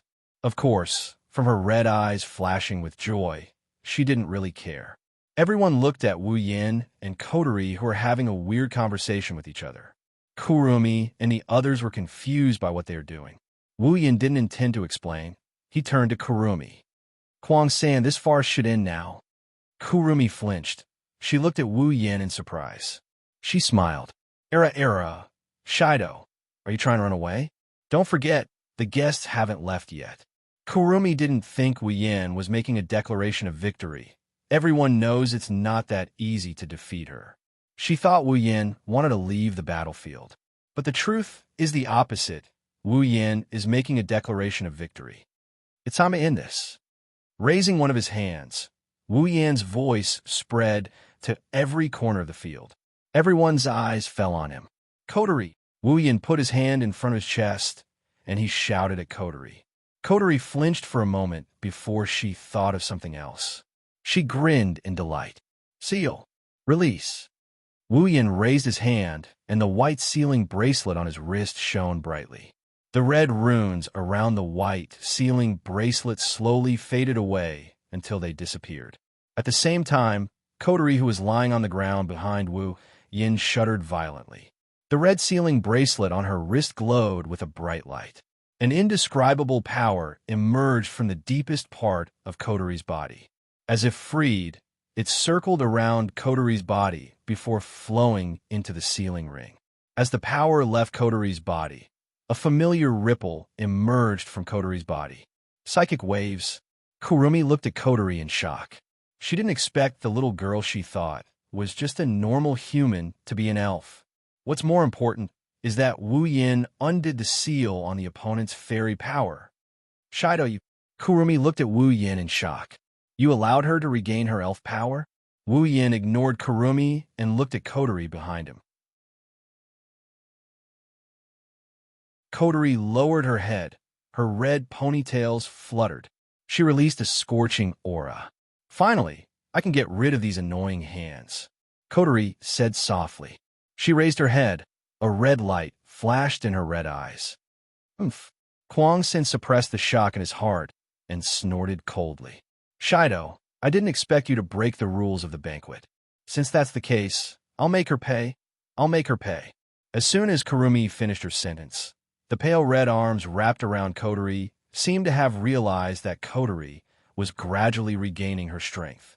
Then, under everyone's gaze, all the arms stabbed down viciously into Kotori, who was about to regain her spirit power. Several clear, tearing sounds were heard. The glowing red arms pierced into Kotori's body in the blink of an eye, causing a wave of blood. Kotori, Toka, Yoshino, and Shina screamed.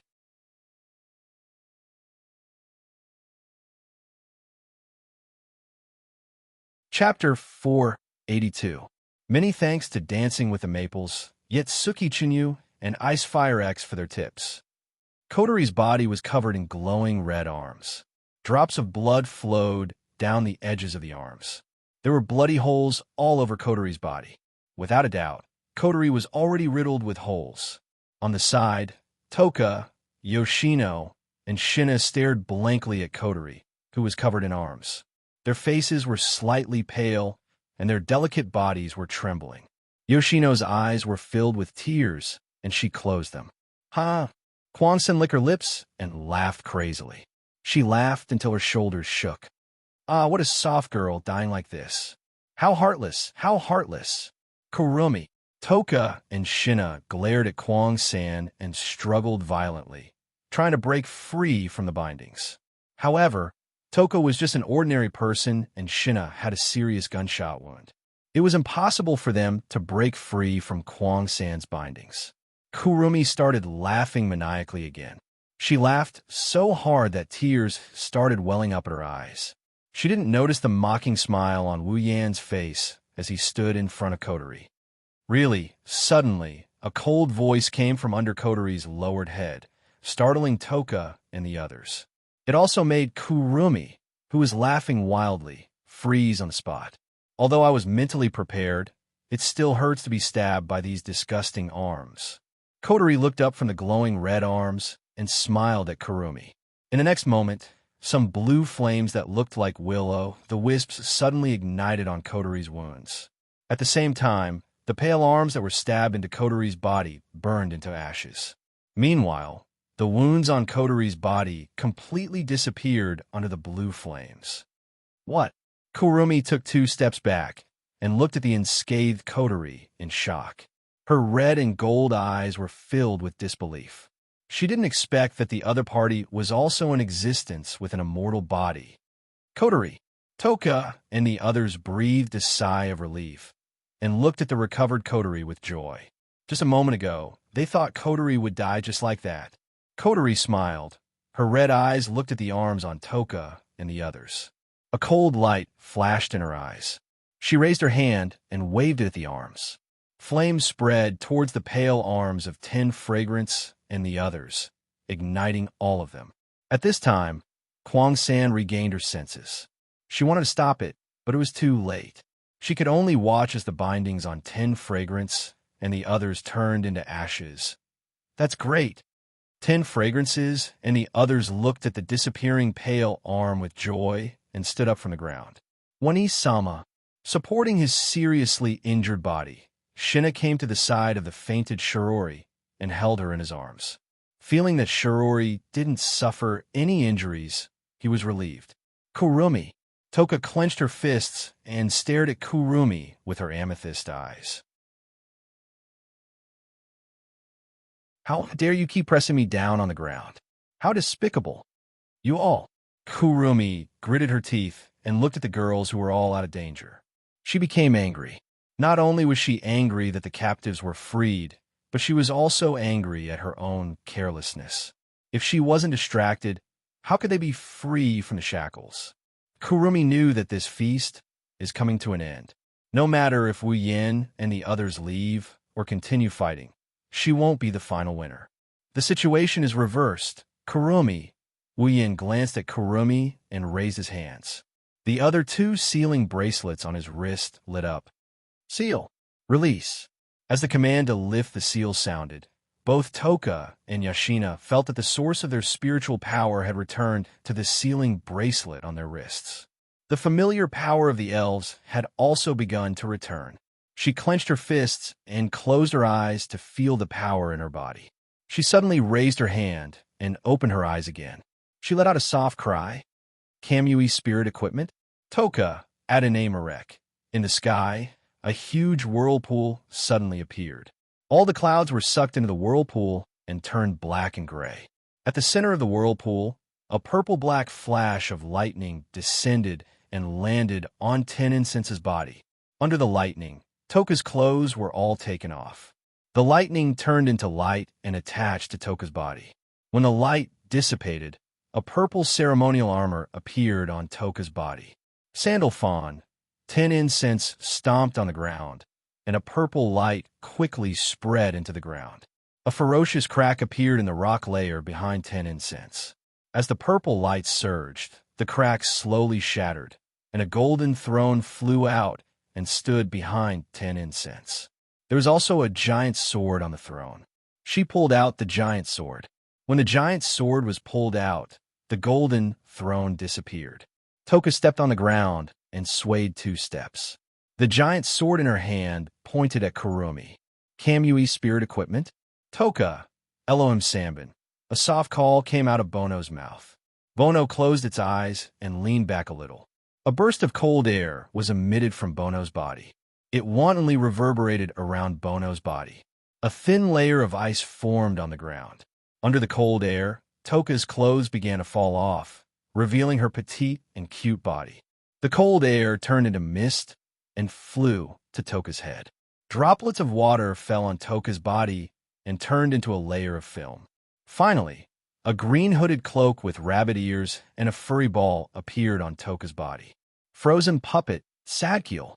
The 4th bunny stretched out a hand, raised it high above its head, and then smashed it on the ground. Following the 4th bunny's action, an intense cold light flashed from the ground. The cold light emerged from the ground, and a huge rabbit-shaped puppet appeared in front of the 4th bunny. For nimbly jumped onto the back of the rabbit-shaped puppet and inserted both hands into it. The eyes of the rabbit-shaped puppet suddenly lit up.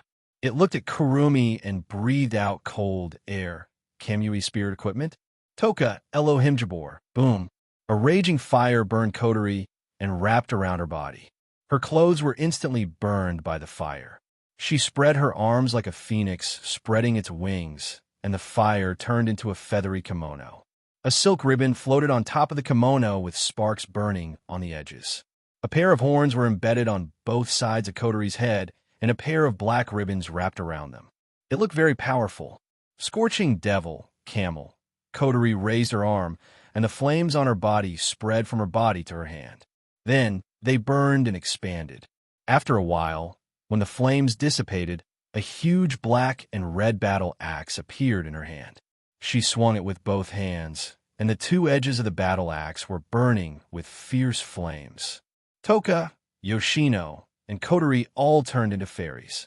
They also showed their spirit equipment and angel at the same time. Their combat power is fully displayed.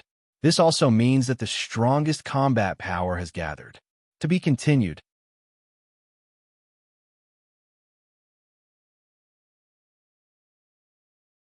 Chapter 483. Purple light, blue light, and red light shone from Toka, Yoshino, and Kotori, illuminating the entire battlefield. At this moment, even the air seemed to be dyed with colors.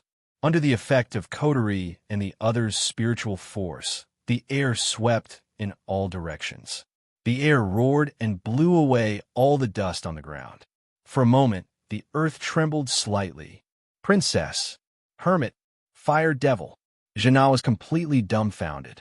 He stared at the 3 girls with their spirit outfits. Even though he already knew that they were elves, he still couldn't react after seeing them in spirit form.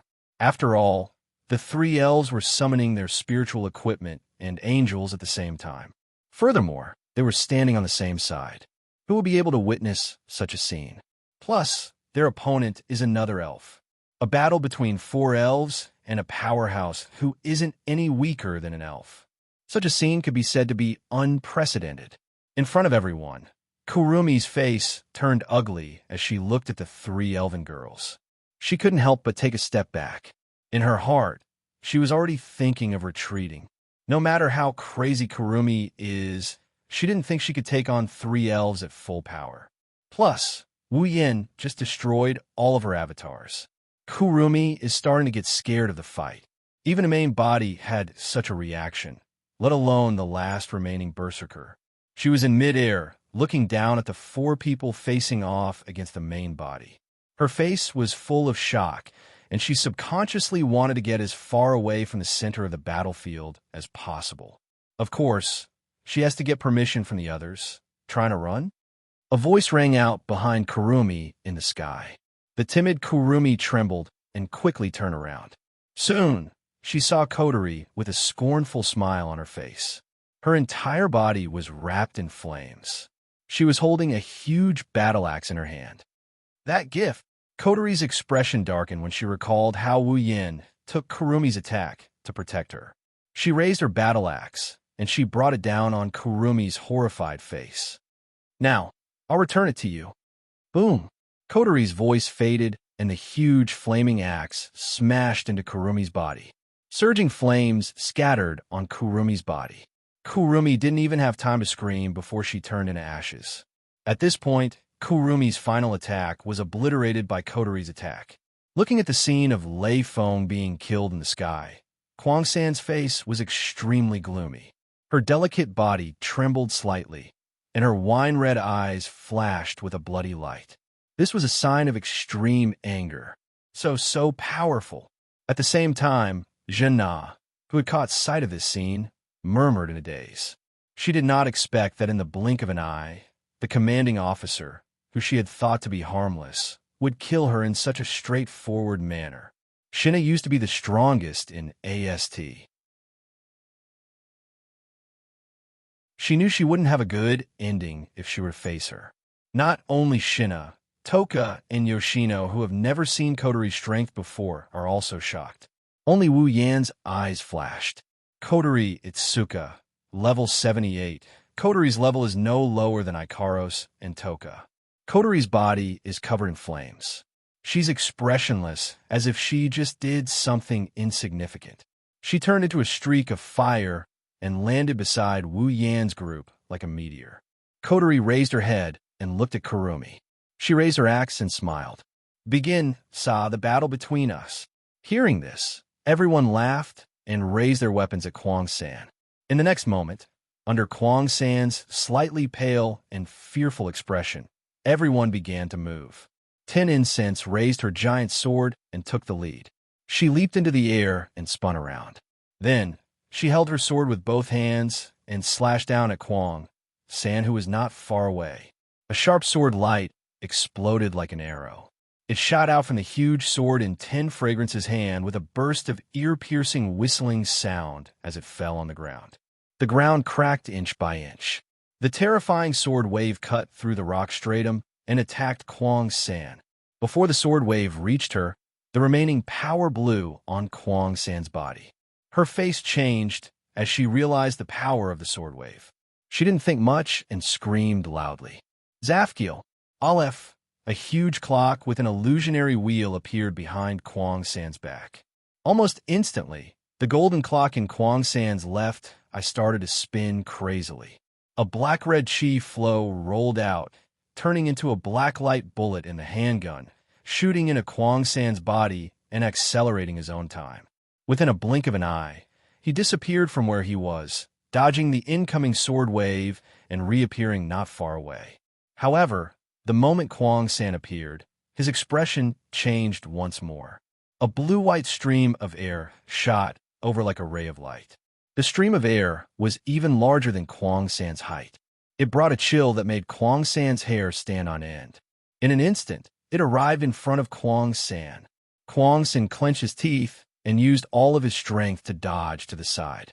The blue and white airflow flashed past Guangsan and hit the ground behind him. The ground immediately turned into ice, releasing cold air. Guangsan didn't doubt that if this cold air hit him, he would be sealed in ice. This horrifying cold current was naturally the handiwork of the fourth Bono. Kurumi turned her head to look at Yoshino. At this time, Yoshino was controlling the rabbit puppet. He opened his mouth and spat out a cold airflow towards Kurumi. Damn! Kurumi angrily raised her head. She pointed her handguns at the huge clock behind her and the long rifle at the number 7. She absorbed the black and red airflow and shot out. The black bullet collided with the airflow. It didn't cause any sound.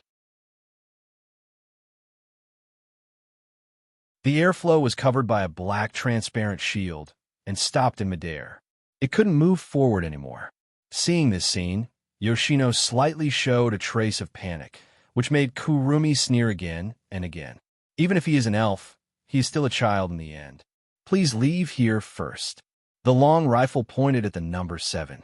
Black and red airflow flowed into the muzzle. Kurumi directly aimed at Yoshino and pulled the trigger without hesitation. Don't even think about it. When the black bullet was about to hit Yoshino, Toka's body flashed and flashed in front of Yoshino. She raised her greatsword high above her head and slashed down. The black bullet was shattered. What a hindrance! Kwang Sen angrily glared at Ten Incense. Just as she was about to raise her spears again, a scorching aura flashed through every corner of the battlefield.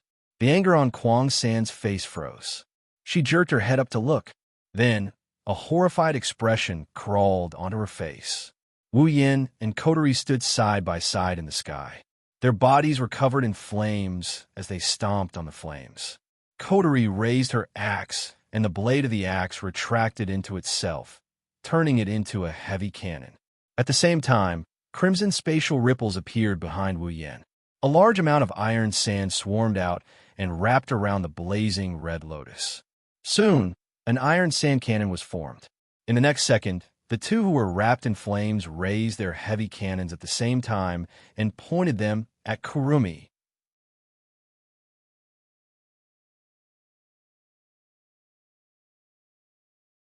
Chapter 484. Everyone raised their heads to look at the sky. They were holding heavy cannons, pointing at Kwang Sen and Kwang Sen. They were like fire spirits standing on a platform made of flames. The hot flames swept back and forth on their bodies, turning into flaming ribbons that floated around them. At this moment, perhaps no one would doubt that they were brother and sister, because they were both manipulators of flames, and they were both existences that were favored by flames. As they stood side by side, the two of them who were surrounded by flames had simply transformed into the most compatible twins in the world. At a certain moment, the flames on Kotori's body began to spread to the heavy cannon in her hand. The flames turned into liquid and flowed into the heavy cannon like a water pipe. As the flames flowed into the cannon, the heavy cannon in Kotori's hand flashed with a fiery red light. At the same time, Wu Yan's iron sand cannon trembled and flashed with flames. Unlike Kotori, the iron sand cannon's interior is burning. The flames rolled around inside the cannon and turned into a beam of light. Time seemed to have stopped for a moment. Burning Demon Destroyer Cannon, Camel, Megiddo, Extreme Impact, Small Flame. Two cold voices reverberated in the silent space. As the voices rang out, the surrounding atmosphere started to flow rapidly. A fiery red-hot aura spread and enveloped the entire place. A pair of red and gold eyes stared at the two fiery red cannons aimed at her. Kurong 3's pretty face was so pale that there wasn't a trace of blood in it. The alarm in her heart was ringing wildly, and the feeling of danger kept bursting out in her heart, reminding her that she had to leave this place. However, under the aim of the heavy cannons, Kwang San's body was immobilized by majestic pressure. He was unable to move at all. All he could do was watch the two people in the sky swing the heavy cannons in their hands at him. Burned to ashes, the muzzles of the two heavy cannons flashed with a dazzling red light vortex, bringing with it a dense flame wave. Under Kwang 3's desperate look, two terrifying flame beams were shot out from the two heavy cannons, striking towards Kwang 3 at an extremely high speed. Boom! Two beams of fire mercilessly shot toward Kwang San, covering all sound and enveloping Kwang San within the light of the fire. Following a loud explosion that sounded like thunder, the sound of mountains collapsing and the earth cracking also exploded under the sky. A fierce wind that carried a blazing temperature swept out in all directions like a storm from the very center. Everywhere it passed, smoke and dust would rise, and the ground would crack open. The wind blew towards Wuyin and Coterie, but it was burned into nothingness by the flames around them. The two looked at the ground and gently put down their cannons. Wuyin stood beside Coterie.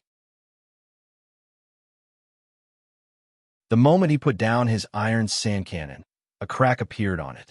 After a while, the iron sand cannon collapsed with a bang, revealing the Nyamano Shana inside. Wuyin sighed as expected. The Iron Sand and Gate of Babylon is a D-tier equipment after being turned into a knight of no bare-handed.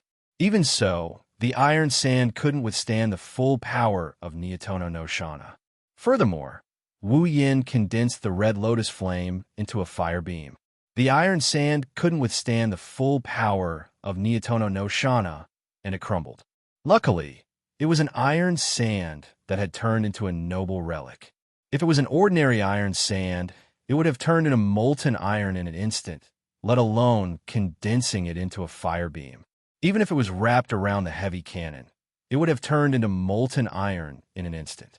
Of course, Wuyin is satisfied with the power of Impact, Miniature Flame. It's not as powerful as the full version of Impact, Lightning Fall, or Coterie's Camel Megiddo. However, it's still a lot stronger than the railgun. Shido, Toka, and Yoshino flew to Wuyin and Coterie's side. They looked at the dust-covered area and asked, "Did you win?" "I think so." Wuyin looked down and said, "Coterie and I purposely avoided Kurumi and only attacked her Zafkiel. I don't think she suffered any fatal damage. However, without the Zafkiel, Kurumi can't fight anymore. So it's like this." Toka and Yoshino let out a sigh of relief and smiled. It wasn't that they were happy about their victory, but for them, it was a good thing that this battle could end as soon as possible. After all, the two women didn't like to fight. While Wuyin, Toka, Yoshino, and the others looked down, Coterie lowered her head in silence. Her red eyes that are hidden under her bangs flashed a fiery red light. Coterie clutched her forehead in pain. "What's wrong, Coterie?" Coterie's strange behavior caught Wuyin's attention. Wuyin quickly helped her up when he sensed something wrong with her. "I'm fine," Coterie said softly. Her trembling voice proves that she's not fine. Wuyin frowned. He saw the fire on Coterie's body expanding uncontrollably. His face sank. "Coterie, is your spiritual force going out of control?" "Spiritual force going out of control?" Toka and Shiyu turned pale with fright. As elves, no one knew better than them what the consequences of losing control of spiritual power would be. Yoshino, in particular, knows the consequences of spiritual force going out of control. She's the kind of person who will lose control of her spiritual force if she's afraid. "So you found out, huh?" Coterie flashed him an ugly grin. Her red eyes glowed red. Wuyin furrowed his brows when he saw this.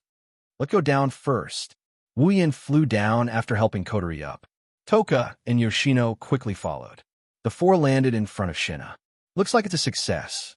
Shina smiled. The wounds on her body made her unable to move too much. She could only hold Shirori and sit on the ground, unable to get up. At this time, Shina also noticed Coterie's abnormality. "What's wrong?" "Nothing. I just overused my power. It's just a small problem," Wuyin said with a smile.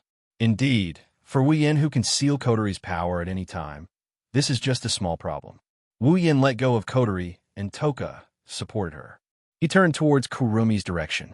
The dust settled down, and Wuyin could see the scene inside the building. Under the attack of the two fire beams, the ground was filled with cracks. Broken rocks were everywhere. The battered and exhausted rock plate was exposed to the air. In the center, there was a black hole. Huangsan was covered with wounds.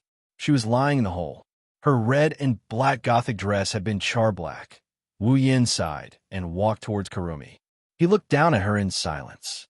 Huangsan's body moved slightly, but sharp pain immediately climbed into her head, causing her to stop her meaningless movements. A sense of powerlessness from the bottom of her heart spread throughout her body.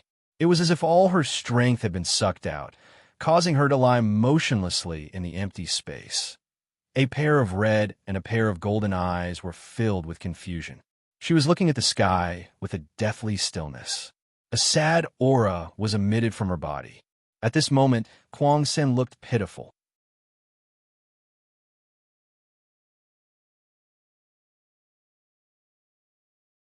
Chapter 485.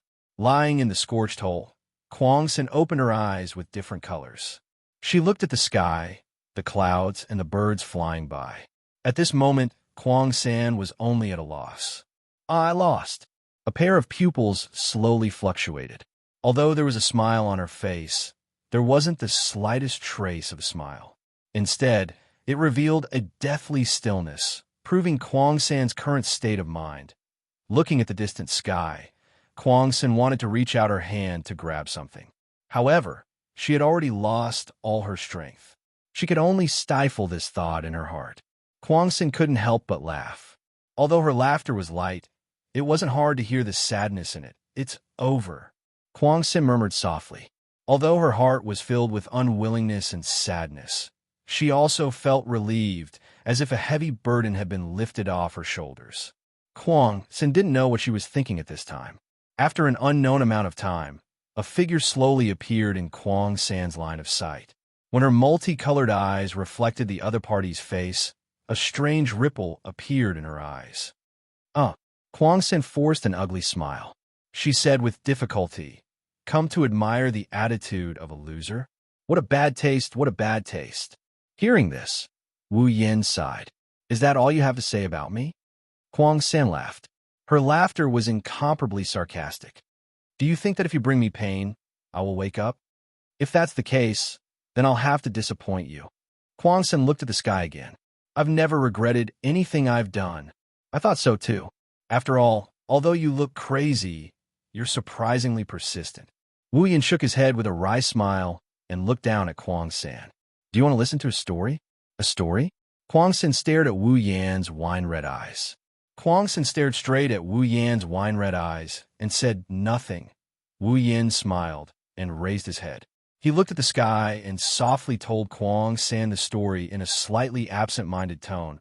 "A long time ago, I don't know how many years ago, there was a girl. Her name was Artoria. Artoria was born in a time of war. Although she was a girl, she had a righteous heart.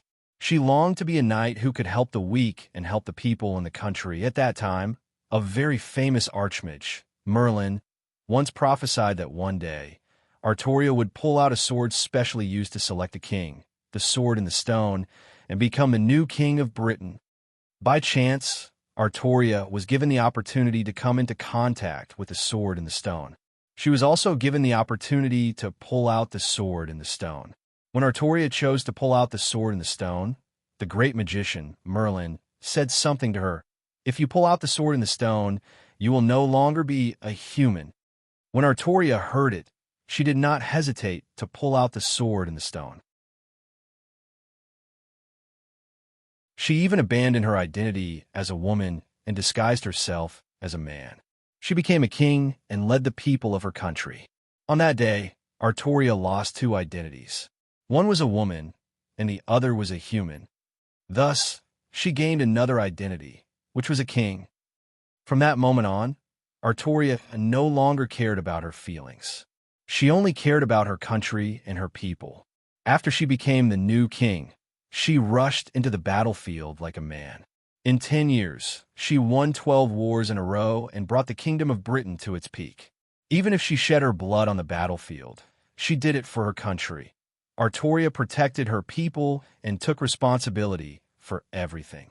However, after she picked up the sword in the stone, the magic of the sword in the stone stopped Artoria's body from growing. She maintained the appearance of a young girl. This caused the people to worry and distrust her. They even said that King Arthur didn't understand people's hearts. Finally, one day, many factors led to one cause. A battle began. In this battle, the people who stood in front of Artoria were her former subjects.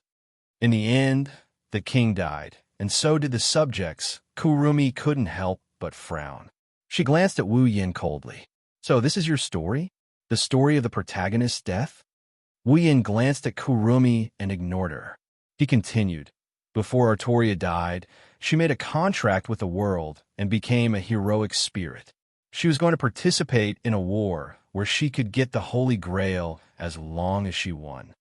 After Artoria got the Holy Grail, she wanted to go back to the moment when she pulled out the sword and the stone. She wanted to stop herself from becoming a king so that she could choose a new king to protect her country." Kurumi's body trembled violently.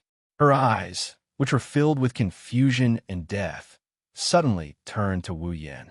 There was an unconcealable fluctuation in her eyes. Seeing the indescribable fluctuation in Kurumi's eyes, Wu Yin smiled bitterly and said, "In order to fulfill her duty as a king, she gave up a lot of things. She fought for her country.